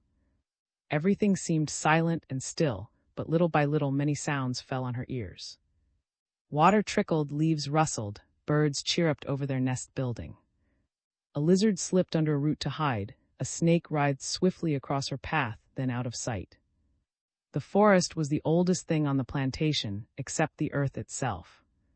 The trees were mighty and tall, and the long gray moss almost hid the new leaf buds which pushed the old leaves off. Poplars flamed with new yellow leaves and green flower petals. Scarlet bells were falling off the supple jack vines, which had climbed high to get clear of the dark, damp shade. Jessamine vines covered naked bushes and treetops under masses of yellow mist, and the shadowy undergrowth was splotched with redbud and dogwood and crimson buckeye blooms. Nothing changed here. The same old banks of shiny-leaved laurel sloped down to patches of blue and white violets and beds of white lilies. Birds sang everywhere, and the tall pines sighed as they dropped brown needles over their feet. When a flock of mosquitoes hummed in front of Mary's eyes, she brushed them away with a smile and told them to go suck some juice out of the tender leaves and let her blood alone. In the distance, a wild turkey hen was yelping, boldly calling for a mate. All the gobblers went off by themselves in the winter, leaving their women alone, but the first spring yelp sent them flying to begin their courting in earnest. Gobblers that had been good friends all winter would fall out and fight, the strongest ones taking the hens from the others. That same hen's calling would start trouble. Turkeys have strange ways, but perhaps no stranger than people. Men are the queerest of all God's creatures. Poor fools, not one of them worth a headache or a teardrop, and yet, worthless as they are, by means of them her own life had become full and her heart had grown warm and glad again. She was even with July at last, no matter where he was or what he was doing. Her heart clutched a little when she thought of him, but a woman's heart is a foolish thing. She stepped carefully across a narrow log that bridged the sluice between the road and the blacksmith shop, a small, black, dilapidated house whose sloping, broken roof let the evil-smelling smoke inside trickle through. A wild plum thicket that straggled up close to one corner made a bold white splash of fragrant blooms right in the face of the smoky shop door. A crepe myrtle's new leaves were scarlet and tender. Squirrels played in a tall hickory whose bright yellow tassels made a thin screen above the old shop's ugliness, and whenever a sudden light stir of wind freed some of the pretty bits they flitted airily down. Poor things! Their time was out. The blacksmith was smoking, and his pipe smelled pleasant beside the stench of the coal which floated out through the door. Mary tapped on the outside and called timidly, "Good cousin." "Who dat?" came a quick answer, followed by a surprised and polite, "Why, how you do, see May." Mary saw how his black eyes deepened as they fell on her, with a hard, fixed gaze, trying to make out why she had come. His grimy woolen shirt was open across his broad breast, and his sleeves were rolled up high, showing his powerful, brawny arms. But he looked weary. His face was lined, his lips droopy, and the hand that held his pipe was a bit unsteady. He looked different from himself, somehow. "How you do today?" he asked her coldly, his eyes still taking account of her. She met his question boldly and with a smile. "Fine's fine. Same like a lamb, More than once those same keen searching eyes had embarrassed her miserably and shamed her until she could not hold up her head, for was the deacon next in power to Brer D, and when they turned her out of the church, he scolded her before all the people at meeting. His reproof had cut her deeply, and ever since then she had kept out of his way. But she was older now and more experienced. She could face him easily without batting an eyelash, and she smiled pleasantly as she inquired, "How do you do, cousin? You so spry today." How come so? Almost unconsciously, her fingers began toying with the tiny soiled rag tied on a string around her neck, for such polite indifference as was something she seldom met. He was not exactly young in years, but he still stood tall and lean and straight. His muscles were hard, his teeth strong, and his eyes keen. In many ways, he looked better now than he had ever looked in his whole life. The years had added flesh to his long, lanky frame. His great, strong double joints were less gaunt, and with worry softening his bright eyes, they became almost gentle. Trouble does most people good. If they are too weak to bear it, they get crushed, but if they can stand up against it, it makes them better in the end. Strange how stuck to that stupid fat doll when there were so many better-looking, willing women in the world. Of course, he was a deacon, and he had always been so severe with sinners that he had to walk straight himself. But a little crooked walking might do him good. "What matter ail you, cousin?" she asked him pleasantly. "You don't have to depend on cotton for it, and I hear say you's got more money than you know what to do. You ought to be happy and—" She said it as softly, as gently as she could, smiling as woman smiles when she knows her power. He shook his head gloomily. "I has a lot o' trouble, see May." Mary laughed out, "Trouble? You has trouble? God have mussy on you, cousin. If I didn't have no more you, I'd jump up and crack my heels joy." "Yes, what kinder trouble is on you today?" As took up his heavy hammer and fingered it, the brawny muscles slid back and forth under the smooth black skin of his powerful arms. It was strange to see this big, strapping fellow downhearted, for as a rule he strutted around vain as a turkey cock. Nobody was ever more sure of himself or more certain that all he did was right. Nobody else had such sharp tools or such well-trained hands, but he seemed not to know just how to start telling her what his trouble was. "I declare to God, see May, when I think on dull and foolish way he done me, I get pure. I never had a long patience, nohow." "Dull? God's sake, cousin. You make me surprise. You and Doll as two turtle doves. I didn't thought butter would much as melt in Doll's mouth. E talk so mild and pleasant all time. E didn't talk mild and pleasant, not dis. Great God, no. E like to a choked a e tongue. All bouts too." Mary sighed and murmured that it was a pity for a nice, useful man like himself to be worried and fretted. But some women are silly like children, and get spoiled to death if you pet them or treat them anyways soft and easy. "You got sense, see May, sense like a man." Looked at her with brightening eyes, and his hands tightened their grip on the hammer's handle. "Was a good housekeeper." The shop was crammed with wagon wheels in need of spokes or rims, but they stood in neat rows, one against the other. The solid block which held the anvil had a band around its middle where punches and cold chisels and other tools stood in the pockets, where his hands could reach them without trouble or waste of time. The oak shavings were free of smut. But Lord, the shop had an evil smell, the breath of that smoky black coal constantly. To stand near the forge was a terrible thing, when turned the handle of the bellows and fanned the black coals red. If cedar smoke could cause miscarriage, what would this coal smoke do? Great God, how come you don't burn hickory or ash or some kind o' sweet wood like you used to? How can you stand a coal fire? It stinks a blunt tail moccasin to me. His eyes twinkled, but his voice was grave. You better smoke you pipe whilst you's here, see may me fillum you. And she handed him her pipe, making a wry face. I ruther smell a polecat. Me too, but Don blame me, gal. Big boy is one fetched coal to shop. E will try new tings and newfangled ways. Big boy knows me or anybody to hear him talk. Shucks, Mary answered, as she took a tiny ember off the forge and lighted her pipe. Big L find out some o, dazed at all sense his skull ever will hold, much as you got in one toenail. The iron in the forge slowly turned red, then white with heat as blew the bellows. I dunno. Big boy is gwine to be a fine man too. See may I see plenty o signs o dat, but been mighty downhearted lately. So ravin about Seraphine, can rest. I keep tellin' him to wait and see what kind o' Oman LB. A contrary Oman is a hard thing to stand. Dat's God's truth, cousin, but what you know about a contrary Oman? When doll gets head set, gets mighty contrary, complained. Mary puffed her pipe in silence. Her eyes were fixed on the red-hot coals, and now fairly started, talked on in a vexed, aggrieved tone. He had never mistreated doll in his life. Every year God sent, when all the crops were gathered, he sent her to town on the boat and let her get herself and all the children, his and hers, some clothes.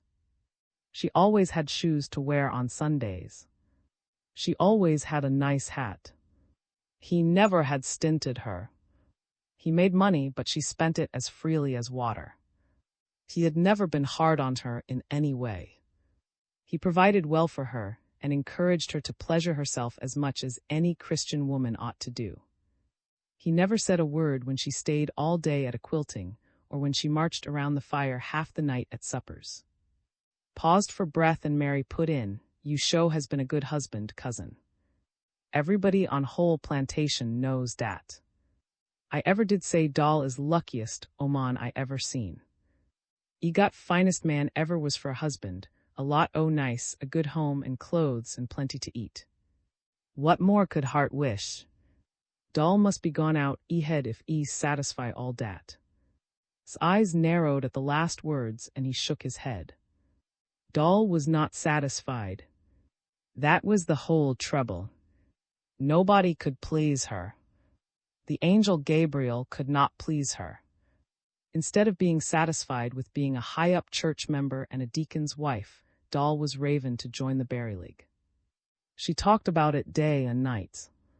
"Doll is spoiled. You done too much for cousin. Too much. It don't pay to let a woman run over you. If you do, before long Doll will stop and wipe feet on you." Nodded slowly. Mary was right. She knew Doll, but he was going to teach Doll a lesson. She'd find out he was no feeble fool to run after her and be a slave for her. She could stay right where she was the rest of her days before he'd ever go one step to fetch her home. "He is, cousin." "Doll, God's sake, you don't mean dat fool Oman is gone and left you. How come so?" Tilted his hat a bit farther back and squared himself with his feet farther apart to tell Mary about the whole thing. Doll never could understand that men and women are different creatures. God made them different at the very start. He did not make men to sit down at home and patch and sew and quilt. Mary smiled. Of course God didn't make men so, and she for one was glad of it. She never could stand to have a man hanging around the house.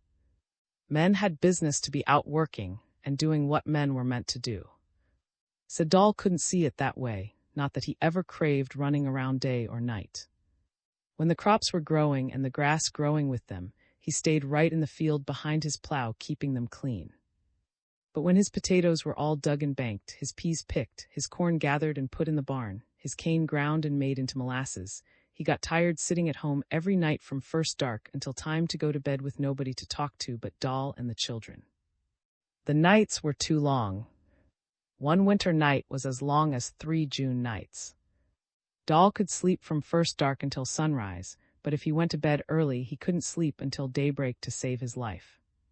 He twisted and turned like a worm in hot ashes, and his bones pure hurt from lying in bed so long.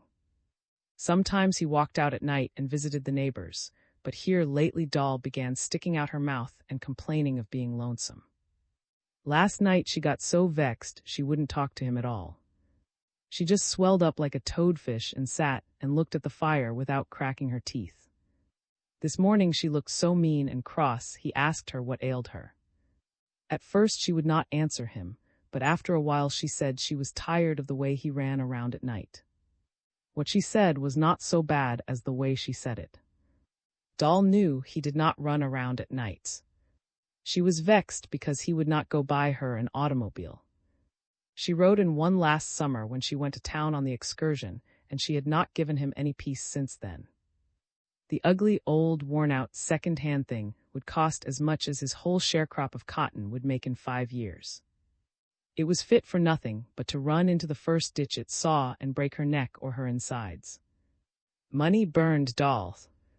With her it was easy come, easy go, as if his field still made a bale of cotton to the acre. Doll wanted to spend every cent, instead of burying some in the ground to keep for hard times. Mary listened thoughtfully. Doll was wrong. God did not intend for people to act so. He gave them feet and the ground to walk on. If they get in a hurry or have a long distance to go, He has provided mules and oxen to hitch to wagons and buggies. People ought to stand still and think. And pray too, added solemnly. Times is changed and change better. Berry leg. Plantation, same since it come here. You right, cousin. Drew a deep sigh. Friends used to look after one another on the plantation. If you got sick, your friends came and sat up with you and rubbed you. Daddy made root tea and dosed you and got you well. If you died, they closed your eyes and shrouded you and nailed clean new boards into a box to hold you. When they dug your grave, they let the sun set in it before they laid you away in the earth. If sickness seizes a person now, unless he belongs to a Berry-Leg society, he is not counted for a thing. He can die and get buried the best way he can. He may be a member of the church in good standing or even a deacon or a deacon's wife, but unless he joins the Berry-Leg and keeps his dues all paid up, he gets no attention. The Berry-Leg sisters and brothers sit up with the worst sinners now and pray over them and listen to all their last words, the same as if they were Christian people. When sinners drop off into their last sleep, they have a store-bought shroud and lie in a fine store-bought box varnished up and painted like a bureau with a glass window in it to show their wicked faces. The Berry-Leg members don't care how much the preacher preaches sinners to hell. They are too brazen to care. They think about nothing but marching and speaking and singing and wearing white gloves. Women who are hardly decent put on white waists and black skirts and black sailor hats and journey round and round people's graves, saying words that are written in a book. Strange words instead of the words Jesus told people to say. Before the dust settles, they put up a $15 tombstone with your name on it. And the dues are high. Every time somebody dies, you pay an extra tax of 50 cents. People die fast these days, too. They don't wait for plain sickness to cut them down. They run around and find ways to meet sudden death. He had told Doll all these things as plain as he could. He told her again this morning, but instead of listening to him, she stuck out her mouth. The way she did made him hot all over, and he all but slapped her then, but he didn't. He just told her to pull in her lip and keep it pulled in. Then Doll jumped up and said he had better pull in his own.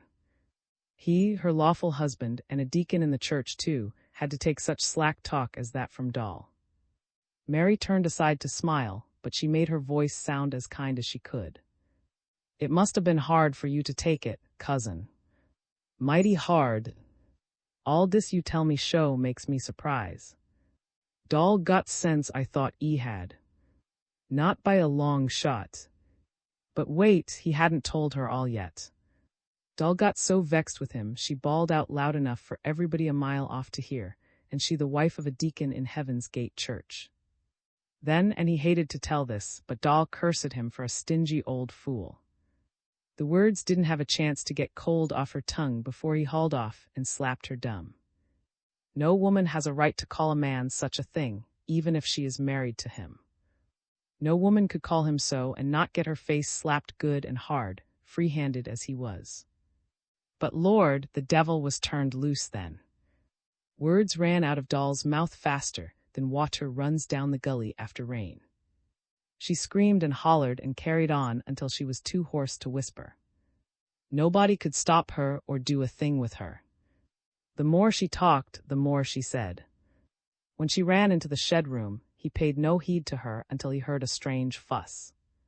He got there just in time to see Doll grab up every bit of the rations and throw them out of the window into the yard. All the grits and meal and bacon, all the rice and sugar and coffee. Every God's thing he had bought to feed her and the children and himself for a whole week. He had taken some corn all the way down to the end of the neck to get it ground on a water mill, because Doll liked water-ground meal more than meal ground by a steam engine. God knew he ever had tried to please the woman. When she finished throwing away all the rations, he thought she would cool down some, but she wasn't satisfied yet. She ran out in the yard, and before he could hinder her, she chopped down all the potato banks with a hoe. Chopped every single bank right in the top where the corn stalks stuck out to let the air in.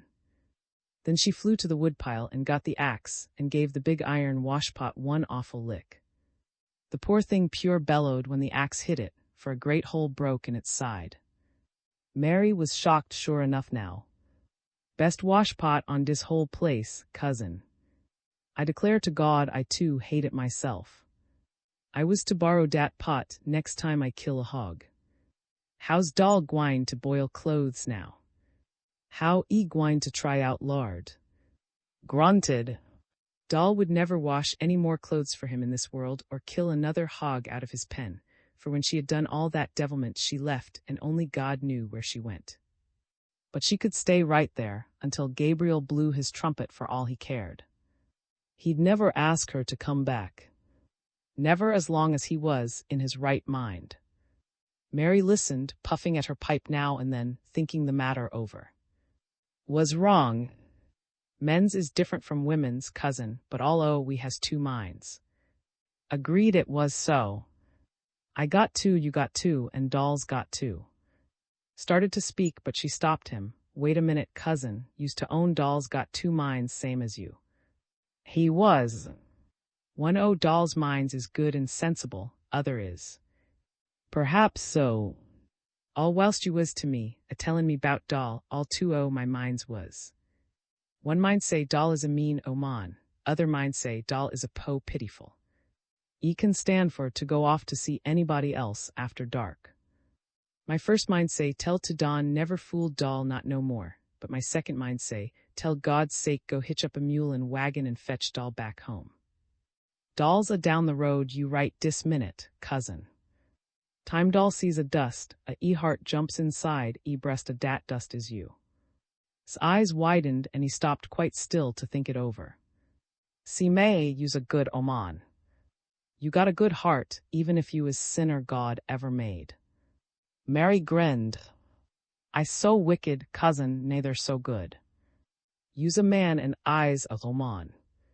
You want to have all pleasure, and Don leave me and Doll none. Dat right church or no church. God gwine be too hard on people what misses and makes mistakes sometimes. You will say, but you better go fetch Doll home. And Cousin Mary laughed, smiled right up into his eyes. If I was you, you know what I'd do. What gal? I'd go beg Doll's pardon. Beg 'em pardon. Dat is what I say. But I done Doll no wrong. It Don's matter who done right or wrong. If you would go humble like to Doll and beg 'em pardon, it would do 'em and you all too good. Wasn't convinced, but Mary persisted. What's done is done. You can change 'em. You may as well make best o' 'em.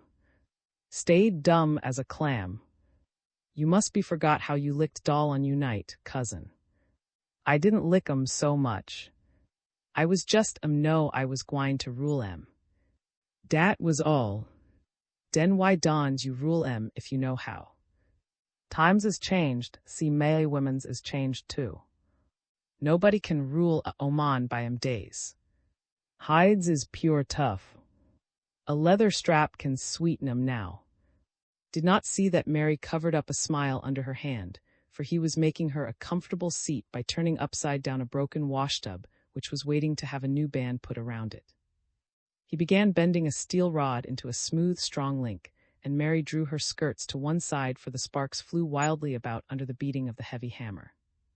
She liked to watch his big hands ruling the hot metal and molding it into a pattern. The rumbling boom of his deep voice was pleasant. His skin was as smooth and black as her own, and in spite of his height and bulk, he moved as easily as a cat. Suddenly his eyes lifted and looked straight at her. How come you named you cripple boy, see May? Dat's a new name to me. The smoke from Mary's pipe curled into a curious shape which broke and faded as she drew in a sudden breath. She hated to answer the question truthfully, yet if she lied, would know it. You ever did hear of a town named? Had not. Well, it's a town up north. Nodded, then waited for her to go on. Does Daddy come from? Who I is? When I went to town on excursion long time ago, I met him. You a seen him since? Not since. Reflected and nodded his head. Since had no daddy to provide crutches for him, he would be glad to make them. He would put all his other work aside and start them as soon as he got measure. Big Boy would go to the swamp and get the right kind of ash wood, so the crutches would be both stout and light. Together, they would soon get them made. And maybe after this Seraphine would treat Big Boy with more manners. When did Seraphine ever mistreat Big Boy? Last when E went all way to town to see him. What Seraphine done, cousin? Seraphine much as come out and speak to em. The morning was warm and the air in the shop was hot from the fire in the forge, but cold sweat broke out on Mary and chilled her the same as if poured a bucket of spring water over her. Fear stabbed her to the heart. Seraphine was always so glad to see anybody from home. Why would she not come out and speak to Big Boy? How come Big Boy told me how Seraphine done? Big Boy had heart to tell you. Size shot a swift look at Mary's face, then went back to the hot white rod which shed scales of red-hot skin every time that it was given a twist. Big Boy is wrong, somehow, cousin. Seraphine miss M, not gold. Seraphine is a good gal, and raven over Big Boy. So much book might be changed Seraphine from how he was, see May. Mary could not answer that. Book reading is an unnatural thing, and it might have gone to Seraphine's head true. Plunged the piece of steel into a tub of water, and the sigh he made was almost as deep as its hissing. Women have got to be strange things these days. They don't need book reading to make them act crazy. All they want is enough money to buy themselves cake and candy and bottled drinks and stuff to sweeten their mouths and rot out their teeth. They were not satisfied to ruin their feet wearing shoes every day, but they wanted irons to straighten their hair and grease to lighten their skins. Seraphine like dat, cousin. Seraphine is a sensible gal. E do wear shoes lately, true, by e got such a awful splinter in e heel last time e danced. But e skin is blackin', e teeth is solid as my own. Soon as e gets a eyes straight home to stay. Dat you call a see May. God knows what e is, cousin. I never see one in my life, but Seraphine craves to get one, I know dat. If dat is what Seraphine craves, I hope e one be disappoint. The big boat was coming up the river, bellowing and splashing water like a great vexed alligator. The day was passing. Mary must go. And yet the news about Seraphine had rooted her feet to the ground, so she could hardly pull them up and move them. Day is young, see May at middle day, not yet. What's you hurry? I'm gwine by Heaven's Gate Road, cousin.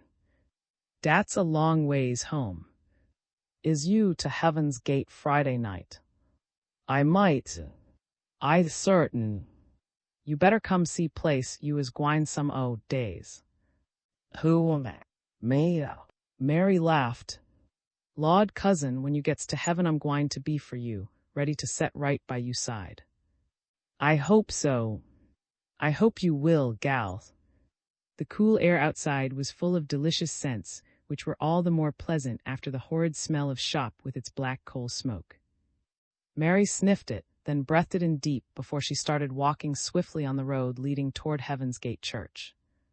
New leaves, fragrant weeds, and grasses were reaching up to catch all they could of the day's yellow sunshine. A light breeze full of summer softness floated in from the rice fields, and snatching at the strong, sweet smoke Mary pulled out of her pipe, swept it away, then climbed up and whirled some of the yellow tassels down from the trees. Mary was worried. What in God's world ailed Seraphine? Big Boy was a fine-looking fellow. When he got on his Sunday clothes and tilted his hat over on one side, any girl would be glad to get him for a husband. She must try to straighten Seraphine out somehow. She would go to Daddy and get a love charm for Big Boy to use on Seraphine and cure her of any foolish notions book reading had put into her head. Meantime, she might try her own hand at working a spell on Big Boy's daddy. Was a fine-looking fellow. Such a proudful fellow, too. She would like to see him humbled just once. One time would not do him any harm. She would have to be careful, for he was fiery-tempered and headstrong, and if she displeased him, he would make her rue the day she ever crossed his path. He had the name of being a good friend, but a mean and heartless enemy. He liked to think he set an example which ought to be followed by every other man on the plantation, but the strongest men were weak before her little cloth-conjure rag. If it failed to put a hand on it would be because he was such a faithful Christian man, always praying and singing holy hymns and abusing sinners and sin. If she did fail to get a spell laid on him, it made no difference. Plenty of other men were in the world, and the difference between one man and another does not amount to a very great deal.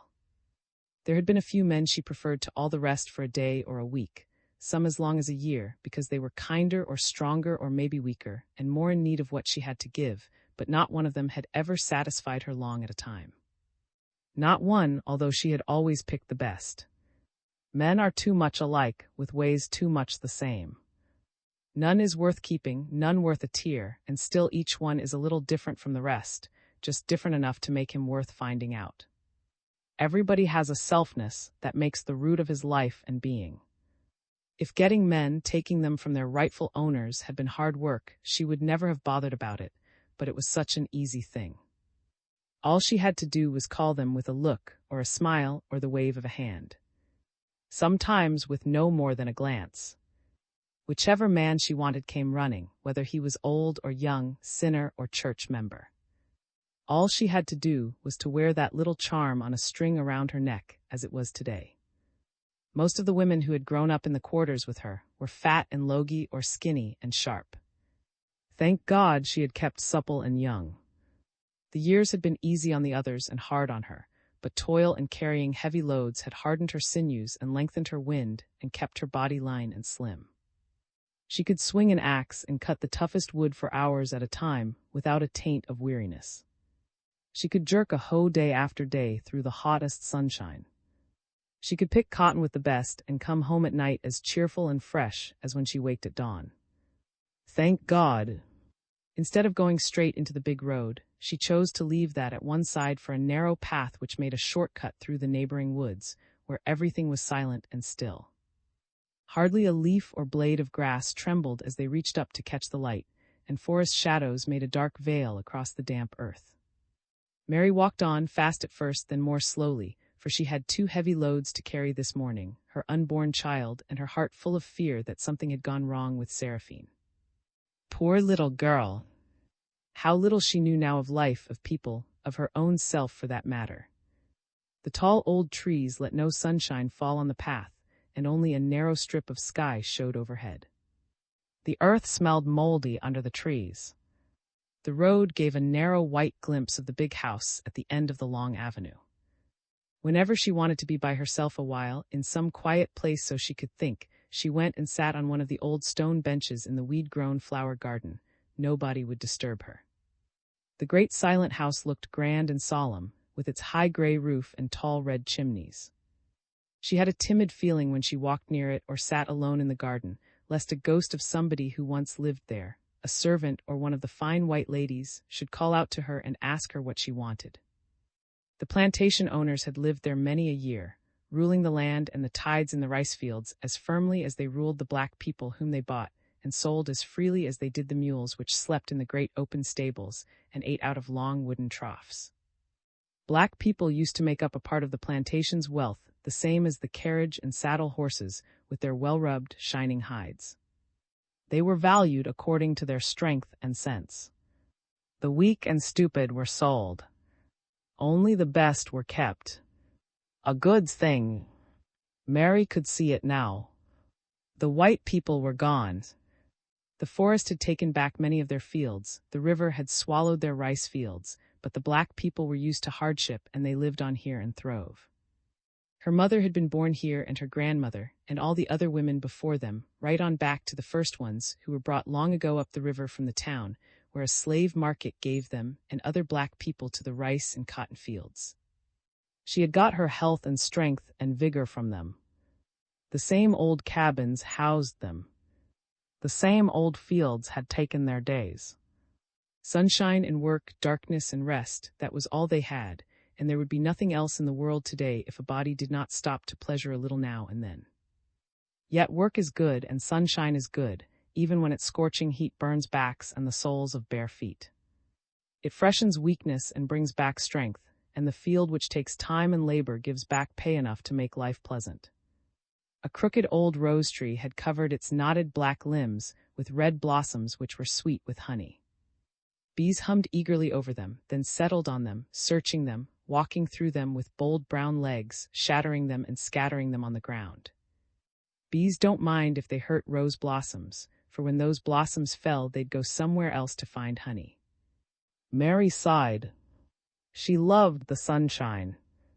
Its warmth and brightness lulled her, soothed her, but the bees, they buzzed so. They might sting her. She'd go. XXII. The last time Mary was turned out of the church, she swore she would never darken the door of heaven's gate again, but now as the old building came in sight and a cloud of dust rose right in front of it, and a great booming and buzzing and puffing made the day quiver, curiosity filled her. An automobile was moving away from the church, swerving and rolling into the big road, taking along with it a cloud of smoke. The birthing lesson was over, the teacher was going away. The Mary counted 12 of them stood out in the churchyard watching. They all stood motionless until scarcely a sound was left, then they turned about and went back inside the church. The cool morning wind fluttered their wide white aprons and their long full skirts, and tugged at the broad-brimmed hats they all wore perched uncertainly on top of their covered heads. They moved slowly as if they were in a trance. No wonder. That new birthing law was enough to addle their brains.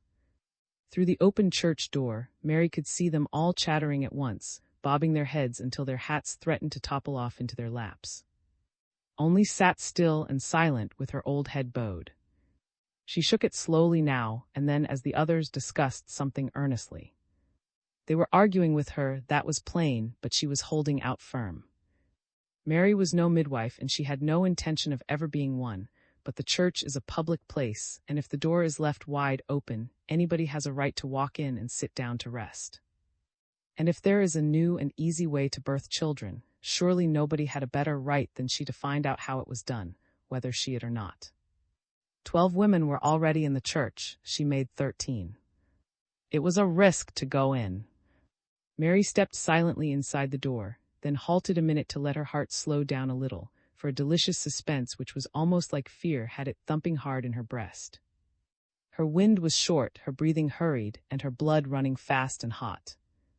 They were so engrossed in their talk that nobody saw her as she walked slowly up the aisle, between the long rows of empty brown benches, to where they all sat huddled in a group near the pulpit. Doll was there too, and when her sharp eyes glanced around and saw Mary, she cried out, "God's sake, who's come?" The talk hushed. Must have been crying, for she took an apron string and wiped her eyes so she could see. Something bad had happened, for more tears ran out to take the place of those that were wiped away. Couldn't talk and the others seemed all excited, but no sooner had their astonished eyes turned on her than Mary felt herself suddenly strengthened. Face to face with that group of failing black women, some of them fat, some of them shriveled, she felt young, firm-bodied, a part of the fresh outside day. The church was cold with a damp, chilly smell, but the blood in her veins rippled warm now. Life burned bright within her, making her feel young, strong, and light on her feet in spite of the troublesome burden she carried. "How all do dis?" she asked politely, and a shower of answers greeted her. "Come ins, honey. I too glad to see you," said over and over. Too glad. Too glad. I'm too sorry you didn't got here sooner." "Sooner? Great God, I'm glad E didn't," Doll cried out. "If C May had a walked in dis church dat fine lady from up north, a like E looks, I would have been so shame I a held up my head to hear what E was a." made room on the bench and beckoned to Mary to come sit beside her. "Come set down, see May, I'm glad to see you. I need you to walk home me dis. I'm dat weakened down, I go dat far by." The old voice quivered pitifully, and a lump came in Mary's own throat as she saw how the drops trickled out from under the shriveled eyelids and rolled down the wrinkled old cheeks. "What matter ails you, auntie? Who dat hurted you so you got to cry? You dawn like new way you got to catch." As she sat down beside, the narrow bench creaked sharply with the added weight. Mary jumped with a startled laugh, in which all the others but Doll joined. "Do Dawn let dis bench fall down me today?" she cried out. "God's sake, Dawn, make no mistake in dis church today. See May, dis is God's house," Doll warned, but Mary declared there was no danger. "Dat bench Dawn like to hold up a heavy load o' sin, see May," Doll suggested sourly, but Mary gave Doll a pleasant smile and told her that the bench would not have to hold its load very long. She had just happened to be passing by, and when she saw that the church door was wide open, she stopped in to rest herself a minute. "You sho look like you would need some rest. You better had go home and hide. Dis child is a load true, heaviest one I ever carried yet." Mary still kept her temper, although Doll's talk rasped her. "You is gwine to have twins," Doll suggested, but even this met with a polite answer. "If you say so, Sister Doll. You knows a awful lot. Nothing please me better. I ever did wish my could come in a litter. And one at a time is awful slow, it takes so long to get a house full. I been at it gwine on mighty nigh 20 years now." Doll stared at her, trying to shame her, but Mary talked on pleasantly. Birthing children was not so bad. It was as easy for her as to pop her fingers, but she wanted to have some gal sleep once more. Good, sweet, quiet sleep. It had been many a long year since she had had one single night of it. "When you gwine to stop see May?" Doll asked with a hiss on the edge of her words. "When I get tired, pleasure. A lot o' mighty fine men round here, so awful satisfied wives. I might try one more round, I stop good. Shut you mout, May, you can talk such brazen talk in house, oh God. You must be forgot." Doll's tubby body, her husky, breathy voice, her little sharp eyes all made Mary feel suddenly cross.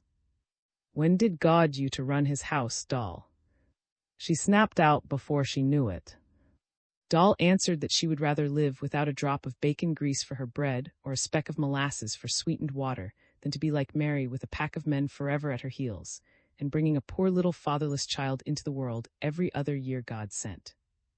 Hatred for Doll scraped against Mary's heart. She felt like slapping her. "Dawn fret about me, Doll. You dawn have but one man when I has a plenty, but dat dawn make you so much me. I stand to have same man in my face night God sends. No Lord. I rather change. I like to shoot down ducks as rise. But I dawn forget my manners like some women I know. I treats my men fine. When I sees 'em a downhearted, I cheers 'em up and sends 'em off a hat's pure cocked on one side. You dawn treat dat one man you got halfway decent. You got him all worried in his mind and fretted half to death right now. Is you call dat a Christian? What you got to say 'bout dem poor nameless you got?" Mary leaned back and laughed. "Do God's sake, Doll, Dawn talk so fool. My come into dis world by same road as you own. You know dat good as me. You own Dawn travel a bit easier road and my own either. Not a bit. Well, I can say dis much, see May, July done right when he left you. You is pure slippery as okra." "Doll," Mary said scornfully, "you's a fool." She sucked her teeth and all the women straightened up. Took her hand. "You to talk such a talk, see May book say if we call nobody a fool, God would burn we in hellfire. Fool is a awful sinful word. Honey, do Dawn say 'em no more." The women began murmuring, nodding their heads. "Dat's God's truth, auntie. You's right to talk to see May. See, May is a heavy case in this world. A heavy case, true. Mary raised her arms and tightened her. You have to excuse me, Auntie. Doll got me vexed in, I knew it words slipped out my mouth. But if Doll had any manners, be up July's name to me, and at me like a porpoise. You must be forgot July's my own brother. Doll snapped out. No, I's forgot Doll. And I forgot July used to be my own lawful husband too. Reverend read out book over me in July, but July didn't count dat no air. Not July. E went off Cinder just same as if E was a single man. Just the same. And Cinder was my own second cousin too. But July left Cinder same way. Mary laughed carelessly. No Oman keep a sometime man like July. Laud have mussy, sighed, and the other women stirred uneasily. Mary loosened the string which held her full skirts tied up short, then she straightened up. Let me tell. July's been gone a long time. I don know is and I don care. But if boat yonder on river would fetch him home today, cold and stiff in a box, I could look at him same as if was a stranger. Not a drop o' water out my eyes. Jumped. Gal, you pure scare me when you talk such a talk. I'll make you eat dem same words yet. No matter you is or July is, two is man and wife. Yon can change dat. When God joins people can put 'em apart. Not even sin. How long has July been gone, see May? One of the asked. Mary reflected. She could not remember exactly. Seraphine was in her 16th year now, so July must have been gone over 16 years. How much you had since July went? Asked another one. Plenty, sister, and all of 'em is in a fine. Most of 'em big enough to work day. We has plenty to eat, plenty to wear, plenty to pleasure too. Mind how you brag, see May warned. I've Auntie. All this I'm tellin' is God's truth. Me and my Don need no man. We can get on better I can easy pick 300 pound cotton in a day. I can hoe a acre clean grass quick as any Oman on whole plantation. I done burst all my old way, and I's never had a backache in my life. Nobody answered this, and Mary looked Doll in the eyes. I know talks about me behind my back, but I don't mind. Talk all you want to. I no member church. I been baptized and I been a member 4 different times in my life. A member same as you. When I get old and tired pleasure, I'm going to seek and pray and be a member again. She looked around and smiled. If I was fat or either old, I might would settle down, but thank God I neither one. Not yet. Got stiffly to her feet. Come on, gal, she said, taking Mary by the arms, go home. God's house no place sinful talk. I want to hear how to birth new lawful way, Auntie. Don, let's talk dat talk now, not till we get out God's house. It decent. No, it to hear. I declare to God, it made me have sin to hear about You had sin, Auntie.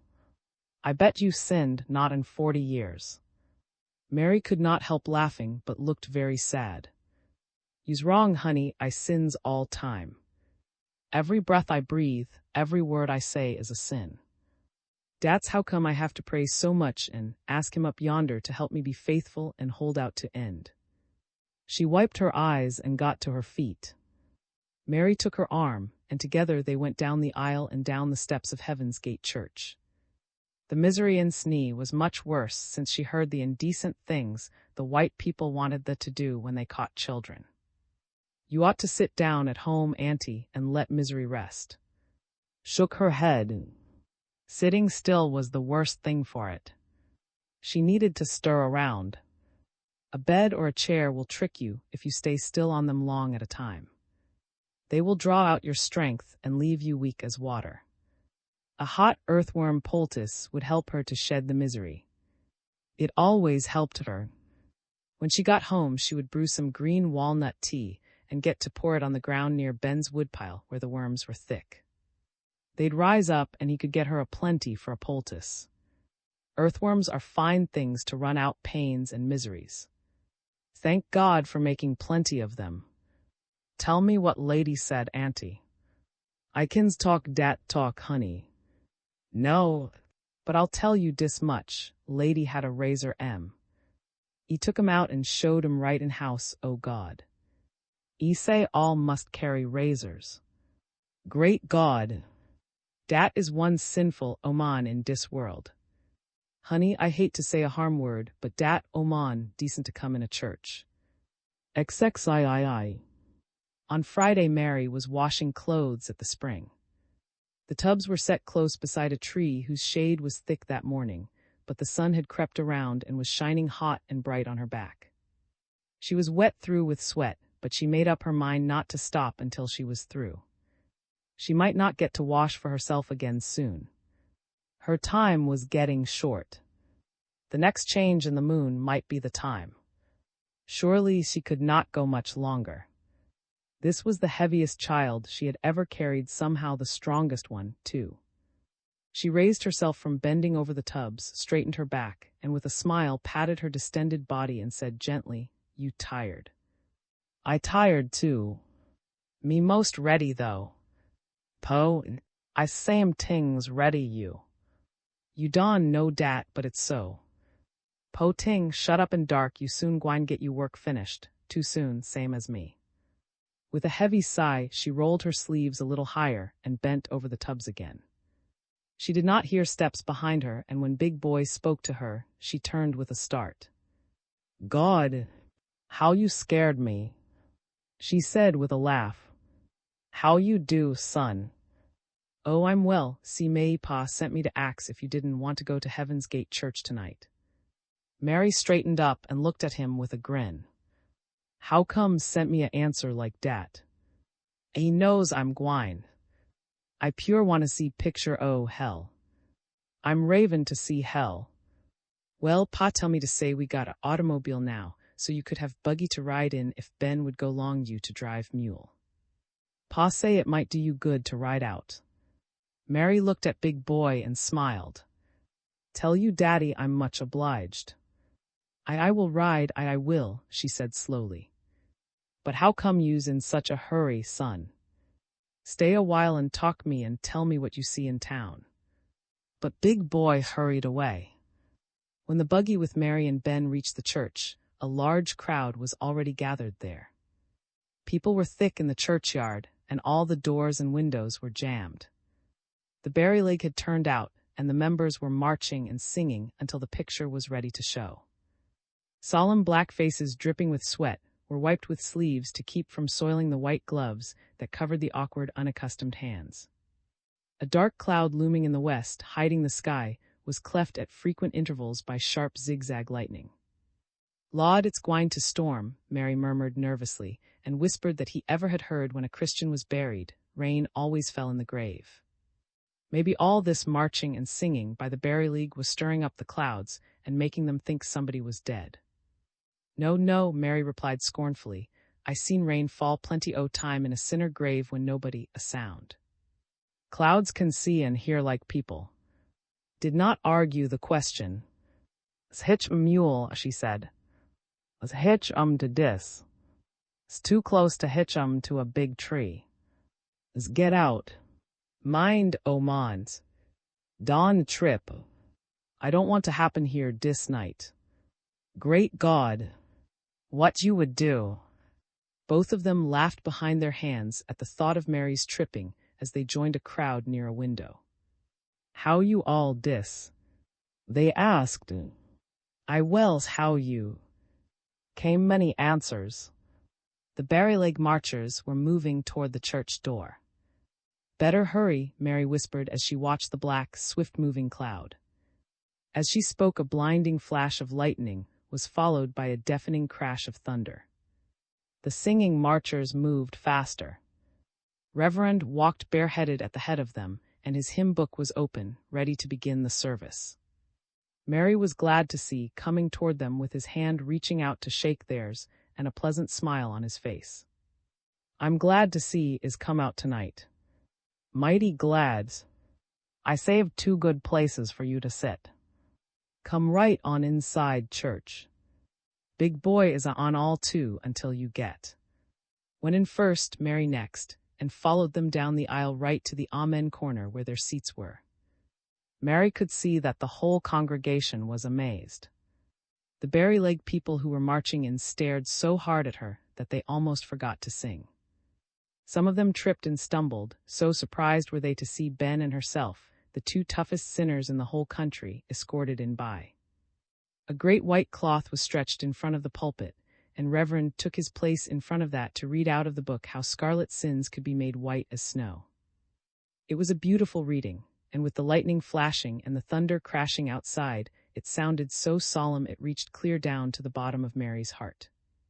"Though you sins be as scarlet, they shall be as white as snow." Reverend said nobody living could know how hot hell was. He said that if all the stumps in the world, not only the stumps on this plantation, but all in the whole world, were dug up and put in a pile, and all the coal down in the bowels of the earth taken out and piled on top those stumps, then all the kerosene and gasoline and gunpowder in the world poured over the pile and set on fire, a sinner who had been in hell no longer than 3 short weeks would freeze to death in 10 minutes in a fire so cool as that. The picture of hell began with clouds of smoke coming out of a bottomless pit, smoke that was far blacker than the smoke from the river boat, and God knew that was black enough. Mary could smell it, and the stench of it was like coal smoke mixed with burned feathers. It all but choked her. She had to cough to get her breath. Then Satan's black head, with 2 horns like a bull and grinning tusks like a boar hog, rose up out of the smoke which gradually cleared away until the awful fire from which it came could be seen.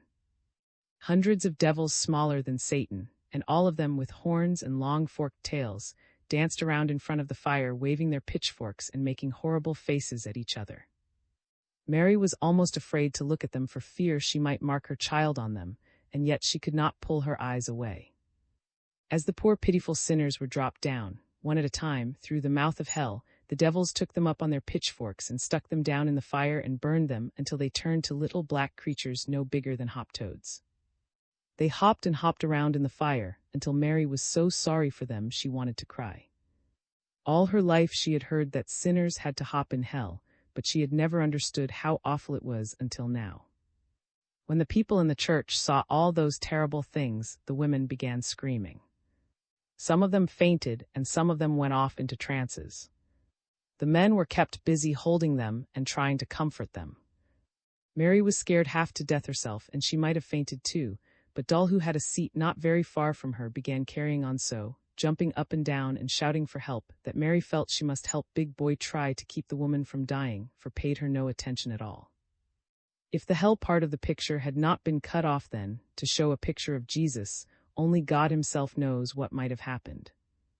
As likely as not the church would have been full of corpses, but Jesus, a kind-looking white gentleman with a beard and long hair like a lady, all dressed in a long baptizing robe, looked so harmless that everybody felt better at once. Then Reverend got up and read out of the book how Jesus said, "Come unto me, all ye that labor and are heavy laden, and I will give you rest. Take my yoke upon you and learn of me, for I am meek and lowly in heart." Before he finished reading, the people were falling over themselves, running up to the mourner's bench, yelling and crying, calling on Jesus to have mercy on them and forgive them their sins. Not only women and children, but big, broad-shouldered men, the toughest, boldest sinners, got down on their knees and begged Jesus to save them from torment. Their words fell thick as the heavy raindrops on the church roof, but their prayers and weeping were feeble things beside the great peals of thunder that crashed down from the sky. God was talking. Each terrible roar shook the church. The glass windows shivered and rattled, and the wind whirled and lashed the trees. Ben turned and twisted and groaned, and kept looking behind him at the glass windows, which let the glares of lightning shine right in on his back. "I have hearsay glass draws, see May." Mary shook her head. She didn't know. She had never been around glass in her life. So much glass did look dangerous. Then she thought of the big house with glass windows all over it, and all kinds of glass inside, looking glasses and chandeliers hung with hundreds of pieces of glass. Lightning had never struck it, and it had stood there 100 years. No use to fret. Just as she said it, a pain hit her so hard she groaned, "Do have mercy."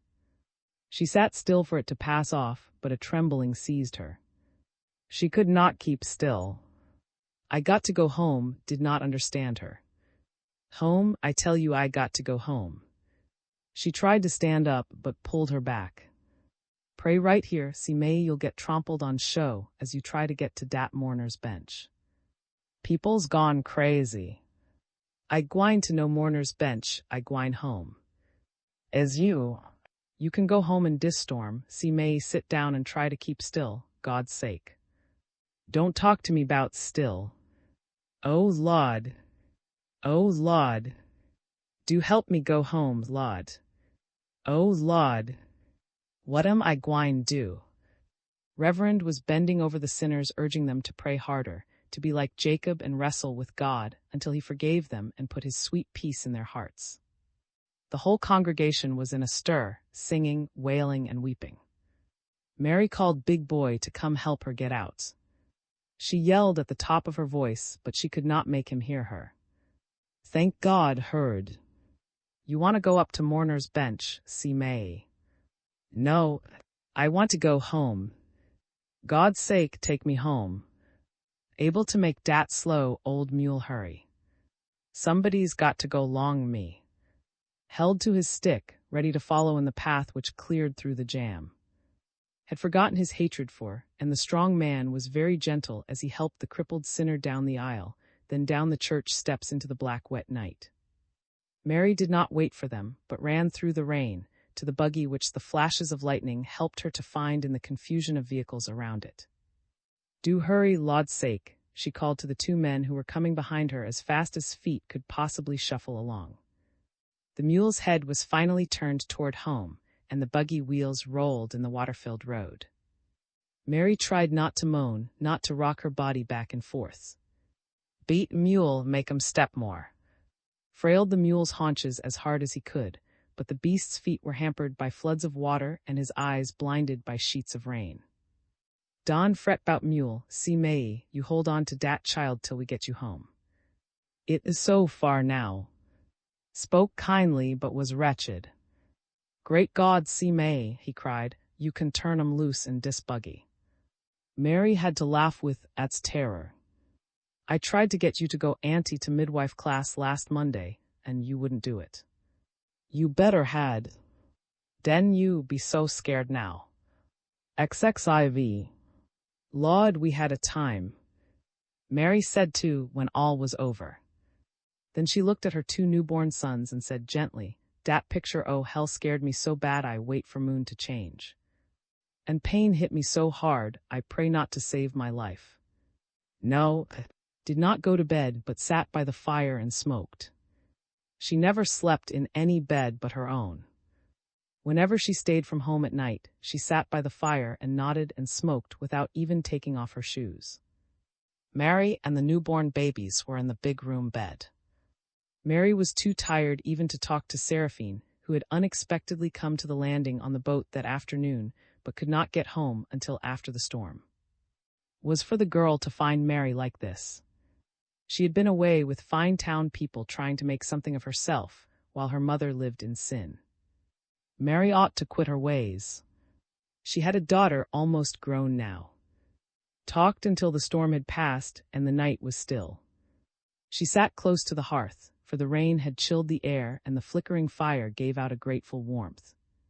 Mary was glad to see her rest, for hurrying around so fast must have made her tired. She smoked a pipeful and laid her pipe on the hearth and settled herself with folded arms to sleep a little. She had hardly dozed when something roused Mary.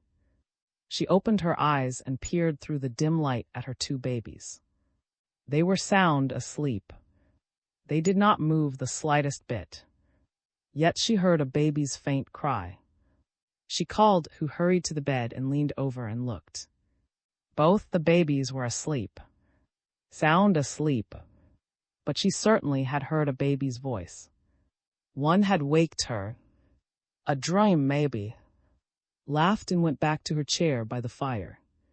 Mary was getting foolish. Waking herself up with dreams. Sighed, then turned in her chair suddenly. She heard a baby too, and she was not dreaming. She hobbled to the bed. No sound came from there. What was it she heard? Where did that cry come from? Not from Mary's boys. Both of them slept. What could it be? The room was almost dark, for the fire burned low. Said she felt a ghost must be walking around under the house. Mary was too brazen. Something was bound to happen to her. Maybe a platy was outside. Screech owls and whippoorwills had both been crying. She had put the shovel in the fire to stop them. She added a light wood knot to the fire, and a blaze flared up bright. At the same time, a feeble wail sounded. Mary was sure it was in the room, but waited to hear it again. Maybe a little goat had gone under the house out of the storm. There it was again. What was it? The old woman went to the corner. The sound seemed there, behind the organ. She didn't feel comfortable close to that organ. Why did Mary have it? Organs were tools of the devil. The idea of reverend wanting one in the church. Could that sound like a baby crying come out of the organ? Satan might be playing it. Mary had talked a lot of impudent talk lately. It made her uneasy. Open you eye, auntie. Wake up good, Mary called out sharply. Something strange was in that corner by the shedroom door. What in God's world was it?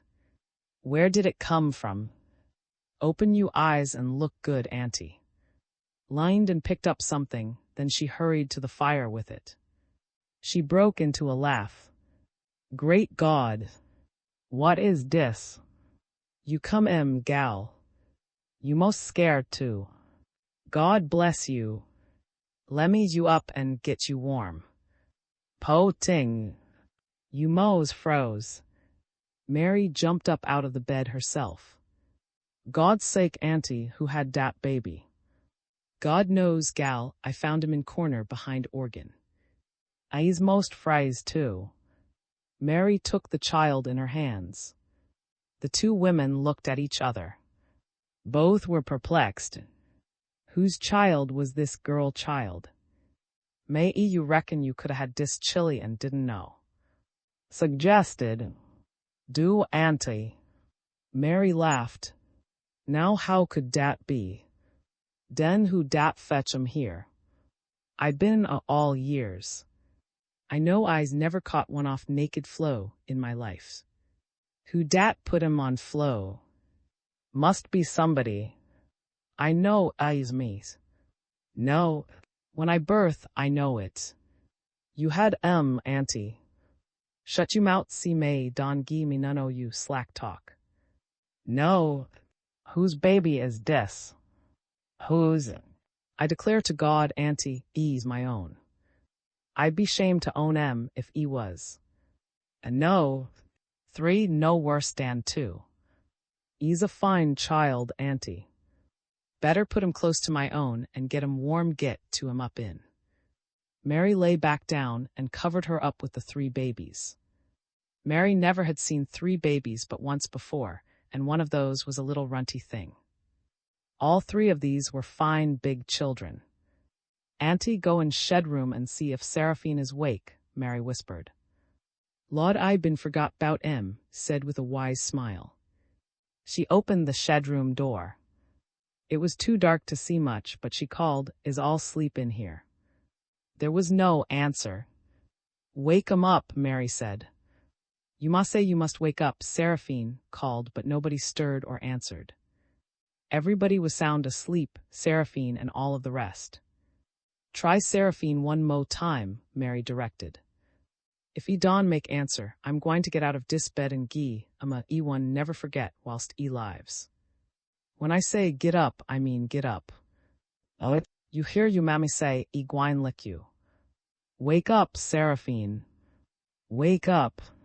There were 3 beds in the shed room, and the covers on all of them moved. Mary's threat was effective. "All get up and come in dis room. I want to look in all you face," Mary called to them. "Don make dem come May, not dem boy." "So sleepy," interceded. Mary reflected a moment, then called sternly. "One got to come. One. Seraphine Yuan, come stand close to dis bed. Right now, too. Dis minute. You low down no manners gal. You gone and had a gal child right here in my house, and den lay down in bed and make out it my own. I good mind to lick you till I scorch you gown tail." Seraphine and were 2 awkward figures standing there by Mary's bed, both of them denying most positively any knowledge of the extra child. "E my own," Seraphine declared over and over and echoed, "I know E's my own." Finally Mary got tired of questioning them. "Get on back to bed. I too vexed to fool. Tomorrow I'm gwine to get up and lick all too. I gwine let you get away any sucha in my house. No, I'm gwine lick you to death. You wait." A good long sleep calmed Mary's anger, and the morning light showed that the girl child was the prettiest one of the babies. Mary began feeling as proud of it as she was of her boys. "I'd as soon take care of 3 as 2. Gal trouble boy is nohow." Seraphine woke with a fearful toothache. Her throat was sore too, and Mary made her stay in the house while the ground was so wet. When Doll came to inquire about Mary, was sitting on the doorstep in the sunshine smoking her pipe. She still had the white cloth on her head and the strange wooden beads around her neck that were the signs of her night's occupation. "You look faded, Auntie," Doll said with sympathy. "I is, gal. I is," affirmed. "I been all night." "How much you catch, Auntie?" Held up both hands to the sky. 3. Mary had triplets. 3. See, May had 3. Great God. Dat's a litter. No, I's no litter.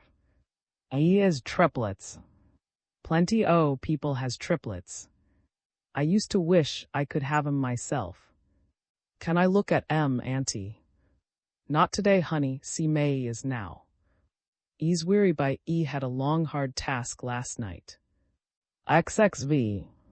Mary mended fast, and before long she was her old, strong, able self, out in the field, doing a regular field hand's work. Every morning she thanked God that she was well again, and that the babies were all 3 thriving. The patches she had planted all around her house were growing well. Cabbages were heading, watermelons and figs and peaches were ripening. Okra and tomatoes were bearing fruit enough to keep a big pot filled with soup. The hens laid and hatched well, and the red rooster strutted about helping them find worms and grass seed for themselves and their children.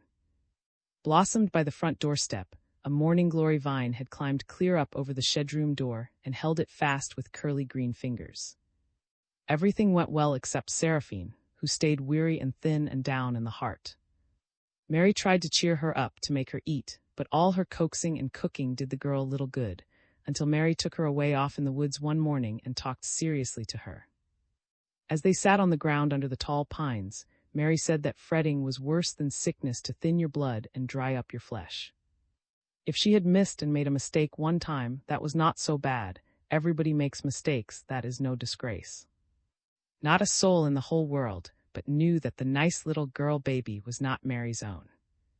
It was a nice little child. Seraphine ought to be proud of it. It was a good child to have around, because it had never looked on its daddy's face.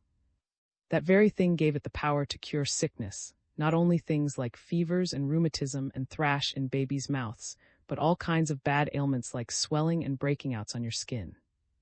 Seraphine listened with a solemn face. Tears began pouring out of her eyes, then she bent over and crumpled up no bigger than a little child. Mary put both arms around her and drew her up close. "Now, honey, Dawn cries so hard. See, May loves you just same as he ever did. Loves you. Ben's eyes big enough to see you. Big boy is most dead, he loves you so much. Instead of helping, this kind of talk made Seraphine cry more. It was doing harm instead of good. So she tried different talk. She drew her arms away and stood Seraphine on her feet. Look at me, gal. You think I don't know what ails you. I do. You because you done wrong. No, you's because one o' dem town men's tricked you and dropped you. You is a fool. As much men's as God put in his world, any oman what would shed a tear over one man got good sense. You make me pure shame. Shame. Me and Ben all has been in Savin on half rations, so you could stay yonder to school until you gotta. God knows what it is, but I know I rather have dat gal child yonder home den all in world. You got to stop dis, or I'm gwine to tell on you. Ben and big boy and else. No see may e don tell. If you don eat more victuals so some can stick to you ribs, I'm gwine to tell 'em show as you live. None o've my never been weakly before now. I can stand to see a weakly oman around a doleful. Nobody can stand 'em.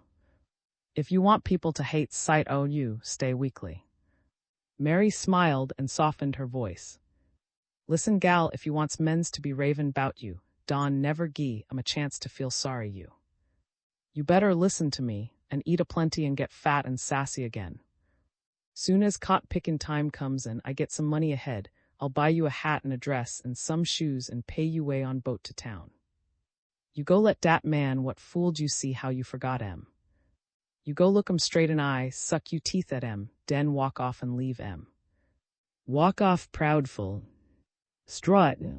Dat is way to treat big town men. Let 'em see you noways downhearted.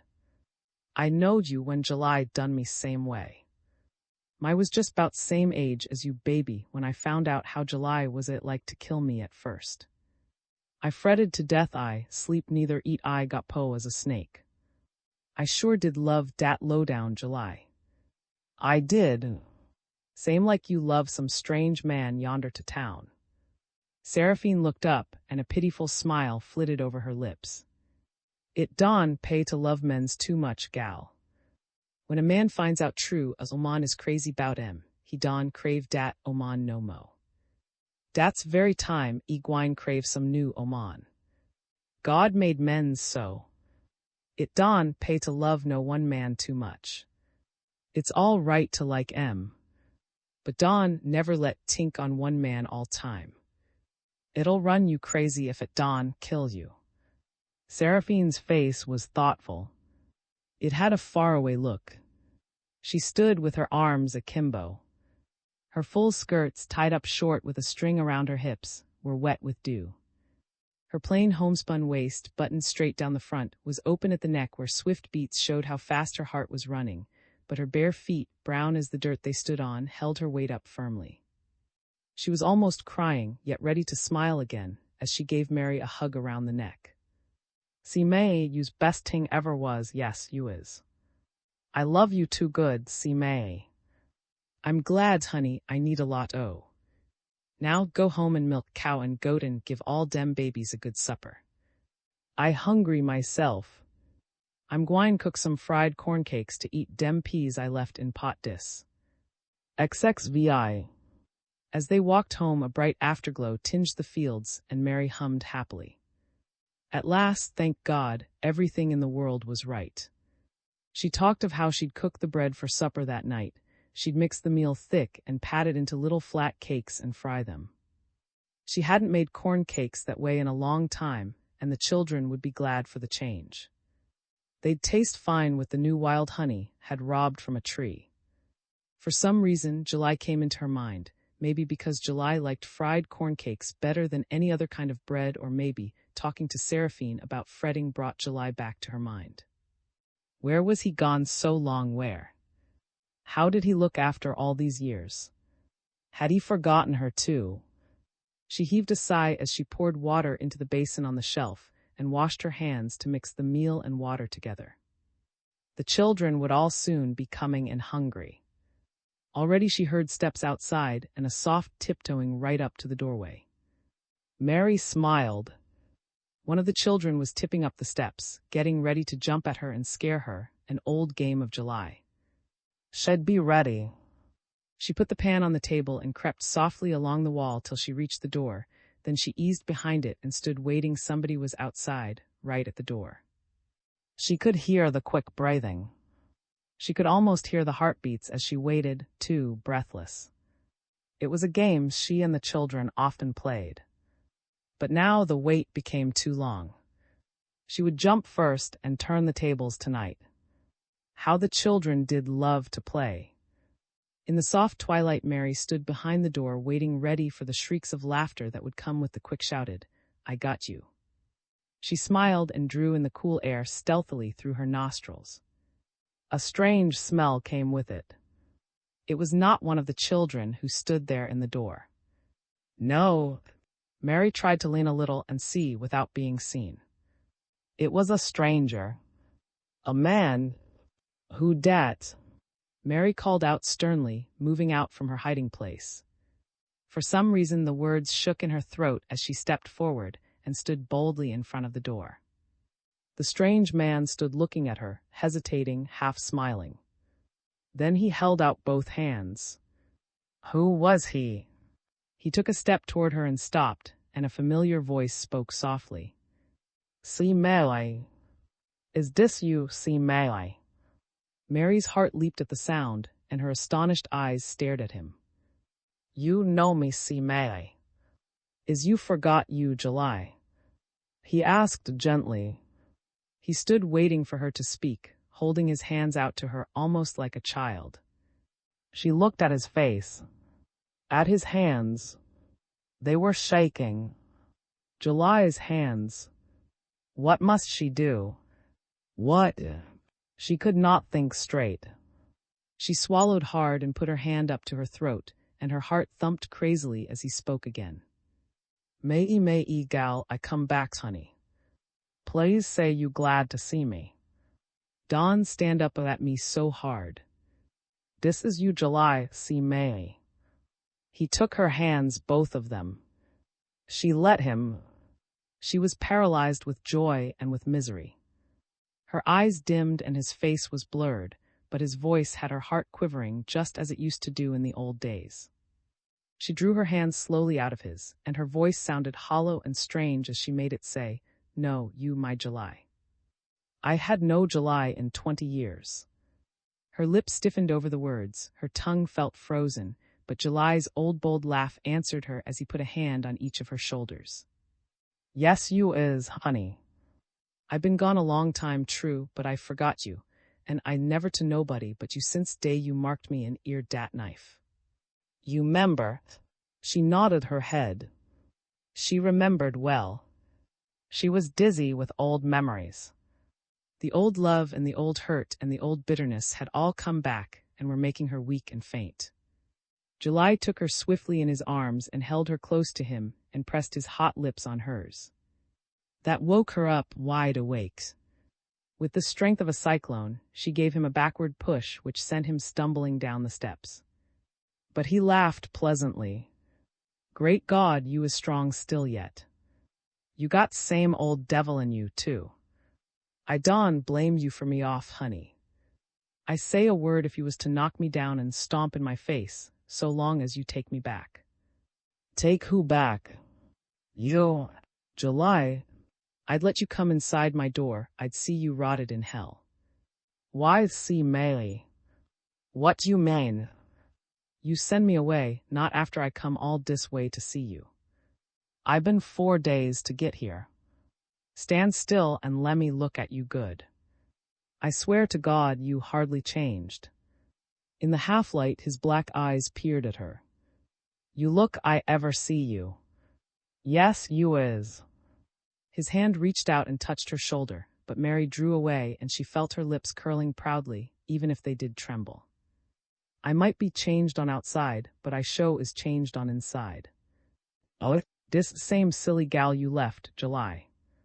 "No, Don fool." She looked straight at him. Her weakness was passing, and the dim light was helping her hide it. July couldn't see how she shook from head to foot. She laughed. I been da talk 'bout last month. I told dem people right yonder at Heaven's Gate Church if you was to come home cold and stiff in a box, I could look at you same as a stranger and not a water out my eye. I mean it, July. She nodded her head for emphasis. Then she pointed to the street. You may as well go on. I got to cook supper. I'm hungry. I hardly eat good since breakfast. But July persisted. May I, you listen. You don't know 'bout all dem things I fetched in my valise you. I got fine presents too. Don be so rash you talk. Wait, lemme show you. He picked up the suitcase from the bottom step. It was heavy, bulging. He laid it down on the ground to open it. His fingers fumbled with the straps. But Mary stopped him. Don opened dat satchel, July. Don unbuckle a strap in my yard. No, you own sister is a right yonder down street. Take you foot in you hand and go to em. I don't want you or you got. July looked astonished. He took a purse out of his pocket. It was fat and full. He had brought money. Lots of money. Dis, see may I fetched all dis for you.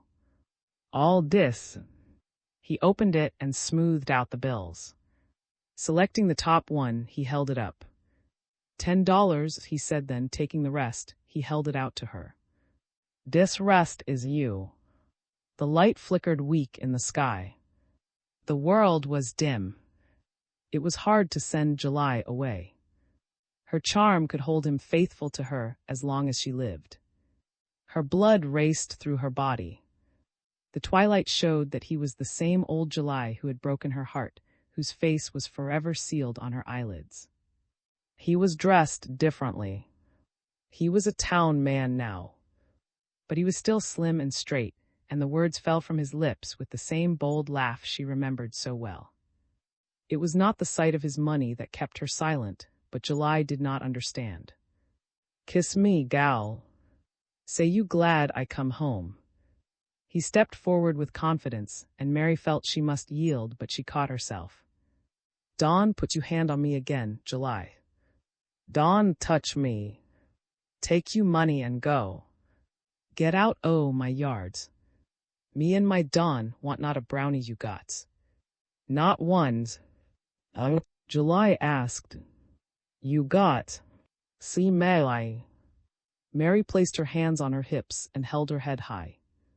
Show I got. She laughed. I got plenty Plenty. None you own, July, so it none you business how many I got. In spite of her laugh, she shivered as a still tree shivers under a sudden gust of cold wind.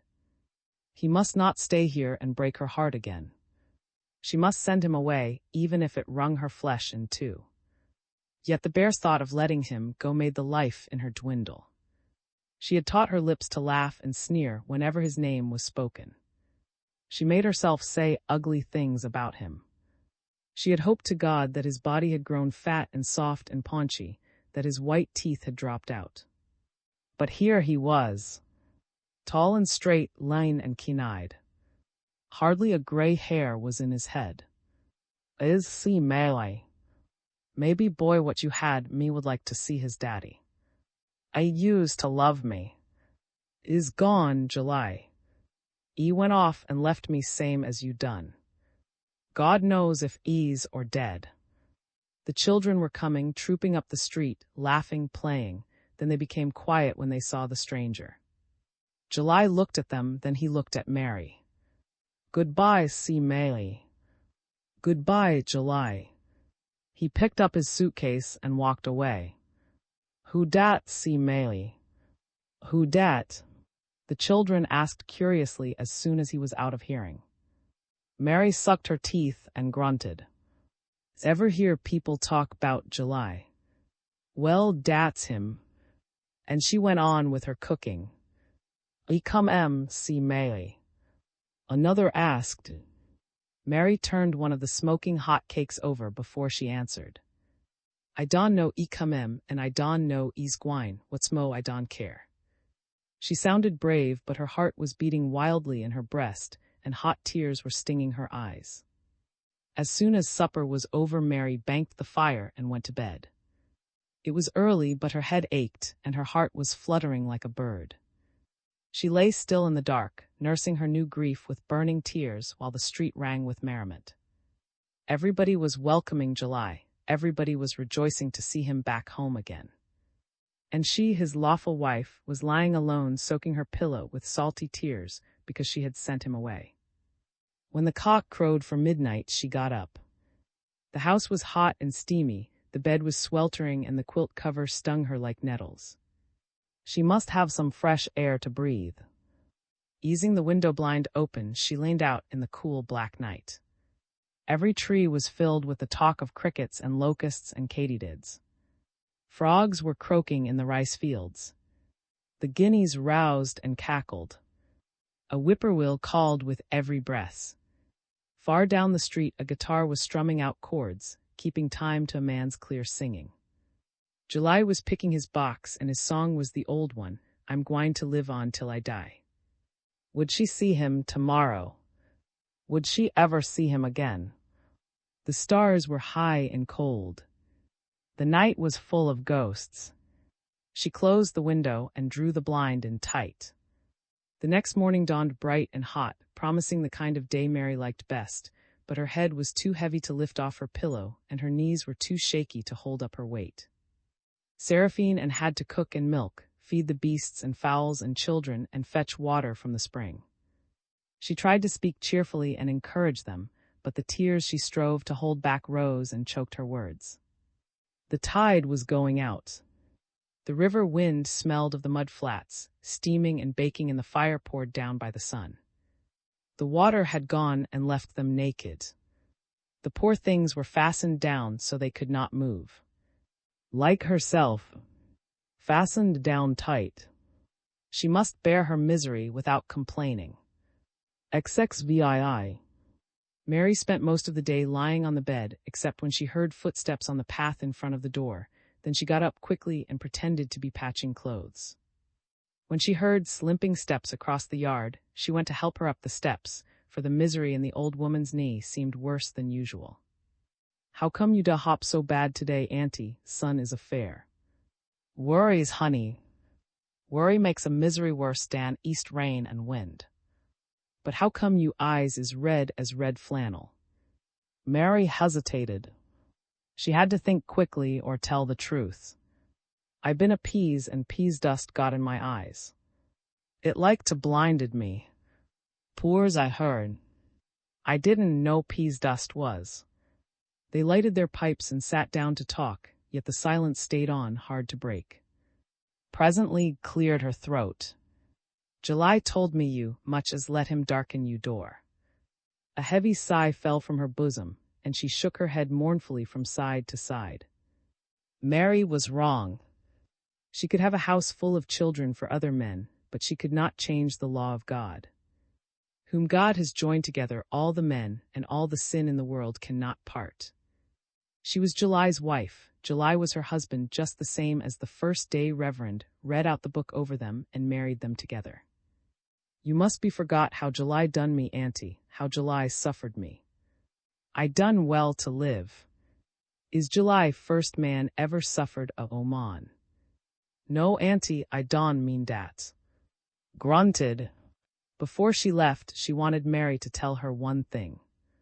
What had she ever done to make God bless her with a husband that would not suffer her?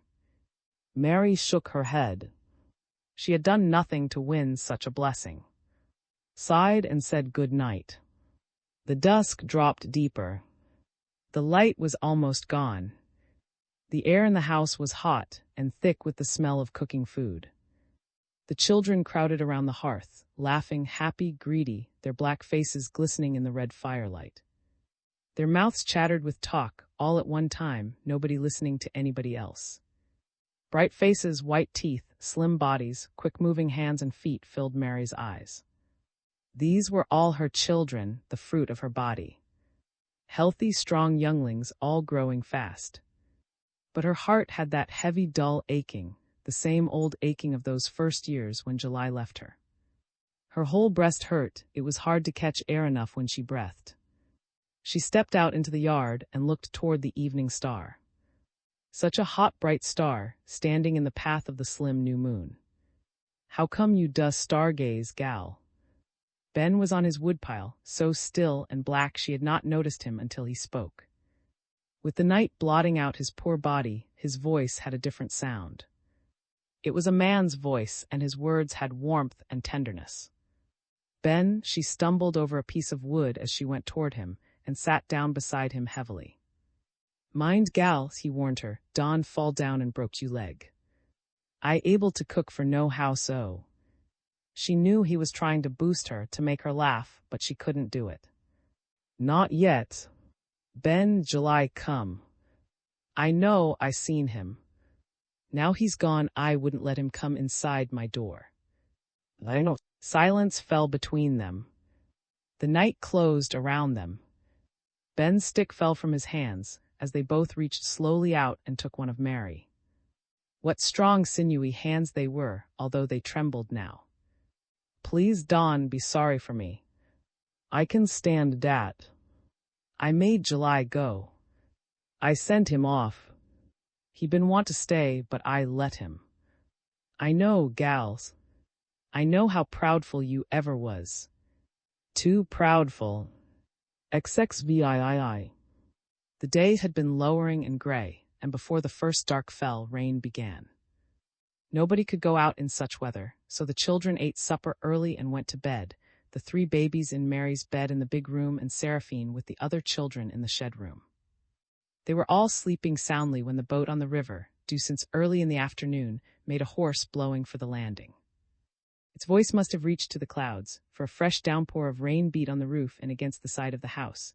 Great gusts of wind swelled and crackled the newspapers pasted over the cracks on the walls. Those cut into fringes and decorating the high mantelshelf shivered and shook with the draft, and the ones tied to barrel hoops and hung on the rafters swung slowly back and forth like bells tolling. The red rooster, out with his flock of hens in the fig tree, flapped his wings 3 times and tried to give the boat a brave answer, but the rain and wind cut off the words in his throat.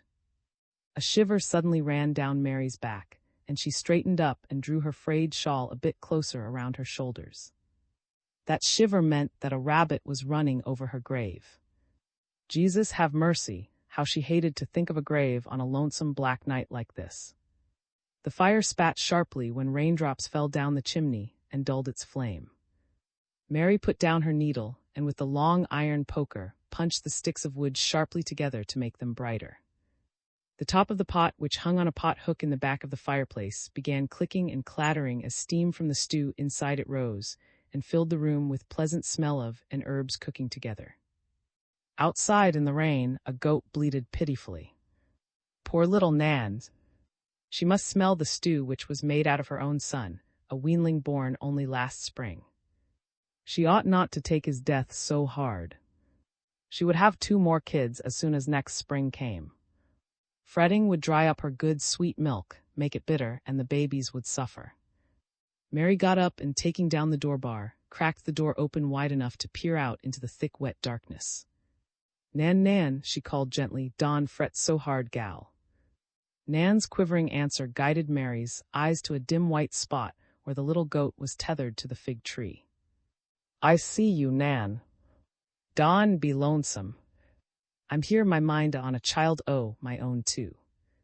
I know how you feel, you son gone. I know good." The wind whistled and lashed at the trees. Mary's long skirt whipped at her legs and pulled her back inside the room. She closed the door tight, put the bar into place, and filling her pipe, sat down to smoke one last pipeful before she went to bed. It was good to be under shelter with all the children well and safe, and out of the cold black rain. Lord, what a night! She looked up at the enlarged picture of hanging on the wall.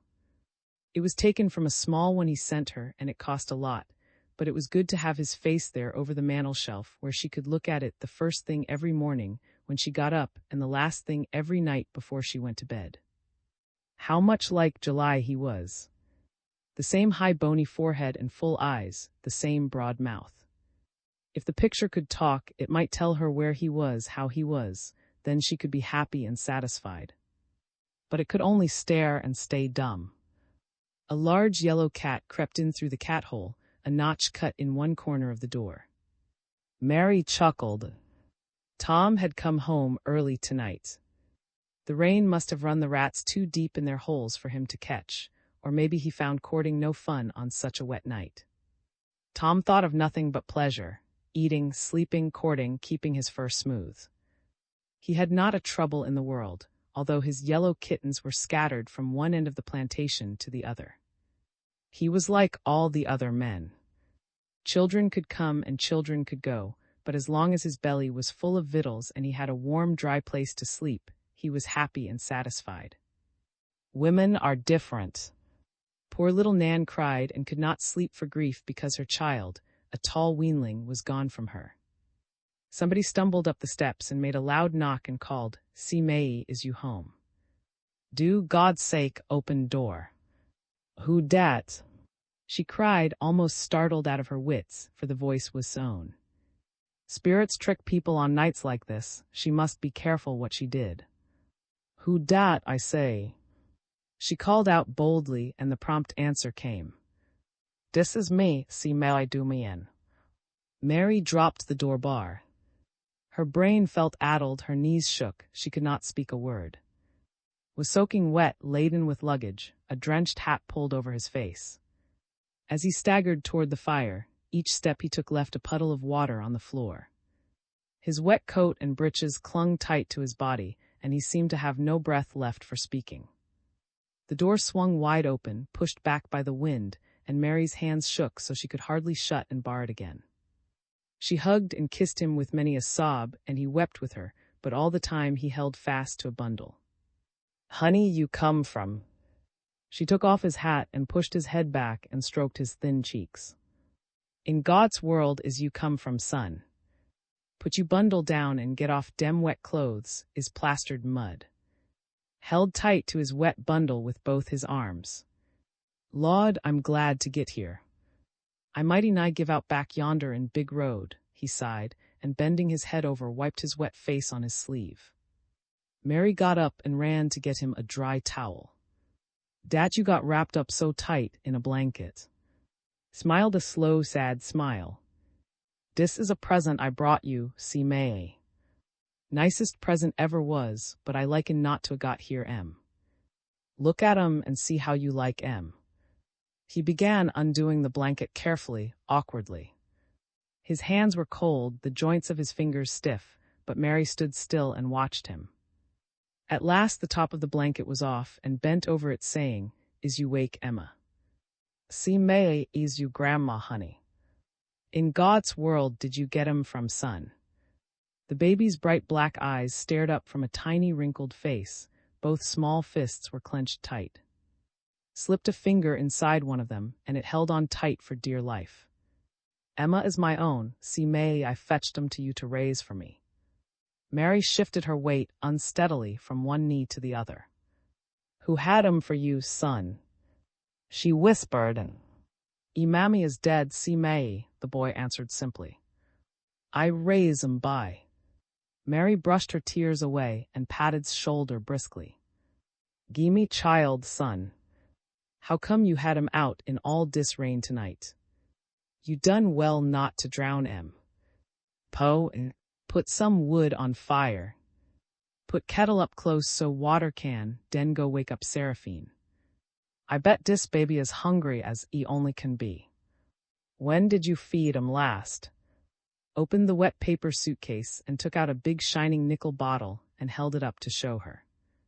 It was a fireless bottle, he said. Milk would stay hot in it all day and all night. Emma had been drinking out of it ever since he started for home, 2 days and 2 nights ago.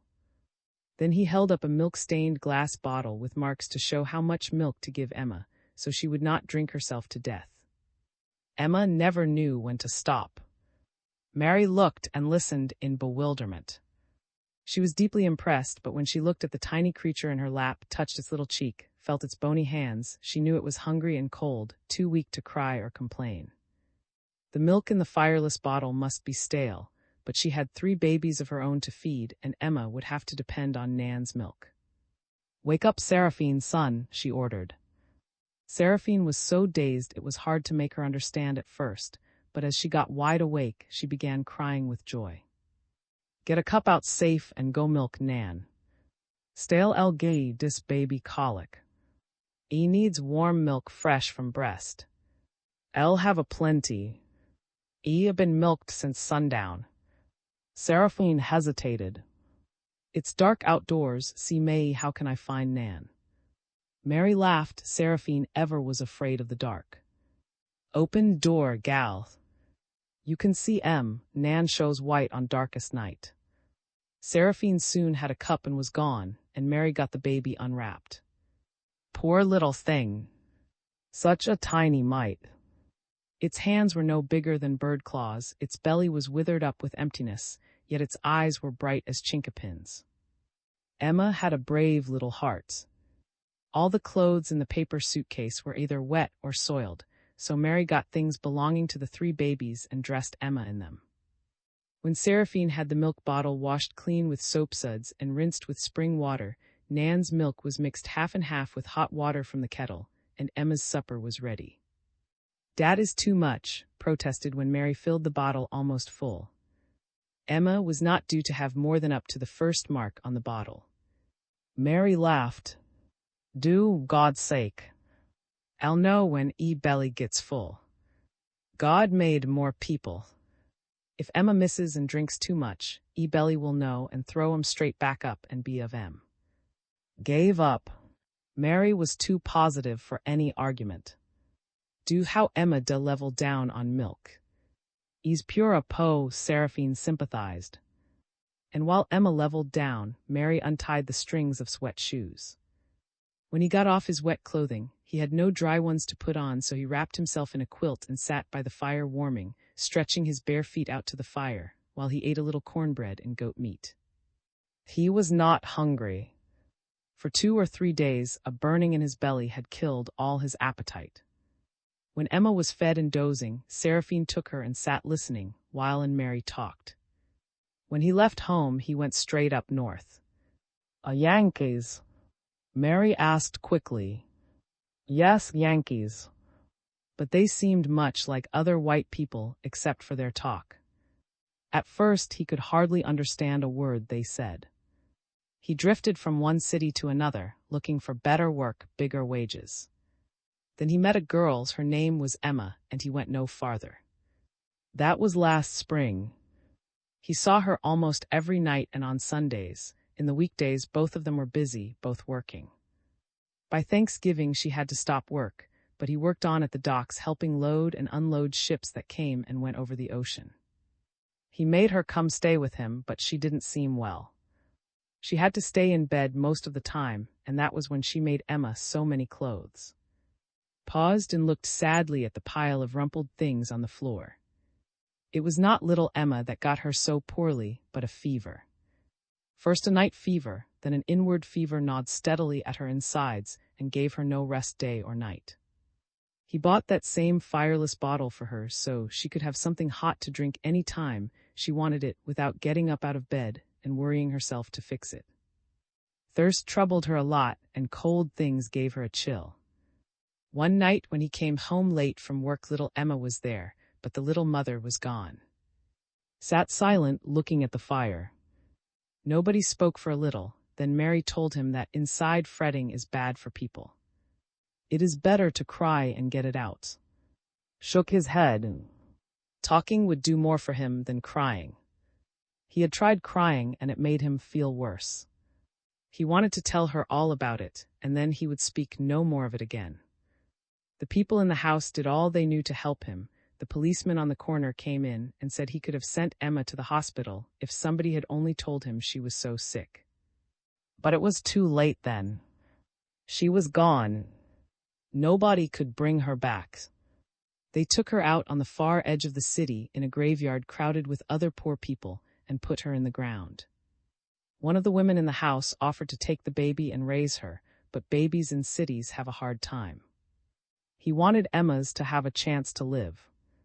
So he sold some of his things, gave the rest away, and bought a ticket for South Carolina. On the train, everybody was kind, from the engineer to the conductor. They gave him 2 seats and asked if the baby's milk was hot and sweet. They washed the milk bottle and did everything they could to help him. People are kind all over the world. When the train reached town, there seemed no way to get home up the river before morning, for the old river boat had its engine broken. By the time it was fixed, the tide was right to help push it up the river through the blackest darkness God ever made. They reached the landing in the pouring rain. He would have spent the night there, but Emma's milk was out and she had to have fresh clothes. Looked at Mary with a wistful smile. "You don't mind raising baby for me, is you, see May?" Mary smiled back. "Lord, no." She was glad to do it. "I see you forgot how to hold babies yet," he added, then Mary laughed out. "Who am I? May?" "Great God, I had no chance to forget. I've been one since I had you, son. I got 3 right yonder in bed. Now I'll have 4. A full litter. 3. How could she have 3? Was puzzled. Mary told him how on the night her own twins were born, another baby was found behind the organ. Nobody had ever owned the child yet. Looked at Seraphine and growled. Who had Seraphine? But Mary laughed pleasantly and warned him not to let himself get upset. Seraphine was a good girl. If she had missed and tripped one time, it must not be held against her, and he must not hurt her feelings by asking her questions. Tears filled his eyes. "You is too good, see May, I bet, no Oman in world good as you." "I know so," Seraphine echoed softly. Mary shook her head and sighed. No, she was far from good. She loved her children, and she was not going to let anybody hurt their feelings. She had a few more questions to ask. Had he seen July on any of his travels? Shook his head. He had not. He looked for July, but he would not have known him anyway, for July left home when he was a helpless baby, less than a year old. And how did get money to have the baby's mother buried? Explained that the baby's mother belonged to a burying society, which pays sick people 50 cents a day every day while they are sick and buries them when they die. Most city people belong to some society like that. It's a big help, too. City people have some nice ways. We got a berry leg now, Seraphine boasted. I don't belong to it, but a lot o' people in street does.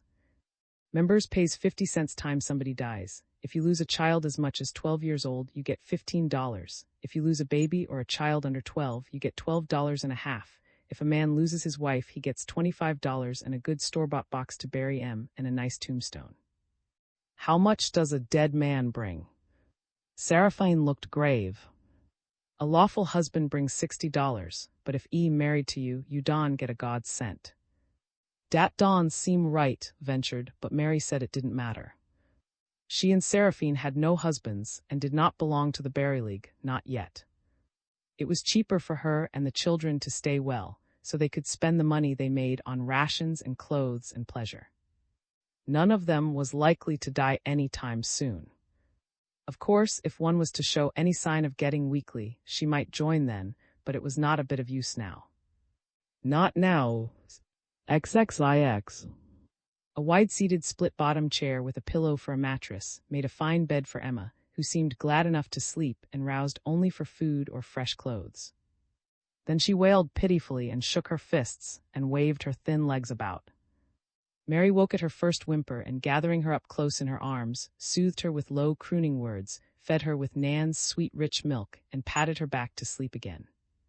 Slept beside Emma on a pallet of quilts on the floor with his feet up near the fire, for the night stayed damp and chilly, and his blood was hard to warm after that terrible wetting the rain had put on him. Dawn brought a stiff wind that cleared the clouds out of the sky, and a winter sun came out white and warm, drying off the drenched earth. Before sunrise, Mary mended the fire, which blazed up bright in spite of the wet wood, but slept on heavily. Poor fellow! How long and narrow he was stretched out there on the floor. His body seemed shrunken, his face dry and ashy, deep black shadows lay under his eyes. Sorrow had left its mark on him. Nothing but time could heal him, but good food and rest and love would help him. When woke, he said his bones ached, his head felt heavy, and a misery had his insides restless. But Seraphine hurried about, waking the children for Mary, helping them dress, laughing and playing with them, stirring a pot, cooking the sausages while milked the cow, and the cabin became gay with happiness except for sadness. He tried hard to seem glad, to meet the children who had come into the world since he went away, but his heart was in none of it. Mary could see that. Maybe he was hurt with her having so many children. Maybe he was sick and weary from his long journey, sad that Emma's little mother was dead. Big Boy came in for breakfast and ate greedily, a great pile of hominy wet with sausage gravy, great hunks of sausage, one after another. It did Mary's heart good to see such an appetite, but shuddered when he looked at the nice panful of victuals she fixed for him. He wanted nothing but a cupful of sweetened water. He was thirsty, he craved things to drink, yet when he swallowed them down, they burned his insides. A strange thing ailed him. The news of his arrival spread with speed, and all the quarter people hastened to greet him and bid him welcome home. Everybody brought something. The cabin table was full of good things, but he ate nothing. By daylight his hands looked bonier than ever, the hollows in his neck deeper. His shoulders were stooped, his feet were heavy and dragged him along slowly, wearily. Once he reeled, then he sat quickly down in a chair and leaned his face forward in his hands. Was sick. Still, when the neighbors kept coming with their hands filled with gifts, chickens, eggs, fresh-baked bread, bottles of last spring's sweet blackberry wine, this fall's scuppernong wine, good smooth corn liquor, he sat up straight and talked to them with a smile on his thin features. He said he was very tired from his long journey and trying to care for Emma, but he had a special word for everybody, the children as well as the grown people. Was overjoyed to see him, and was set on feeding him plenty of nourishing food right at once. He looked starved out to her. Hot meal gruel made with milk would strengthen him. He was too big to go without victuals. He must swallow some down whether he felt like it or not. But craved no food, he wanted cool spring water, not sweetened water or hot table tea. Soups and gruels and smelly high-seasoned food made him retch. Mary hovered about, feeding her babies and Emma, and watching. She noticed with terror how his hands shook and his lips trembled when he talked, how his eyes had a strange gleam, making them bright like glass, although a shadow lay under them. She put him a chair outside in the yard where the sun shone warm and bright, and the fresh cool air fell soft from a clear blue sky. He sat there for a short while, but he soon became tired, for the people crowded around him, laughing, talking. The hens were too noisy with their scratching and clucking, Nan's bleating was too sorrowful, the cock's crow too mournful, the flies settled on him, crawling, biting, the squealing of the shote in the pen made him restless. It was too much for his strength, he would be better off inside, lying down and resting on a bed. Mary's heart turned cold. Was sick. His body was hot, his hands and feet were cold. His eyes burned red, as oil lamps burn just before they go out. Wagons went creaking past, taking the people to church, and by noon the quarters were almost silent, then fell into a deep sleep. Seraphine took all the babies to his house, so their cooing and crying would not disturb his rest. Mary looked at him from time to time, huddled there on the bed, sometimes asleep, sometimes awake, without desire for food or for talk, and it seemed to her with little desire to live. Was sick, bad sick. She went to the open window and stood looking out so he could not see her tears. She had gone through a good deal this fall without weakening, but now she felt her strength giving away.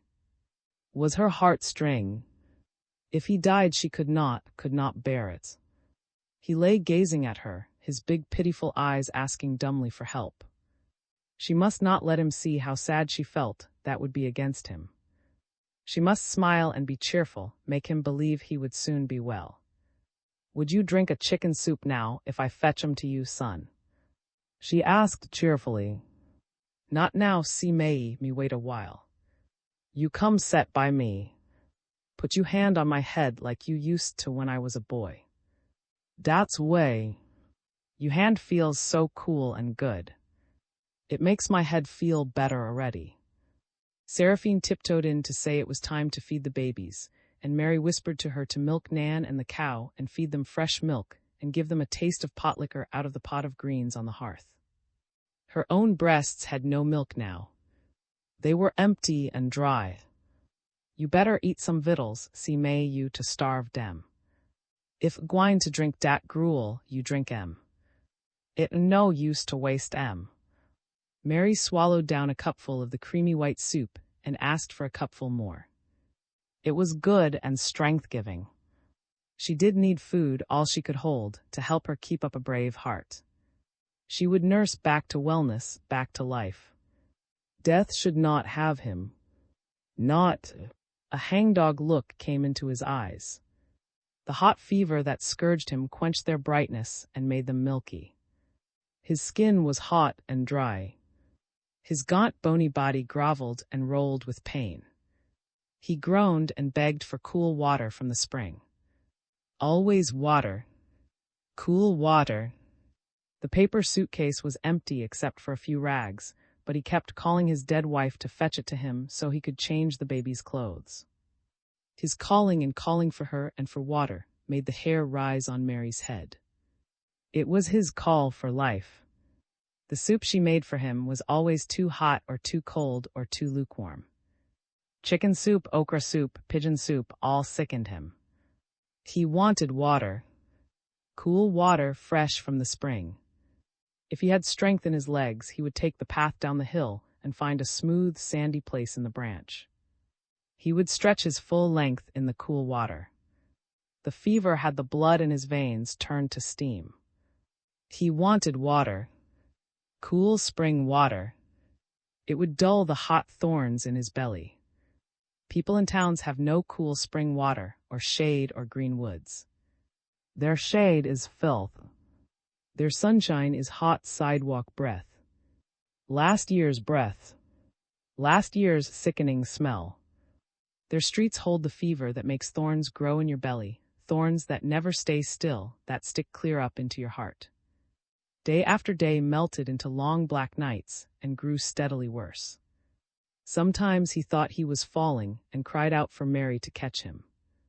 She would hold his hot hand tight and try to make him understand he was dreaming, but his fear often frightened her too.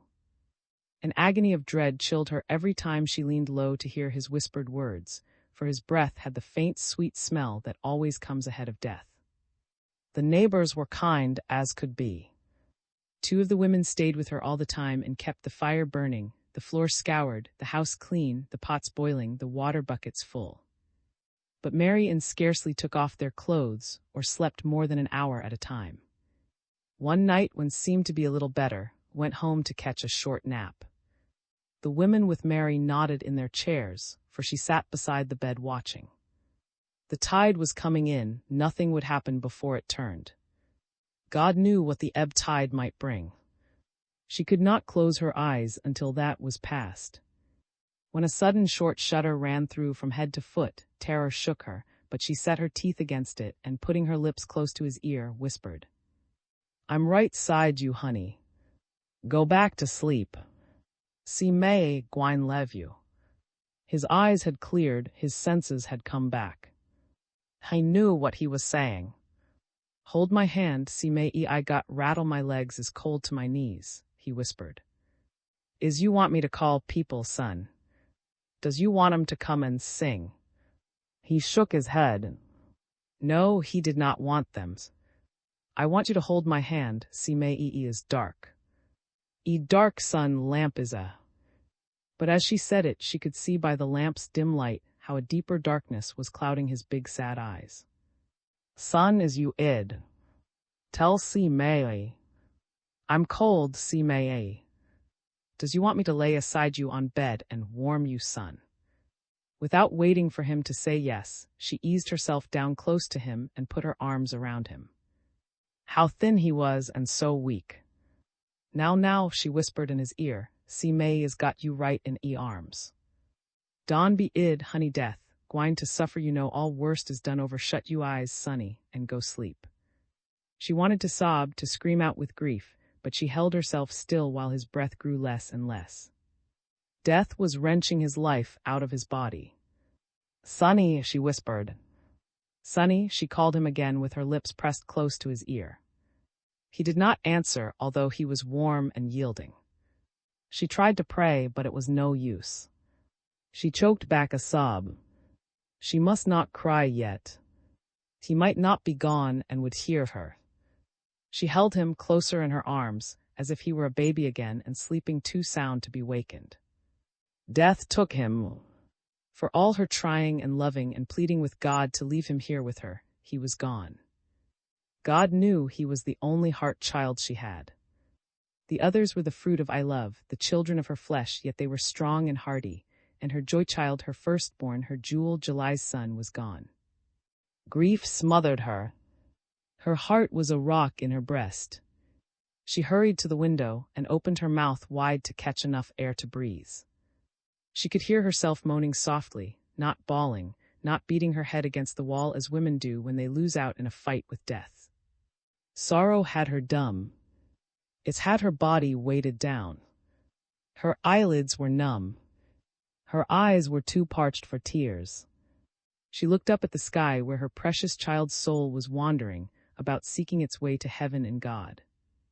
The battered horn of an old red moon hung low above the dawn.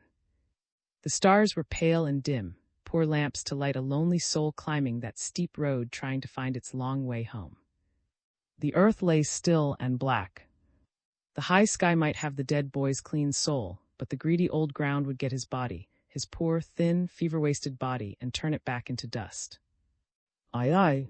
Mary had grown up in this old house in the quarters like a weed, and although she could remember her mother faintly, and Ben were the only parents she knew. Was old and Ben was crippled, but Mary had laughed and played through most of her 15 years with clothes enough to wear and food enough to eat and pleasure enough to keep her happy. She worked almost every day in the fields, picking cotton, stripping fodder from the corn, planting or gathering potatoes and peas, never working too hard, for she could always stop and rest or laugh and talk with the other field hands. Fetching water up the hill from the spring was no burden for her lithe young body, for as soon as she had grown big enough to toddle back and forth holding his apron, she had helped fetch water, first a tin can full, then a small bucket full, until at last she could come up the hill with 3 full-sized buckets, all filled to the brim, one balanced on her head and one in each hand. Helping wash clothes every week was fun, for all the quarter women gathered together at the spring on wash day, and their cheerful bustling about as they dipped up water and filled the tubs in big iron pots, and cut wood to keep the fires burning bright, made the work a frolic instead of drudgery. At 15 she was a slender, darting, high-spirited girl, a leader of the young set, and all ready to be married to July, who was, perhaps, the wildest young buck in the quarters. The girls Mary's age were much alike, with slender, well-shaped bodies, scarcely hidden by the plain, skimpy garments they wore. They went barefooted all the week, but every Sunday morning, after undoing their black woolly hair and rewrapping it into neat rolls with white ball thread, they put on shoes and stockings and hats and Sunday dresses and went to church. Mary looked much like the others, who were all her blood kin. But while most of them were slender, she was thin. While the others were a dark, healthy brown, Mary's skin had a bluish bloom. Instead of being round and merry, Mary's eyes were long and keen, sometimes challenging, sometimes serious, sometimes flashing with impudence under their straight black brows, even when her mouth was laughing. She had hardly known sorrow until lately. 3 years ago, when she was 12, had made her seek God's pardon for her sins, and she had to go off by herself and pray for days without laughing or talking. But that was not so very hard, for whenever she got weary of praying, she lay down flat on the warm pine straw in the shade of the tall, thick trees and thought of pleasant things until she went to sleep.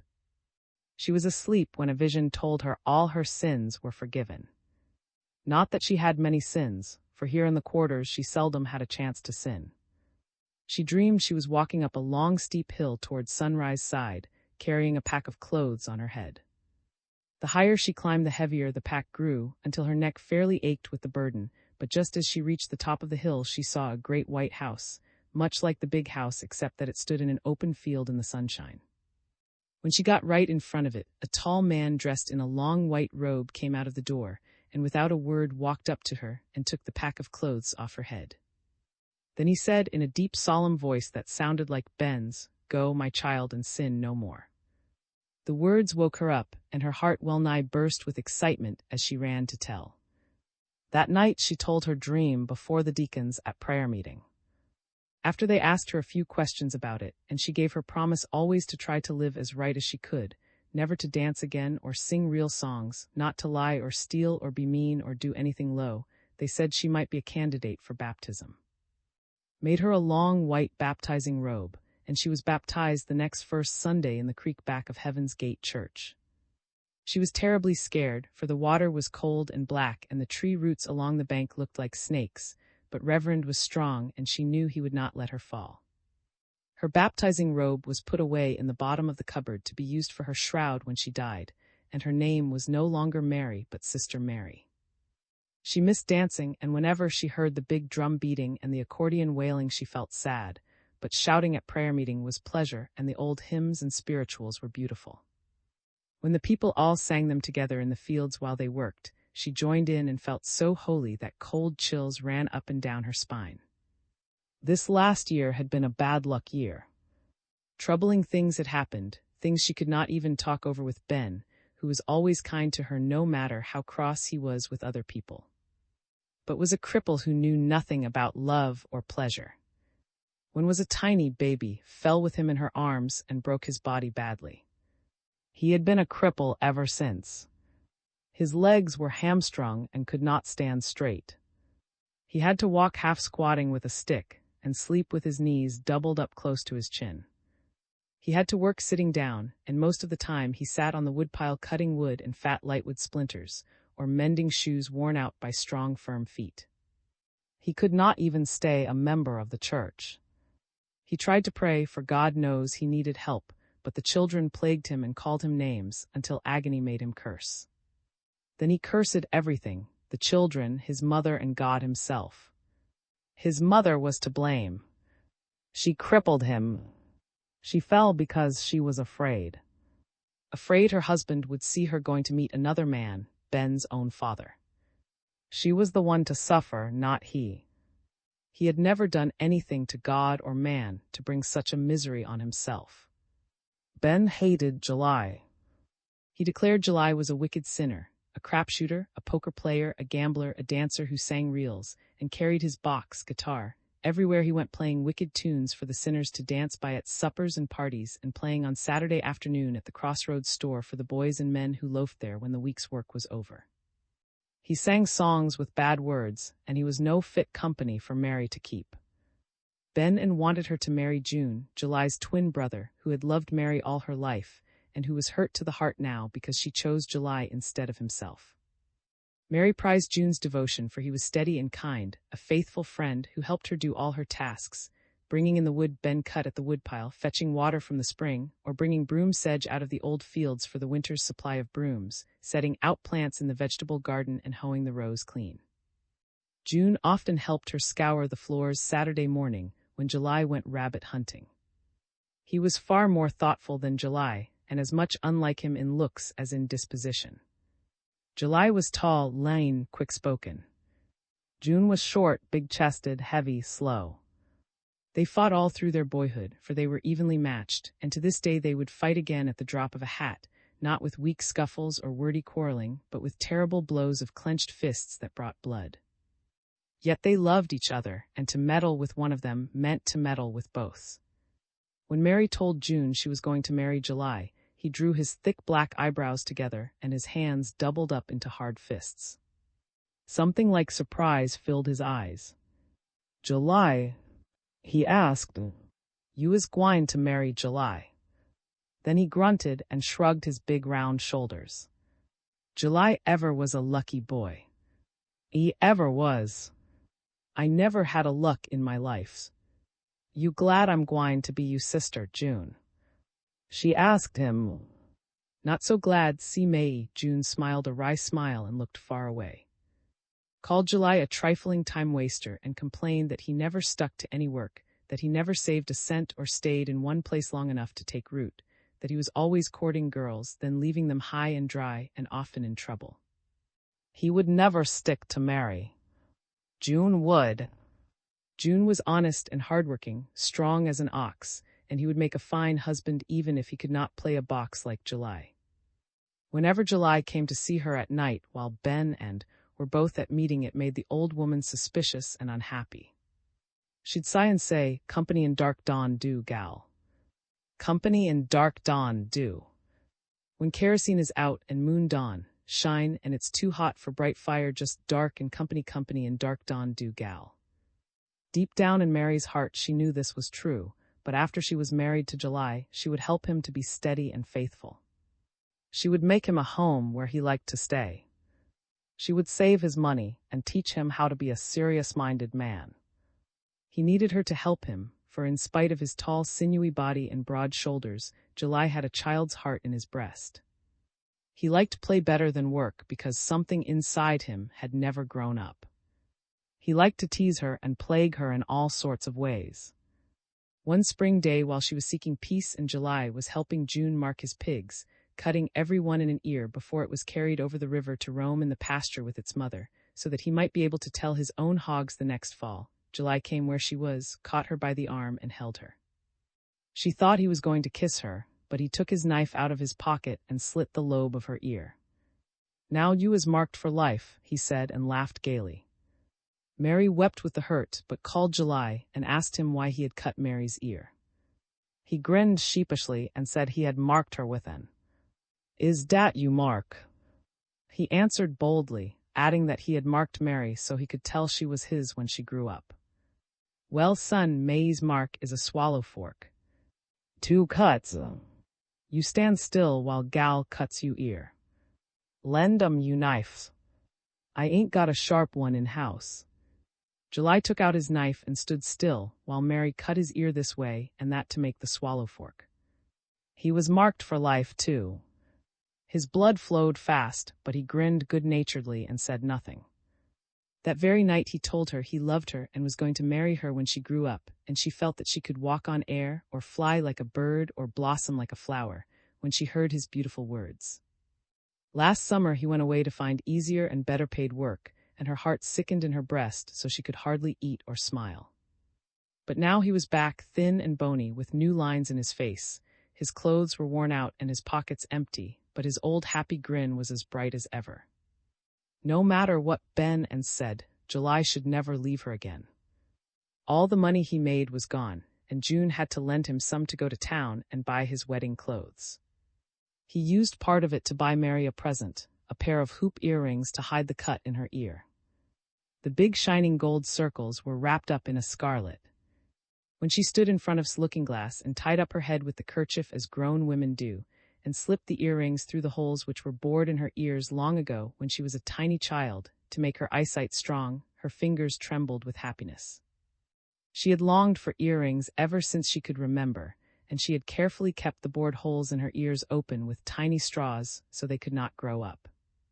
July remembered that. "Bless his heart. Who is dis all dressed up so fine?" Ben asked from the doorway. "Earrings a-danglin' and some look like a grown oman." "Who it is?"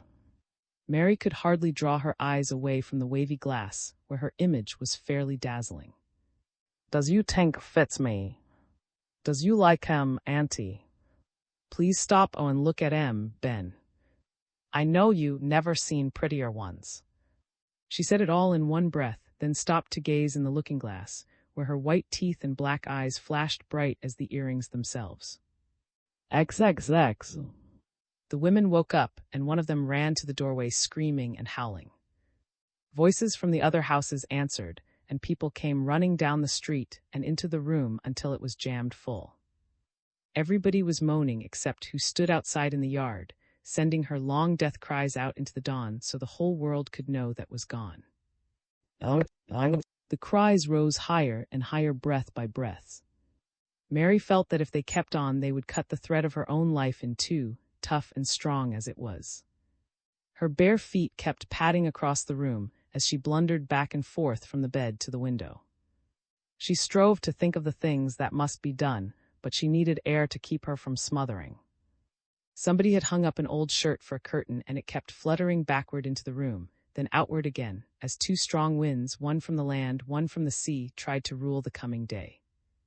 The children were huddled in a corner, weeping softly, except who had forgotten his new crutches and went hopping about on his one leg. His face was drawn, his eyes winked fast with fear. Now and then Mary felt his hand holding tight to hers. He must have seen her feet totter, for he hopped toward her with a chair. She sat down and held her face in her hands. Her palms could feel the quivering of her mouth and her gaspy breathing, but she held her silence doggedly. She longed to scream out and butt her head on the wall, so God could see that she knew he had turned against her. But before all these people, these women, she must hold on to herself. The hours passed slowly, was washed and shrouded and covered over with a sheet. And Big Boy measured him and went away to make his box. The room was scoured until its cleanness looked bare and cold. At last the day began shedding its light and heat. The sun was dropping. Mary sat by the window, holding little motherless, fatherless Emma asleep in her lap. Touched her on the shoulder and cleared his throat. "I reckon we better be ready, see May." He sniffed and fumbled the hat in his hands. Big Boy stood wiping his red eyes. "See May," hobbled up, "Gee Emma to me. You got to go now. I'll soon set." The new pine box stood waiting on two chairs, its cover leaning against the table's legs, waiting to be nailed on. Began turning back the sheet. "Please, Don put on naked boards. He's so thin is so hard." She got a quilt which folded into a long, narrow length and laid smooth in the box. Then he put a pillow at the head. She stood watching all that was done in silence until took up the board cover. Then she could not help crying out, "Oh God, why you me keep my child a bit longer?" She fell on her knees by the box and bowed her head to the floor. The cover fell out of his hands and clattered heavily down. Big Boy picked it up and said brokenly, "Gimme me hammer and nails, Pa, I'll finish 'em." He called out solemnly to the crowd standing outside in the yard, "All o' you, all what wants to look at body, come on in." A long line of people filed in and then out. And the hammer in Big Boy's hand began falling on with quick telling strokes. Mary gripped her jaws tight together, trying to keep her mouth shut, but she couldn't. Don nail covered down so tight, Big Boy. "Seems like it'll smother M.O." Master looked down. His mule was hitched to the plum tree, and as helped Mary climb up into the wagon, to sit on the board seat laid across the coffin, a soft shower of white petals fell over her. "Tell Auntie to come set by me," Mary whispered, and lifted the old woman and put her on the seat beside Mary. Then he took up the rope reins, and the mule drew the creaking wagon down the street. Reverend came next. He was alone in his buggy, for his huge body so completely filled the buggy seat. There was no room for his big fat wife, who drove alone in another buggy right behind him. A stream of men and women and children on foot followed them. The sun was almost down, it soon would set in the open grave. The treetops glowed red, the people marched and sang. Mary heard none of the words, but she knew that all these great waves of sound were prayers sent up to God. Reverend took his place at the head of the grave and opened his book, the same book he used to marry her to July. Doll yelled at the top of her voice, and Big Boy hurried to hold her and keep her from hurting herself in her grief. The whole congregation wailed and wept as Reverend told how Jesus rose from the dead. Night fell before the service was done. Torches lighted the men who filled in the grave with heavy red earth and patted it smooth. All the medicine bottles were laid on it. Then Reverend opened the book again and read, "Laud gave, Laud have take 'em away. Blessed be name, O Laud." Aye. Mary's wedding day had dawned, but instead of being up at first foul crow and running around helping get everything ready, she lay still in her bed in the shed room, thinking, pretending to sleep, watching the streaks of light creep in through the cabin cracks, while the old woman moved quietly about in the big room, rousing the fire in the chimney, filling the kettle with fresh water, stirring at the pots on the hearth, and pushing them up closer to the fire so the breakfast victuals could cook faster. Mary was happy over her wedding. God knew she had loved July all of her life, yet when she thought of leaving and Ben and this kind old house where she had been born and where she had spent most of her life, something inside her breast ached. She had no father and her mother had been dead for years, but had been like a mother to her. Ben's crippled son had been both a father and a brother, and this old tottering house was like a dear friend. She loved every board in its weather-beaten sides, every shingle in its warped roof, every rusty nail that held it together. The house where she and July would live at the other end of the quarter street was exactly like it, for it was built at the same time, by the same people and by the same pattern. Its roof was warped too, its rotted shingles were edged with small green ferns, the wide-mouthed chimney rising out of its ridgepole took up a third of the inside wall in the same way.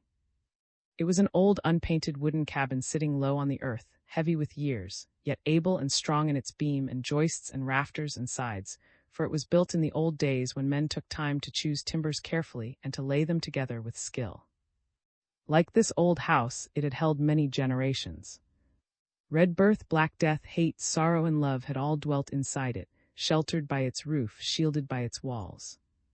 July's people had lived in it for generations, but this was the home where she was born. Everything here was part of her life. She was born in the same bed. The crippled table over in the corner, heaped high with clean quilts, had been there ever since she could remember. The cupboard where her clothes stayed, and the leaning shelf by the window with the 4 sadirons resting on it after their hard week's work, had never been out of their places since they were put there by women who lived here before was born. When's died, they would all belong to Mary.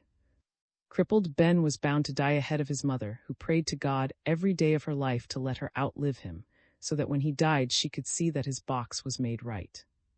His poor legs must not be cramped when they were laid away in the ground for their last long rest. She knew how to pray, and she would outlive Ben as sure as the world. He was snoring peacefully in the shed room next to Mary, as went tripping quietly about the big room so as not to wake him. The shed room door was open, so Mary could see the wedding cakes standing in a long white row in front of the jugs of wedding wine.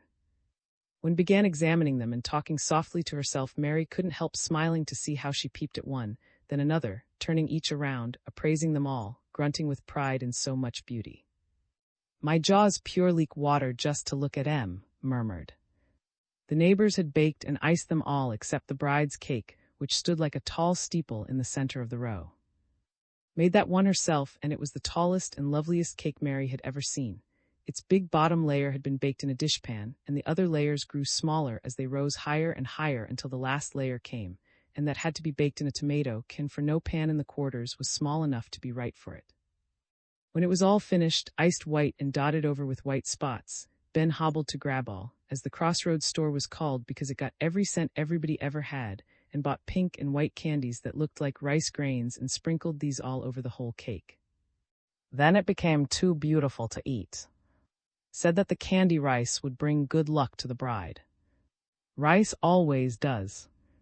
Until yesterday, Mary thought rice brought luck to brides because after a woman marries, she must cook rice for her husband every day, but told her that rice sprinkled over brides and bride cakes brings many children, and that Ben's rice candy would bring many children to her. It had taken many an egg and many a pound of sugar and flour to make so many cakes, but everybody on the whole plantation could have a good hunk to eat today. Had been saving eggs since early fall, and every scuppernong grape and bullace that could be picked and squeezed was made into wedding wine. Mary had worked hard all the week, and now she lay still with half-closed eyes until all of a sudden threw up her hands and groaned, "Do, master, look down and see what a rat has done." Mary's heart flew up into her mouth. Cold chills ran over her as she ran to see what had happened. There it was, a great hole gnawed deep into the bride's cake's tender meat. Candy rice and rich yellow cake crumbs sprinkled the shelf and the floor. She wanted to cry out, to scream, but her voice froze in her throat and she fell into bitter, dumb sobs. His head shook gloomily from side to side. Such bad luck was hard to face. But her hand reached out and gave Mary's shoulder a comforting pat. "Don't fret so hard, honey. You eyes will get all red and ugly. Wipe water out 'em on you gown tail and go get me some eggs and sugar out safe. I aim to make some new and mend dis cake so nobody won. Never know it was hurt you and me and God and Satan. We won't even tell Ben. Satan is one sent dat rat here to kill we joy and make we have sin today. But I'll show 'em he can't rule me. I done fought 'em too many times in my life to let 'em get best o' me now. Now you go on back to bed and get warm whilst I whips up. I'll help me fix dis cake." He'd have heart to let Satan ruin a bride's cake on day. No, God promised to be a mother to the honey. You run jump in bed and get warm. I'll call you when I'm done. Mary shivered with misery as she crawled back under the quilts. Whipped the egg white stiff with sugar, and with many sighs and grunts and prayers, filled the ugly hole full, patted the icing smooth and neat, and stuck some of the wasted candy rice over it. Then she came to Mary's door and called softly so as not to let Ben hear her, "Cake is good as new, honey. Get down on your knees and thank God." The cake was mended. Nobody would ever guess it had been hurt. Mary was so happy she gave a tight hug, then stepped out on the floor and started cutting a pigeon wing while she hummed the tune of Black, Black Moor, but stopped her sternly. "Is you gone crazy, gal? Is you forgot you is a church member? I told you to kneel down and thank God and hear you is a real song and you feets. Dat's a sin, gal, a pure sin." Mary grinned and gave the old soul another great hug and hurried back to the shed room to dress. But the morning was chilly and was thoughtful. "You better fetch you clothes in here and dress by the fire. It's mighty today.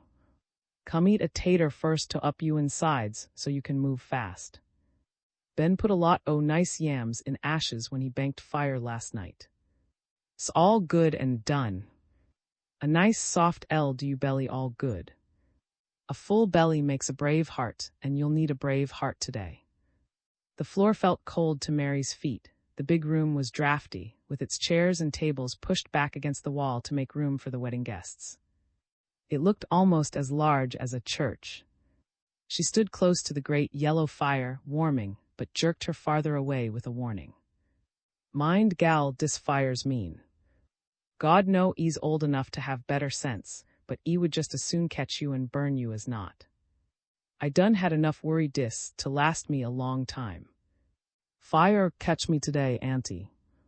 "Not me," Mary said, but she stood farther back and ate her potato slowly while she looked around at all the things she had done to make the room attractive. Every board in the floor had been scrubbed white with lye and sand. Her hands were still sore with the lye cuts. The walls were fresh, covered with newspapers bought from Grab-All with eggs. Circles of fringed papers sewed to barrel hoops and tied to the rafters looked like big lanterns as they swung gently overhead in the cold drafts of morning air, which fell through the broken shingles in the roof. The wide rock hearth was newly reddened with clay, and the mantel-shelf had a newspaper cover which she had carefully scalloped and cut with holes to make blossoms and stars. That was lovely. She tried hard to get one more paper to fix a cover like it for the where the cake and wine stood, but not another paper was to be had for eggs or peanuts or anything else. June whitewashed the shelf with the white clay that fell in lumps out of the side of the duck dam gully, and it matched the whitened front door and window blinds, and looked clean and nice enough. Its bed in the corner of the room was freshly made up with clean things, and the wedding dress lay spread out on it, waiting to be worn. The wide white muslin skirt trimmed halfway up with narrow frills, and the tucked waist trimmed with lace at the neck, and sleeves made a garment that matched the wedding cake in looks. Ben had dug up all his buried savings to buy the cloth and to get the best seamstress on the plantation to make it, but it was worth every cent he paid out.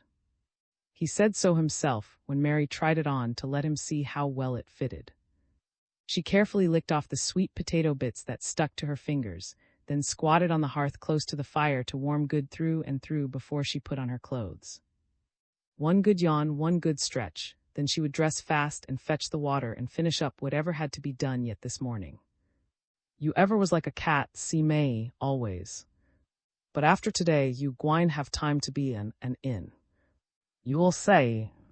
Sister Mary stood up and slipped out of her nightgown, which dropped near to the pot was stirring. The old woman looked up with a merry twinkle in her eyes. "Is you crazy, gal? Look how you duff fan ashes in vittles. God's sake put on some clothes. You to stand up buck naked like dat. You's a grown man now. Is you forgot?"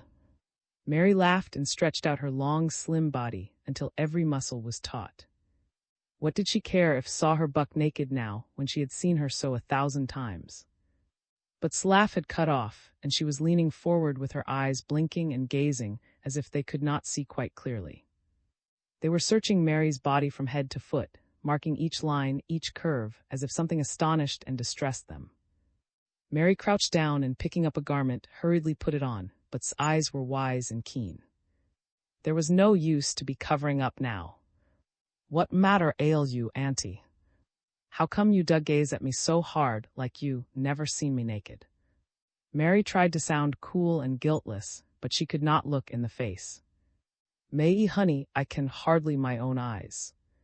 What you been, gal?"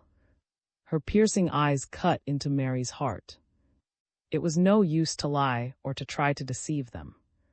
Nothing could escape them when they shone like that. "Honey, may a look at me?" Something quivered in Mary's throat. "Honey," it was the third time said the word, as if she could get no further. It fell so sorrowfully, with such pity, that Mary hung her head low. "May, you and July has been a sin." Mary wanted to deny it, but to save her life her lips could not raise a sound. She could not even say, "Yes." Asked again, softly, gently. "I raised you to know right from wrong. And you went and let July make you have sin." Sighed deep. "Lord, dat July is a case. A heavy case in dis world." Mary wanted to say that July was not all to blame, but her breath fluttered and spilled the words.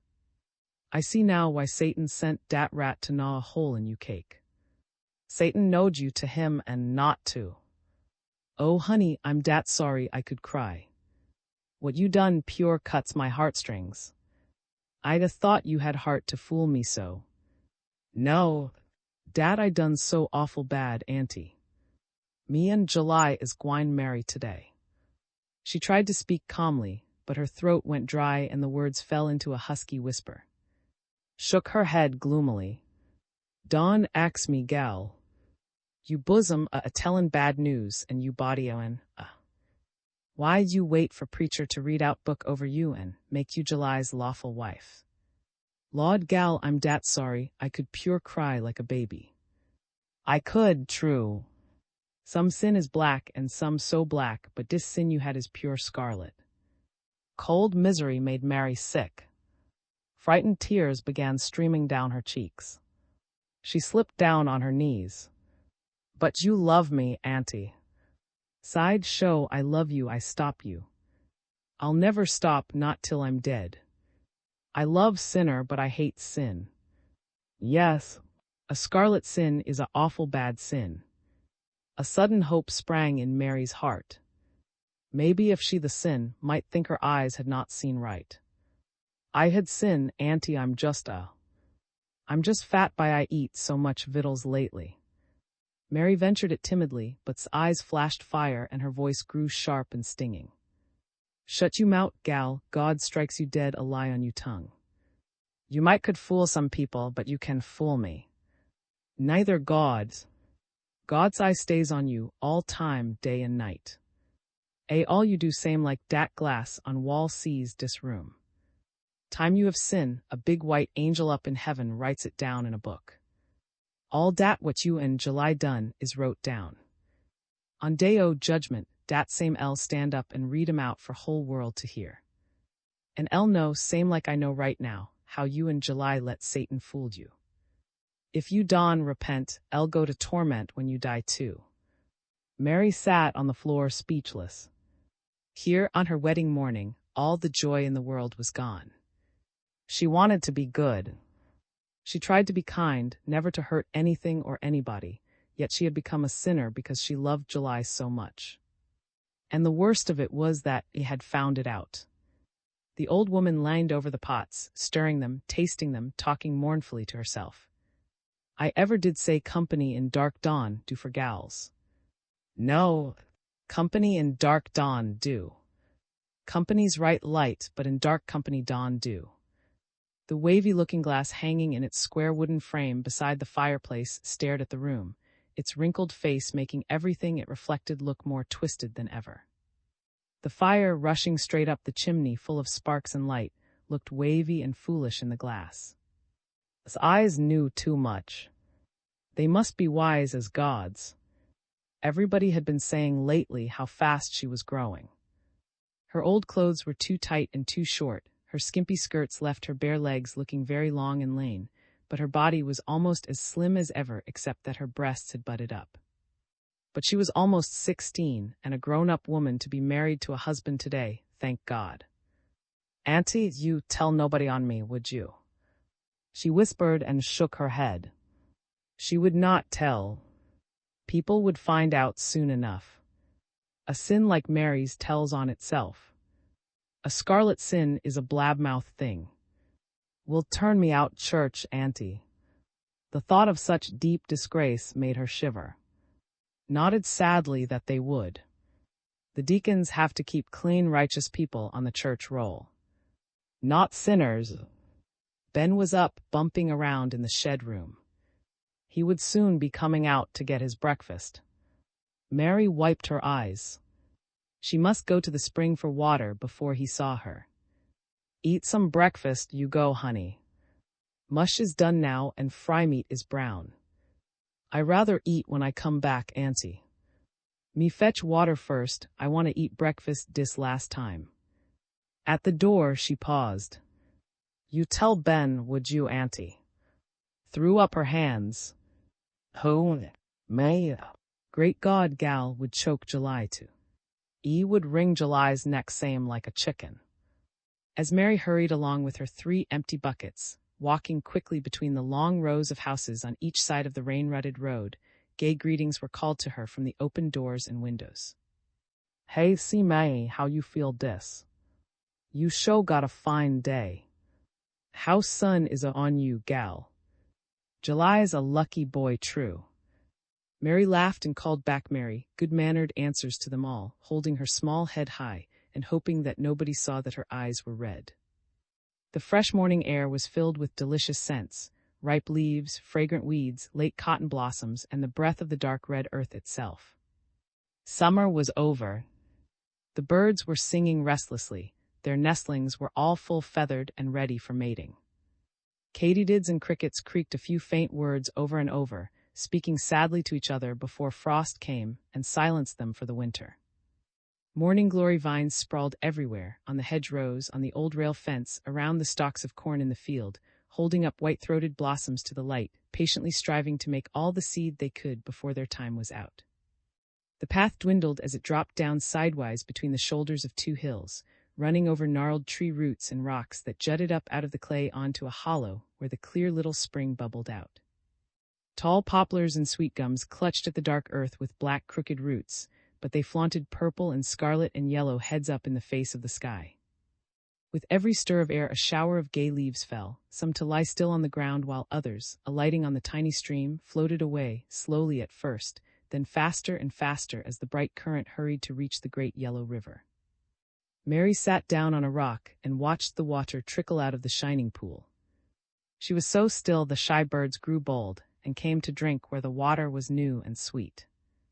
A gray fox came stealing out through the broom sedge and frost-bleached grass, and after stopping to size up Mary, he crept closer and began lapping the water daintily. He was heavy with food. This very morning, hens had cackled loud and cried for help. Ben had got up and cursed the varmint that disturbed them, but shamed him. She said God made foxes and hawks and owls so they had to eat flesh to live. They were not to blame. Ben must have patience with them and ask God to protect the hens. Mary had always been afraid of God. He and death were the 2 most fearsome things in the world. If she were to die now in her sin, God would put her in hell and burn her forever and ever. But if God knew everything, then he knew that July was not mild and easygoing like June, and that she loved him so much she had lacked the strength to rule him. "May I eat?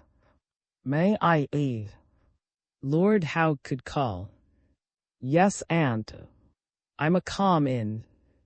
Mary sent back her answer as loud as she could, but it was weak besides clear trumpeting. That old voice had grown strong with long years of use. Many a time Mary had stood beside in the door while it announced the news of the plantation to the whole world, births, deaths, fires, accidents, each thing shaping its own wail.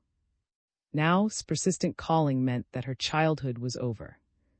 No more romping and laughing with the little children who were left at the cabin while their mothers worked in the fields.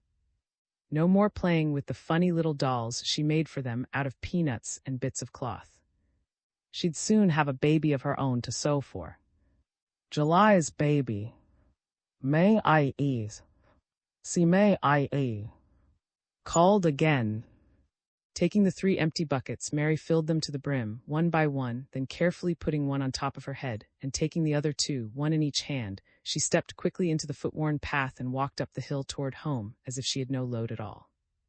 At the top of the hill, she turned to look back at the hazy blue world, lying so far away over the river. July had been out there and had overcome all kinds of danger and seen all kinds of places, all kinds of women. He had been in great towns with long streets filled with big white houses, standing at the end of long avenues. He had seen box-bordered gardens full of sweet-smelling flowers like the gardens of the plantation big house. Many girls out there had tried to get him to stay, but he had come back to her. He wanted her who had never been more than 5 miles from home for his lawful wedded wife. Thank God! She would never, never do anything wrong again. The sun was climbing up the sky, the morning's haziness was going, taking with it the glistening dew. The quarter street was full of noise, everybody was awake, talking, laughing, tramping up and down the street, going back and forth, helping get everything in order for the wedding. IV. As the wedding time drew near, the house and yard were jammed with people. July came, all clean-shaved, with a fresh haircut, dressed up in the fine new clothes June's money bought him. Mary's heart began beating faster, but July was calm as could be, laughing and talking with the people, answering their banter, joking with the bridesmaids and groomsmen, even joking with old Brer D, whose shaggy white eyebrows stuck out farther than ever. July's full black eyes were shining under brows that ran in a straight line from temple to temple. His fine new suit looked very grand, though not quite long enough for his arms and legs. Nobody ever looked better than July looked now. No man on earth ever had a handsomer body, or one so supple and straight and strong. Mary's second cousin, Cinder, had tried hard to get him, but she was not the bride, thank God.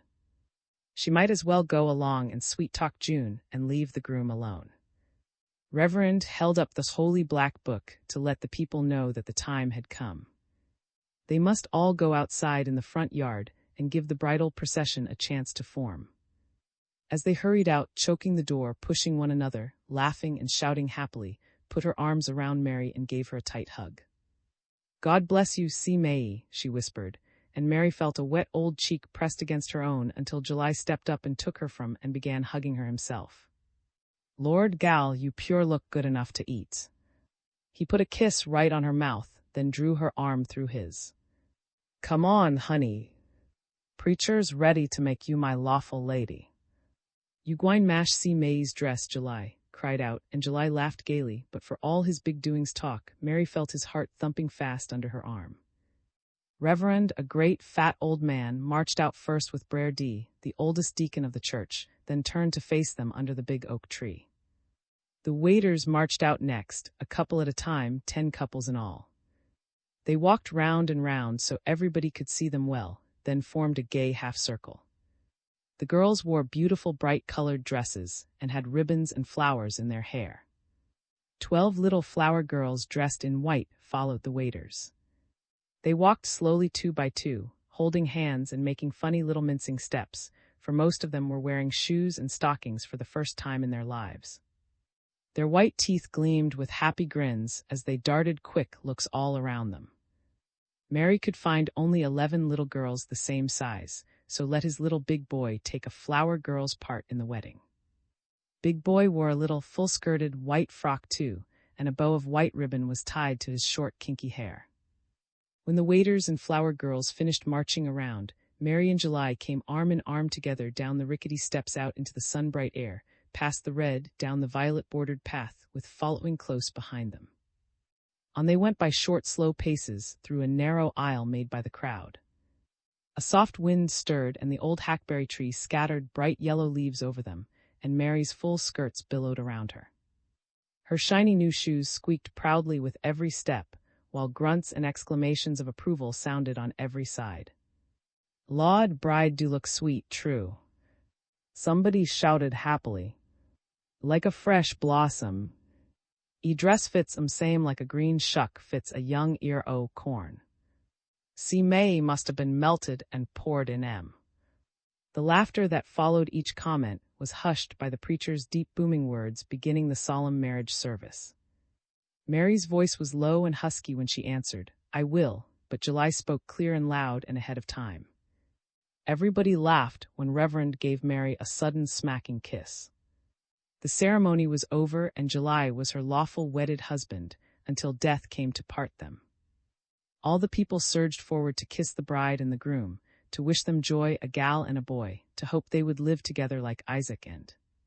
The fine earrings bobbed about in Mary's ears, and the wreath of white flowers on her head had to be straightened now and then when so much kissing pushed it out of place. When Brer D took his place beside a long table under the hackberry tree at the side of the house and began bawling in a high-keyed voice, "Come on up, and sisters. Put you presents on table so you can get you cake and wine." Don stand back, smiled kindly and encouraged him. "Hurry 'em up, son, tell 'em plenty o' cake and wine is a from right inside my house." The presents were brought up one by one, and each was held up and announced by Brer D until the table was brimming full. Then everybody came forward and crowded around to look at the presents while the old tree scattered its bright yellow leaves among the plates and cups and saucers, the pots and pans, water glasses, forks and spoons. No knives, for knives are bad luck things. Pieces of money were heaped up in the middle, and chickens tied firmly by the feet lay patiently under the table, dozing or blinking bright eyes at everything. "Now all get you cake and wine." Brer D shouted the announcement so everyone could hear, then drew a fine red handkerchief out of his pocket and wiped the sweat from his head. The soft warm wind hummed a low tune, then blew a thin cloud over the sun, darkening the faces of the people, but it passed quickly aside, making the day seem brighter than ever. Before sundown, Mary was weary. She had kissed everybody there and answered every greeting with some pleasant word. Her feet, unaccustomed to shoes, had begun to ache, but the crowd was thinning out. Most of the people were going down the street to Foolishness, a laning old house where the sinners had their dances. The big drum was beating and calling everybody to come on to a dance and hot supper which Cinder was having there. July loved to dance and pleasure himself, and even on his wedding day he hated to miss any fun. Mary felt she ought to go with him. This was no time to be thinking of hurting feet or weariness. She was a church member and she could not dance, but she could eat rice and hash and drink some of the sweetened water. "Goodbye, Auntie, goodbye, Ben." Mary kissed and hugged them both, but shook a warning finger. "Mind, honey, Dawn, forget and shake you foot tonight. Foolishness no place for a child o' God. I'm sorry to see you gwine in company of all dem sinners. Ought to go straight on home." July's face fell for a second, then he quickly smiled again and answered blithely, "We gwine to stay sinners long, Auntie. I's gwine to take my wife home early dis night." The night had fallen. Trees, houses, roads, fields were all melted into one darkness with a clear starlit sky far above them. The house where sinners went for pleasure was flooded with blood-red light from the great fire in the front yard. The place seethed with life, for crowds of people were weaving back and forth from the yard, where great pots full of victuals were cooking, to the room where the dance was going on. Some of them were singing, some clapping their hands as they marked time to the tune, which one lone fiddle squeaked out gaily to the booming beat of the big bass drum. The dance room was packed full, the door jammed with onlookers. "Hoplite ladies, take a drink o' wine," came a high shrill chant from many treble voices, so loud that the dim kerosene lamplight flickered. "Hoplite ladies, whilst stars doth shine," answered the men's deeper notes. July sang too as he pushed his way into the room, but Mary was a member of the church and she stayed silent. The drumsticks clattered, the fiddle squeaked, Cinder's eyes glittered bright. Every corner was packed tight and the walls were lined with onlookers, but a place was quickly made for the bride and groom. Cinder came up and murmured something to July, who smiled brightly at her, then said to Mary, "I'll be right back, honey, as soon as I lead off dis set Cinder. You wait here till I come." Mary was surprised, but she tried to smile as July settled his hat more firmly on his head, stepped out into the middle of the floor and stamped so sharply that the board under him shook with the blow. Then, clicking his heels together, he seized Cinder in his arms and whirled her round and round. The dancers joined them, but Mary looked away out of the window. Outside in the yard where the great fire gave plenty of light, the people were laughing, talking, running on with much gay banter as they bought Cinder's rice and hog meat, her store-bought white bread soaked in brown liver hash, the sweetened water and hot toddy made of molasses and white corn liquor. They were celebrating Mary's wedding by buying Cinder's food. Cinder would get rich tonight with so many hungry guests. Instead of leading the dance off and then stepping right back to stand beside Mary, July danced on. He must have forgotten what he was doing, for he wheeled and glided back and forth. Cinder's skirts whirled swiftly about his feet as he whisked her on through the figure, swaying, swinging, turning, now and then pausing to beat the floor with a heel. Once he spun her so fast, Cinder stopped and cried out. She was pure dizzy, but she clung to July, and her small eyes were sparkling as she glanced sidewise at Mary. Cinder was shameless to keep July dancing when his lawful wife had to stand by the wall. Cinder cared nothing for what anybody thought of her.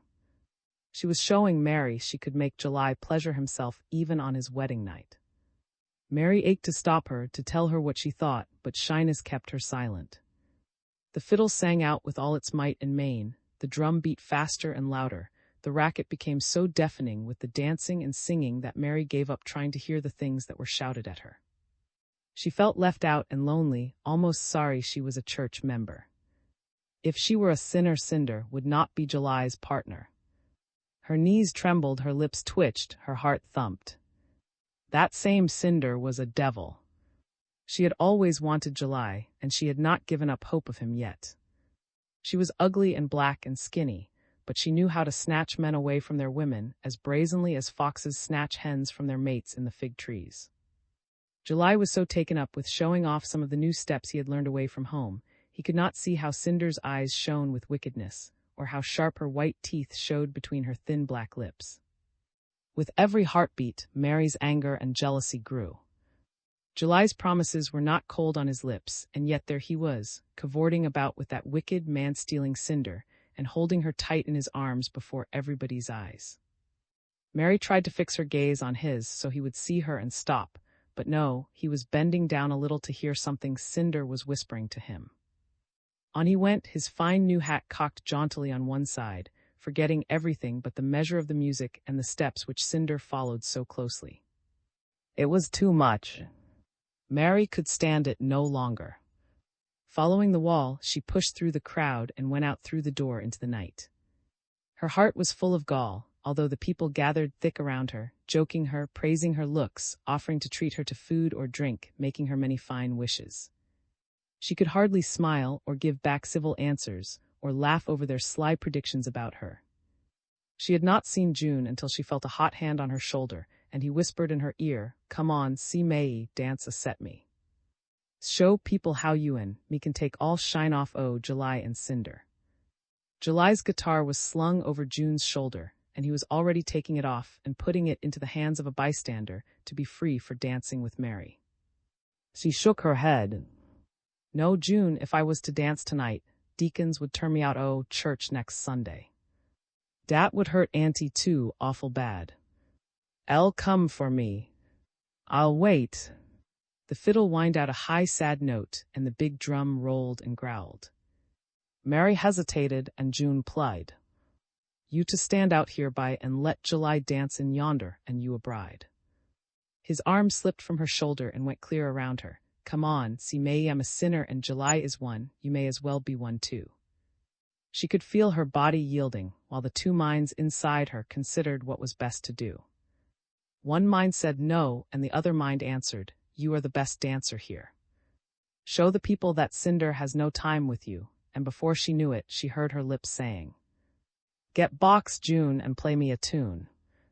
I rather dance by myself out here in yard." June's fingers fell light on the strings at first, as he plucked out a low chord, but soon a clear swinging tune rang out above a strange syncopated rhythm. July could have played no better. Mary listened, then she placed her hands on her hips, and with a laugh stepped out into the firelight. At first she bent and swayed without stepping out of her tracks.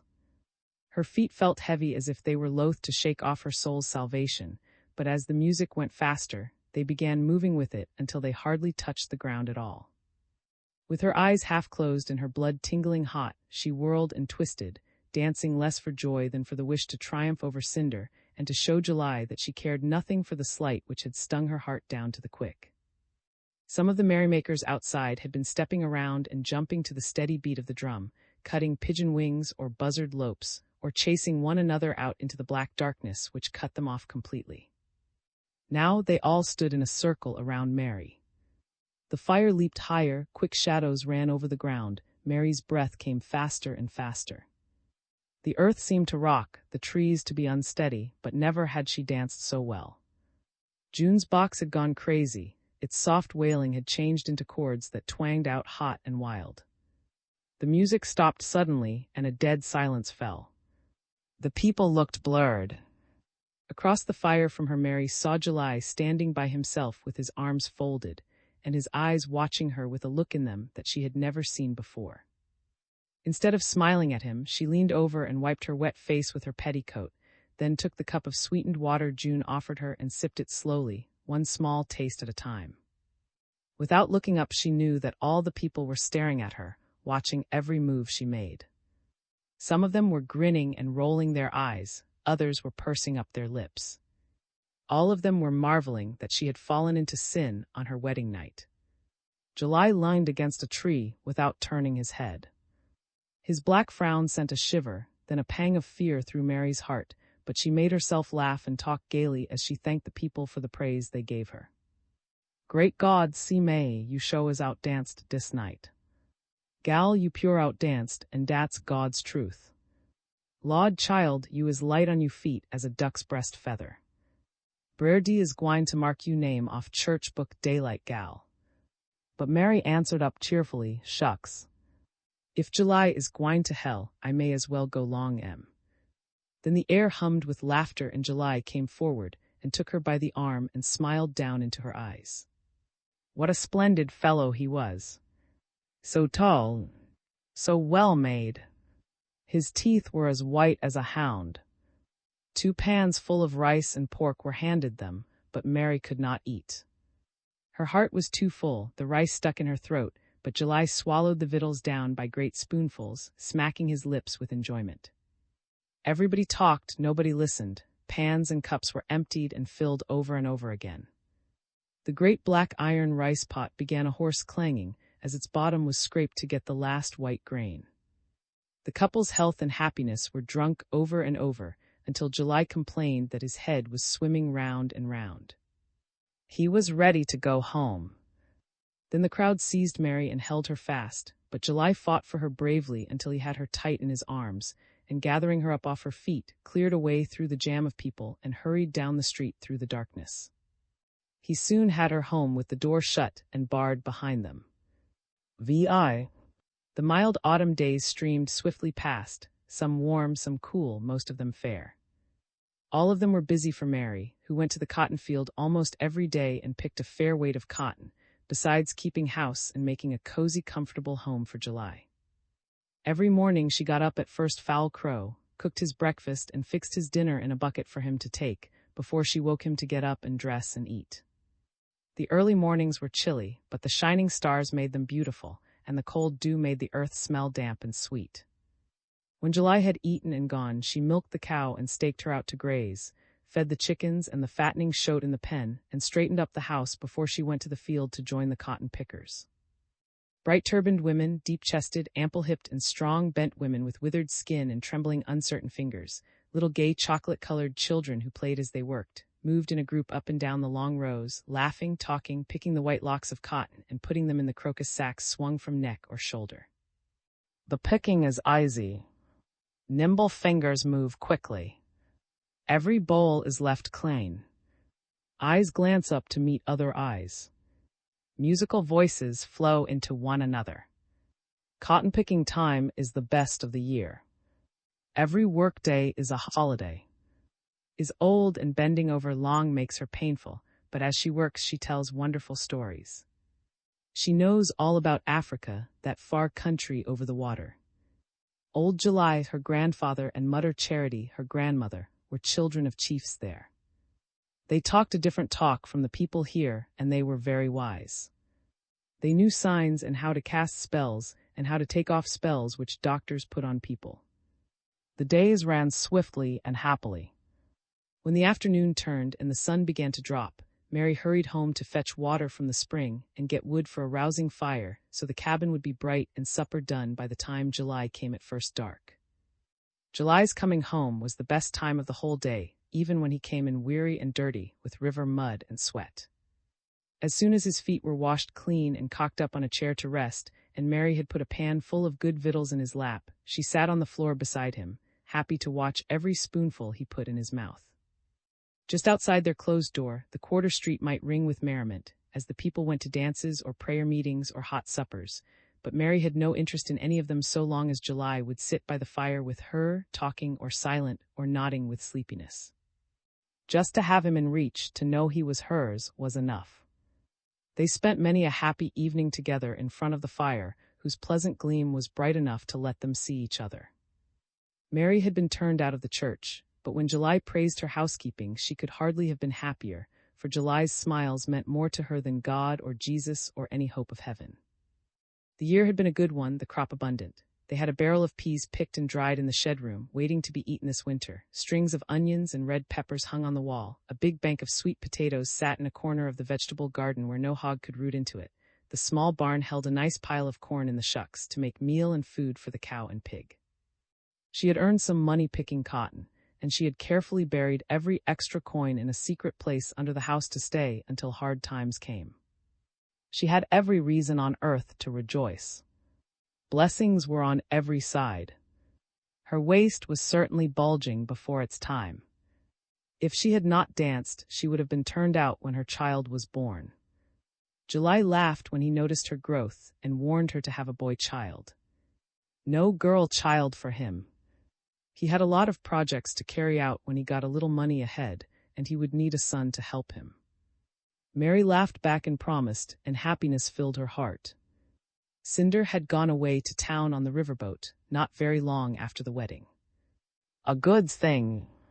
Not that July would ever look at Cinder again, or at any other woman on earth but Mary. The old roof was broken where some of the shingles had rotted, and every day the sun shone through the cracks and fell in bright streaks on the floor, reminding Mary that the roof ought to be mended before the cold winter rains would beat in. The old door sagged, and the window blinds creaked sadly on their hinges. Their time was out, and they ought to be replaced by strong new ones. But July was busy all the week, and when Saturday came, he had to pleasure himself after 5 days of hard work. Sundays were rest days, and to mend a house then would be the unluckiest thing in the world. June offered to fix it, but Mary would not let him at first. She could wait. The old house would shelter them well enough until the days were longer and July's work lighter. By Christmas, the tide of the year had ebbed very low. The earth lay silent. Buzzards floated aimlessly about in the high, still air.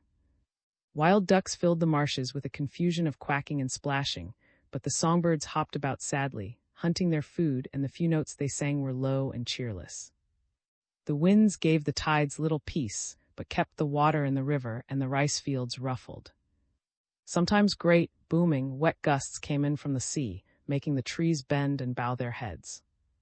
Icy gales shrieked and howled as they went rushing by, chilling and blighting everything they touched.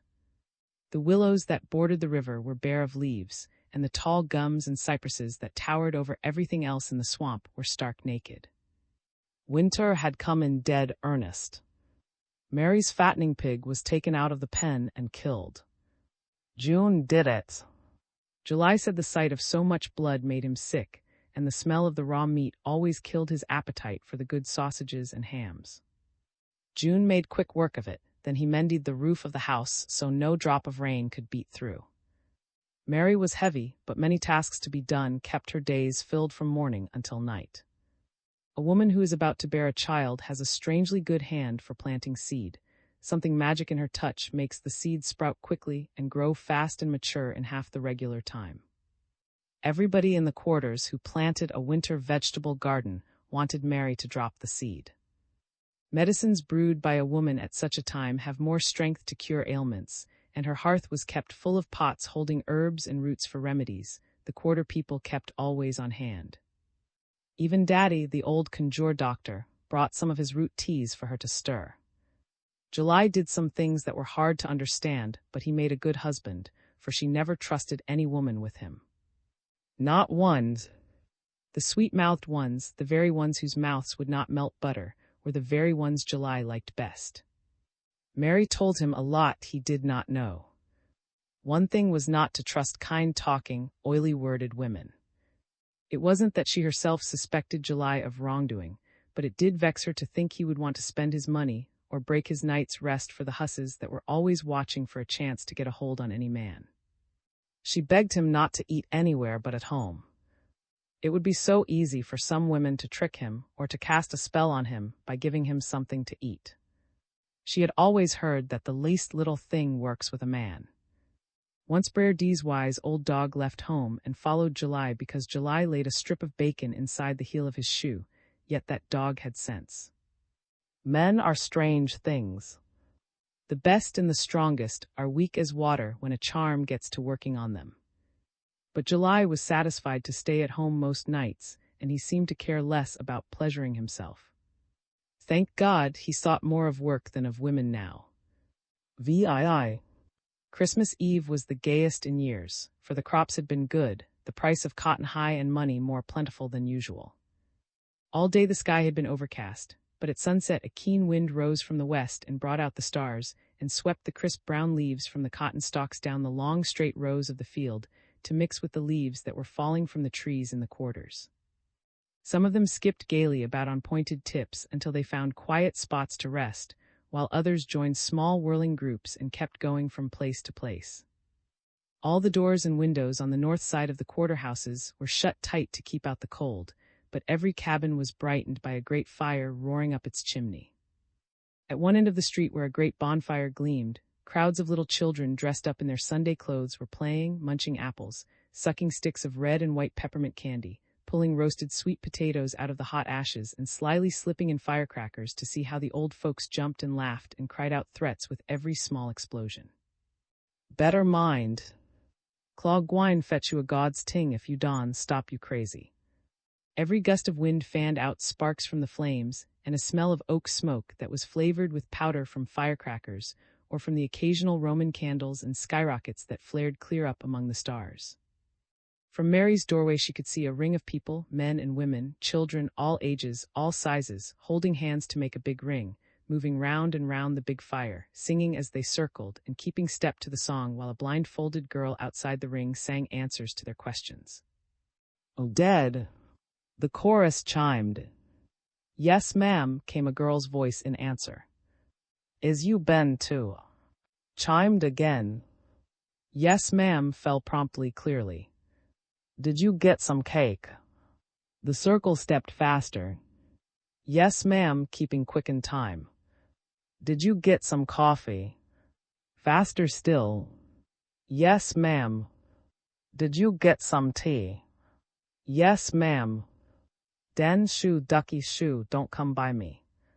Shouts of laughter followed as the blindfolded girl tried to catch somebody in the ring to take her place.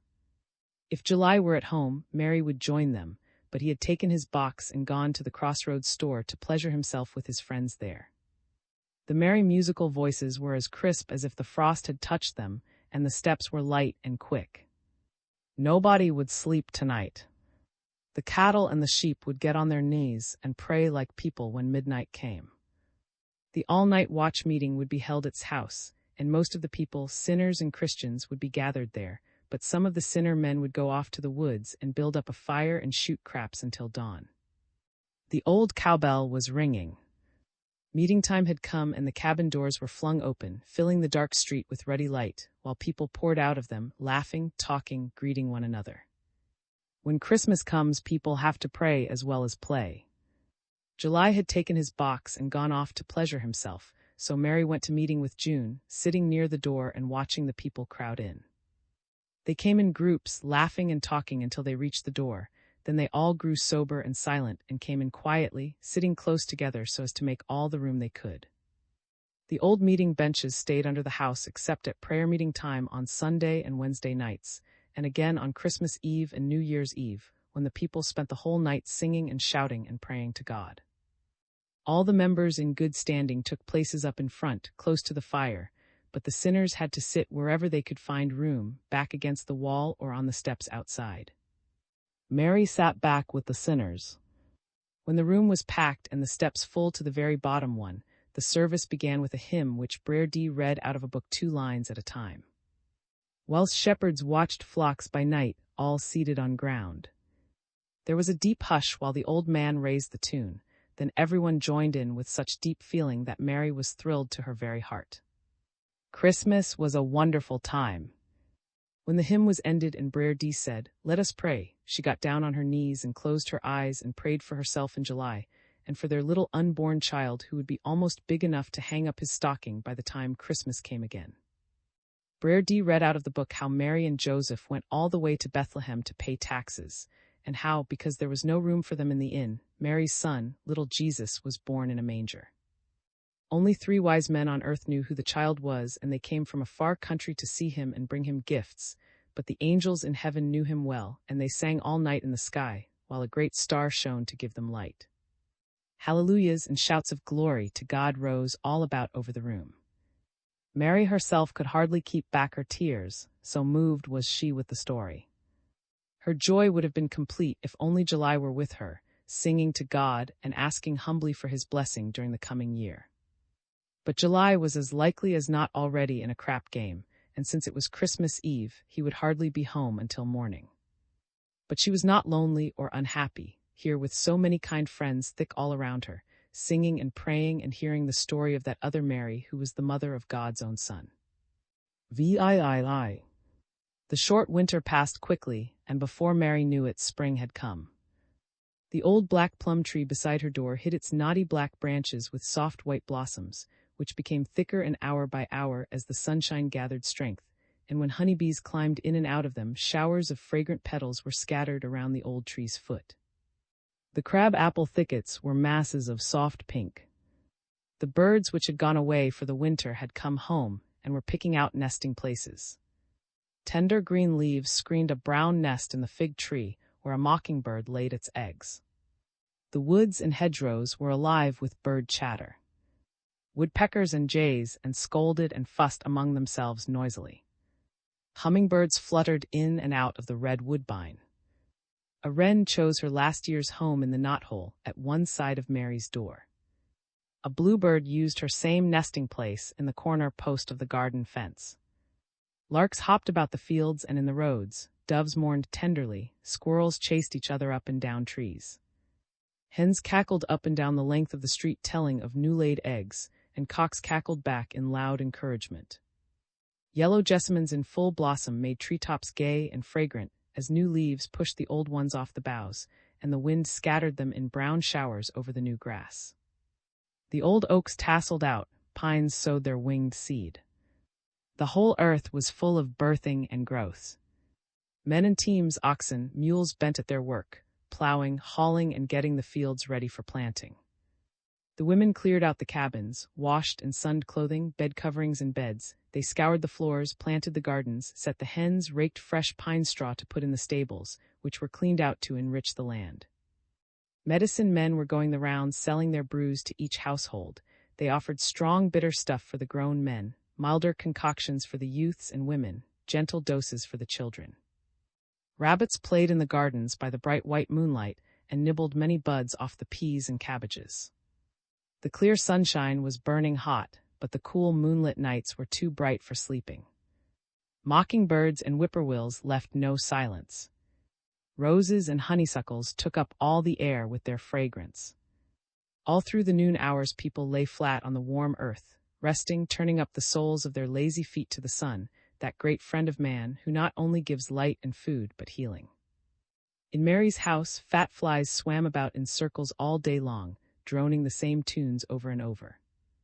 Dusk brought swarms of hungry mosquitoes out of the woods to pester men and beasts until rags were set afire, and the smoke smothered to make a stench that drove them away.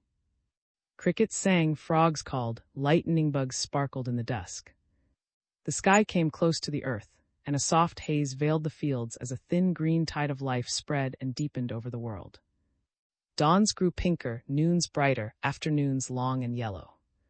Short, fierce storms boomed up out of the west, growling and thundering, drenching the earth with clean, cool rain, then passed on, leaving a rainbow behind them. Open windows let tattered curtains stream out gaily in the breeze. Fires in the old chimneys were neglected and left to burn low. Skillets and spiders and pots sat cold and dumb on the hearths. Thank God, winter was gone. Mary could feel the spring growing in herself, warming her blood, mixing strength with her weakness. Every fair morning, she went to the field with her skirts tied up short with a string around her hips to keep them out of the dew. Field work was no hardship to her. All her people before her had been field hands. Hoeing cotton was no more than a game. The hoe in her hands became a sharp-seeing edge that slipped in between the tender stalks and carefully cut out hiding grass blades. She could guide it without thinking or with her thoughts on something else. On rainy days she sewed at home, and the needle in her fingers became a shining eye that ran ahead, leading the strong blind thread behind it, sewing cloth into garments for her child. Her time to go down was not far off. The next change in the moon might bring it, and yet she was still light-footed and deft-fingered, thank God. One morning while she was hurrying home from Graball, where she had been to buy a few more lengths of cloth to finish some of her baby's clothes, a terrible spasm of pain seized her body. It scarcely passed before it came back and seized her again, tearing her bones and sinews apart, fairly cutting at her very heartstrings. Lord, how scared she was! She cried for help as loud as she could, but nobody was in hearing distance, and her child was born right there in the middle of the road. The poor little creature set up such a pitiful wailing that she had to forget her own troubles and pick him up and wrap him in her apron and hurry home too.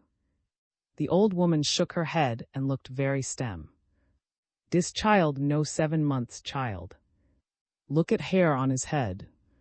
He got toenails and fingernails good as my own. You might could fool people, but you can fool me, gal, and you can fool God. All too we can tell a full ripe baby from one what comes too soon. You know I'll forgive you quick, but I don't know how God feels.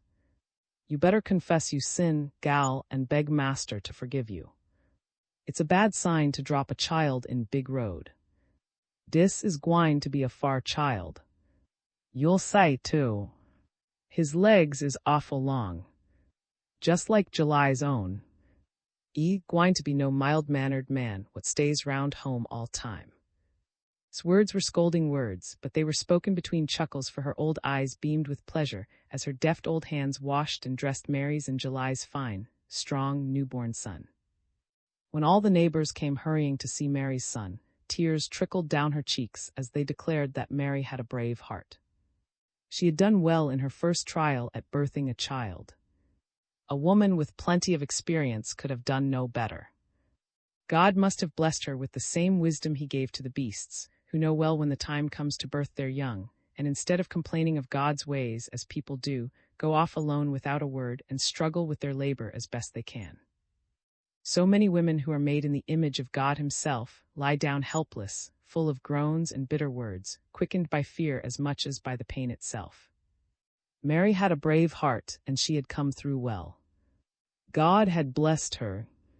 The neighbors said many fine words agreeing with, but they looked to the child's hair and tiny nails, and could hardly wait to get outside of Mary's door before they began whispering behind their hands that Mary's child was not a too soon one. He was full ripe, come to full time. Mary was a sinner. Mary knew exactly what they were saying. But what if she had been married only half a year? What difference did it make? July was her lawful, wedded husband now, and her baby's father. What more could they ask? July was as pleased as he could be. He hurried to grab all for the castor oil said Mary must have, and he not only brought back a jug of whiskey for everybody to take a drink, but a piece of fine cloth for a dress for Mary. He named his son Unexpected.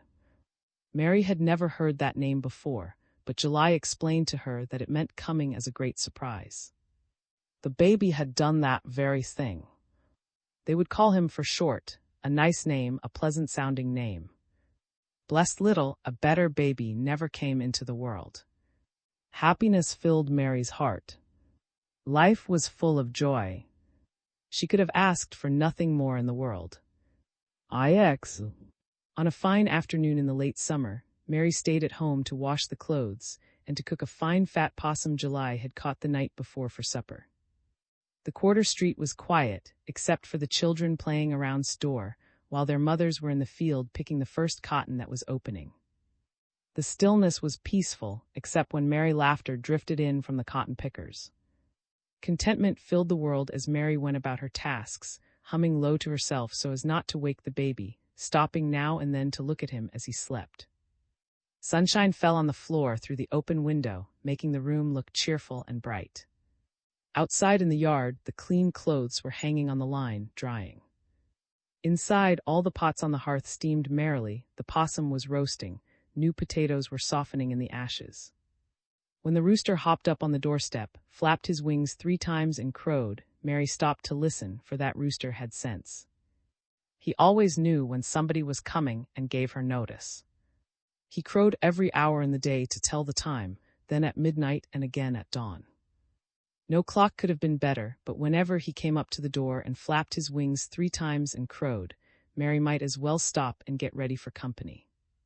Her clothes were wet through with sweat, and she must change them before she got caught looking like a fright. She had hardly put a fresh white apron on over her clean dress when who should walk in but Cinder. A surprise indeed. That rooster was wise. Yet in spite of all the warning he had given, Mary felt upset and disturbed. A cloud passed over the sun and dimmed the day and gave the air a queer greenish light. Why had Cinder come back? Is I scared you? Cinder asked with a dry little laugh. You jumped all over when you seed me. No, you just make me feel surprise. I didn't know you was home, and when my eyes first fell on you, I thought right at first you might be. No gal, I show no. Dis is same old mean Cinder in flesh. As they shook hands slowly, Mary noticed that Cinder's hand was as hot as fever, so she said as kindly as she could, Come set down, air is cool here by window, and tell me how you do and you been. Mary tried her best to sound pleased and cordial as she placed the chair beside the window. Cinder sat down carefully, spreading out the fine rustling cloth of her black silk skirt. She was dressed in the finest of clothes. Gold was in her front teeth, and her cheeks were covered with a dust of white powder which made her look pale and strange. She was too. Her hands acted, and her face had a twist-mouth look. Talk was hard to make. How's July? Cinder asked, and Mary answered, July's well. Then a silence lay heavy between them again. You is mighty dressed up, and it a Friday. Cinder smoothed out her skirts again. Mary answered as politely as she could that the rooster had flapped his wings and crowed 3 times at the door, so she knew somebody was coming. She had changed her clothes to look decent to meet her visitor. A sudden gust of wind came down the chimney and blew ashes over the hearth, and a smell of food rose in the room. Cinder sniffed and gave a short laugh. God is dat possum I smell. I ever was ravin' about possum. Do for God's sake me taste 'em. She spoke with her old bold ease, and asked for the possum as if she had a perfect right to it. Mary got up and filled 2 pans, one for Cinder and one for herself, for she had not stopped to eat any food since early breakfast. Cinder took up her spoon and began eating slowly and looking around the room. You house looks nice and clean, see May, she praised. You ever was a good scourer. But how come you got no chimney on you lamp? Mary swallowed a mouthful before she answered. Chimney got broke, but fire gives plenty of light. Me and July Dawn set up late. Cinder's round eyes narrowed a little. It's awful bad luck for a lamp chimney to break.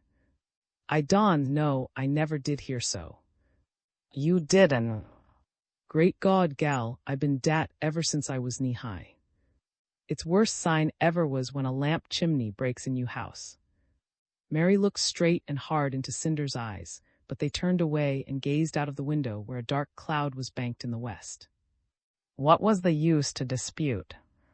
Fire makes a house awful hot in summertime. Look like you'd a heap rather be out in field in coolness. But it's gwine to rain. I like hotness, Mary answered quickly. I like to sweat a plenty. I can work in field any time I get ready. Cinder smiled steadily, but she looked older. Her eyes were deeper set, and her skin had lost its shiny blackness. She had a string of red beads around her neck, gold earrings in her ears, and a gold ring on one finger. In spite of the scent of cooking food, the whole room smelled sweet from something about her, not German cologne or essence of lemon or any of the perfumes Mary knew, but a strange new scent that was delicate as the breath of crab-apple blossoms. Just as likely as not it came from some new charm Cinder got yonder in town to put a spell on the men here.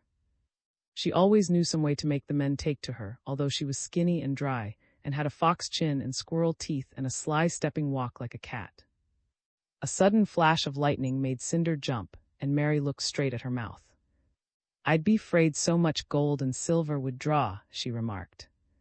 But Cinder grinned, and one thin shoulder lifted with her old scornful shrug. She wore gold all the time. She was not afraid it would draw lightning. People in town always wore plenty of rings and bracelets and necklaces, and lightning never struck them. She had many more things in her trunk besides these bracelets and beads and rings. At one store yonder in town, you could buy a fine diamond ring for a quarter. Town stores were not like grab-all. You stay in town if fine things is so cheap. Why you come back here? Cinder looked up at her quickly. You talk like you so glad I come. That's a pity. But I'll be glad to see me. Cinder's pan was empty and she got up to go. But she paused at the door. I hear say you got a baby, see Mally. I show is finest boy chili ever was. Pure spit o' July too. He's a right yonder on bed in shed room. I hear say you had 'em too soon, and deacons turned you out church. Is dat so? No, it's so. You no good as me, it's so. I've been a church member, not since I danced at foolishness on night oh my. A flash of lightning made Cinder's eyes glitter, but a smile fluttered over her thin lips as she moistened them with the tip of her pointed red tongue. I meant a bit harm by. You is my own second cousin, and I was a waiter at you. I ever did think a lot July. I come mighty nice him one time. He used to beg me so, but I'm glad now I didn't done it. Thunder was rolling and the clothes were on the line in the yard, but Mary had forgotten them. You say July begged you to marry M. July? Great God! Dat's biggest lie ever was. Gal, you shamed to talk such a talk. You like to a popped you gizzard string to get July. In dis quarter knows dat. You jump up and crack you heels joy day God sends if you could a caught him. You know dat too, good as me. The words were hardly off Mary's lips when a shadow darkened the doorway and July walked in. His eyes blinked when they fell on Cinder, as if he were trying to make her out. Great I am. You come from Cinder? He asked in glad astonishment. I didn't know you was home. How you do, gal? His big rough shoes were covered with dust from the road and caked with river mud that made ugly tracks on the clean floor, but he was too taken up with Cinder to notice.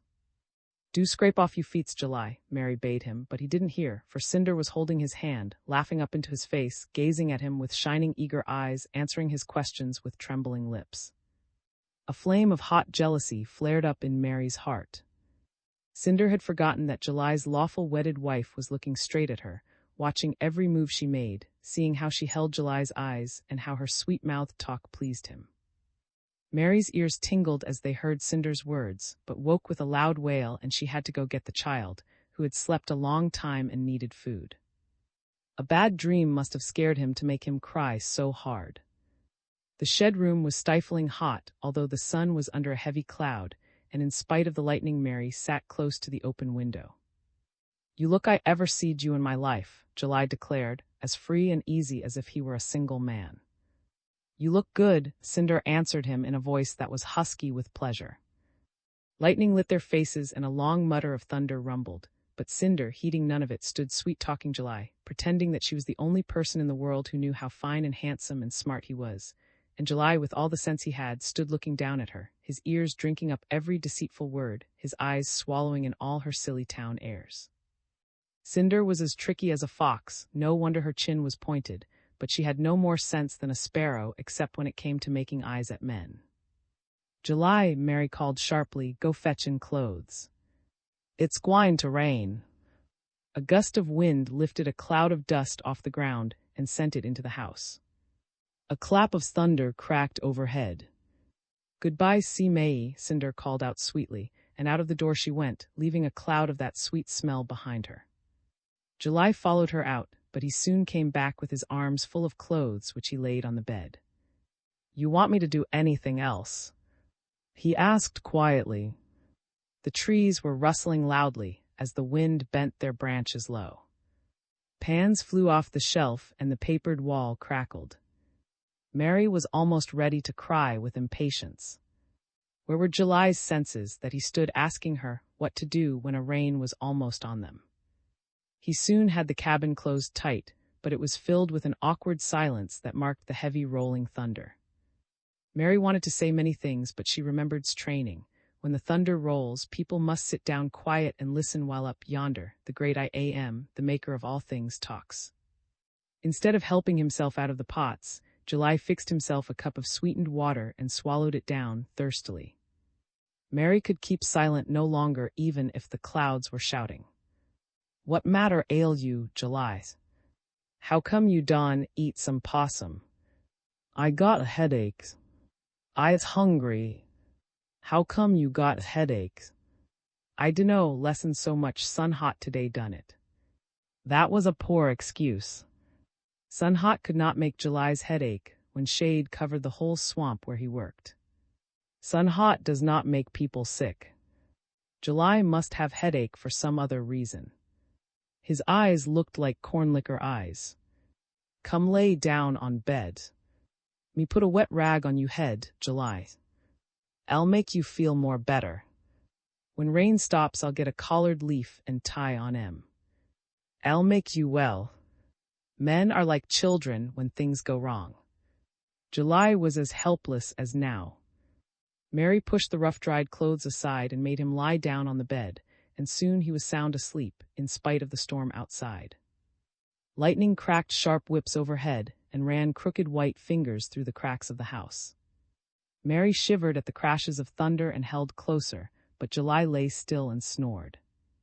The muddy boots were still on his feet, ruining the clean bed, soiling the clean clothes. He was no more than a child after all. She had to look after him the same as she looked after. Putting the baby on a quilt on the floor, she gently, quietly began untying the string that fastened the shoes and slipped them off his feet carefully, slowly, so he would not wake. Sleep would cure his head. A wild wind whined around the house corners. Rain poured on the roof and beat at the door and windows, trying to get in. The trees creaked painfully as the storm wrenched their limbs. Darkness blotted out the day. Then the storm slackened, and July woke. He sat up and stretched, buttoned up his shirt at the neck, got up and opened the door to look out. He felt better. His head was clear now after his nap. Lord, how good and clean the fresh air smelled after the cabin's hot lack of breath. He went into the shed room and changed his clothes and stepped out into the yard to see if any damage had been done by the storm and to breathe the fresh, pleasant air. Evening had come with a crimson sky, and a clear, thin wishing moon hung in the west. Bull-bats darted about catching gnats and mosquitoes, squirrels chittered, and from one tree to another, frogs croaked noisily, grasshoppers, crickets, katydids, glad to be alive, made a whir of loud, clear chirping. Partridges whistled bob white, peas ripe, asking, answering, over and over again. The street, washed clean except for boughs and green leaves torn from the trees by the fierce wind and puddles left in low places by the streams of rainwater that gurgled away toward the river, was full of women and children, carrying in wood for the night, going to get the cows and milk them, calling up their fowls and scattering grain around the different doorways, to show each flock which was home. Distant thunder boomed far away over the river where the storm had gone and the air grew chilly, but July was restless. Instead of sitting down quietly or offering to help fix the ash cake for supper or to fetch a bucket of fresh water from the spring, he went into the shed room, there a minute, and came out buttoning up his shirt at the neck. "You gwines?" Mary asked him timidly. He waited a minute, then he asked, "How come you got to know I go here lately?" I'm gwines. Dat's I'm gwine." His words ripped through the quiet. The room was hot. Its close air was full of the smell of steam from the pots and smoke from July's pipe. There was scarcely a sound except Mary's sniffles. July walked to the fireplace and stirred among the ashes, selecting a small live coal which he dropped into his pipe bowl. Her back was turned to him, but she knew how his lips were drawn, how his pipe stem was gripped between his set teeth, how his chin was pushed forward, how his lean young face had grown hard and set. "How come you cry?" How could she tell him when he stood there smoking, gazing down at the sticks of wood, jerking out his words so vexedly? Instead of going to fetch the cow home, for it was past milking time, he walked out, his heavy brows frowning, his wide lips tightened. Mary watched him from the window, as far as she could see him walking to the very end of the street. Cinder was still on his mind. He was going to see her, and leave all the evening work for Mary to do alone. Tall, slim, dark as the tree trunks, he moved quickly through the twilight, then disappeared. Mary listened at his feet, splashing through a pool left by the rain. His overalls would have to be washed again, but that troubled her less than the vague uneasiness that gnawed at her heart. July was not himself. He had gone off and left her with supper to cook, all the things to feed and the cow to milk. Night fell and the baby had gone back to sleep, but July had not come home. Mary drew the pots a little farther away from the fire so the food they held would not scorch or become dry. Then she went to the door and looked up and down the street for sign of him. Children were playing games in the dusk, shouting, singing, screaming out when the one who was Boogerman ran out from a hiding place to catch somebody, but Mary's mind was too full of something else to notice them. July loved his home, he loved her, and what made him stay so long.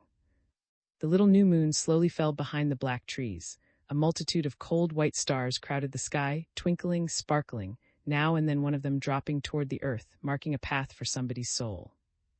The fire dwindled and almost went out for lack of a stick of wood, but Mary sat on the doorstep, alone, and an aching uneasiness had her flesh trembling and all her bones weak. One by one the houses grew dark and silent, tears rolled out of her eyes and fell in her lap. July had forgotten her. The dawn brought him. A puff of cool air pushed in with him when he opened the door. Mary sniffed it softly, for a faint scent of Cinder's perfume came with it on July's clothes. "You needn't walk so easy, I'm wake, July. I shut my eyes all night long. I'm sick as I only can be. Kills me. You tell me you was gwine off and not a home." July gave her no answer, but with his jaw locked, he sank into a chair and began putting on his boots to go to his work in the swamp. Mary could not tell if he heard her or not, for he made no sign that he did. Then anger stirred her. "You answer me, July. You been. What matter ails you?" Then he straightened up. "The matter ail me. I been in woods a little crap, dat's all. You ought not to quarrel if I pleasure. I can smell stench o' Cinder's scent on you, so you needn't lie to me. I no fool. I got some sense. July shrugged. "If you got so much sense, you bank fire last night. 'E's dead as a wedge. Now I got to go borrow a piece from somebody to me some victuals to eat." He knelt on the hearth, muttering and stirring among the ashes, moving blackened chunks of wood, trying to find a live ember. When he found one, he laid a fat splinter on it and blew it into a blaze. Mary wept quietly, for she could think of no words to tell July how hurt she was, how utterly grieved at the way he was doing her now. She'd forgive him if he would only come sit on the bed beside her and hold her hand and ask her pardon. She was even willing to get up and go to him and beg his pardon for being vexed, if he would only look at her. But he didn't. He ate some food and left her without saying goodbye.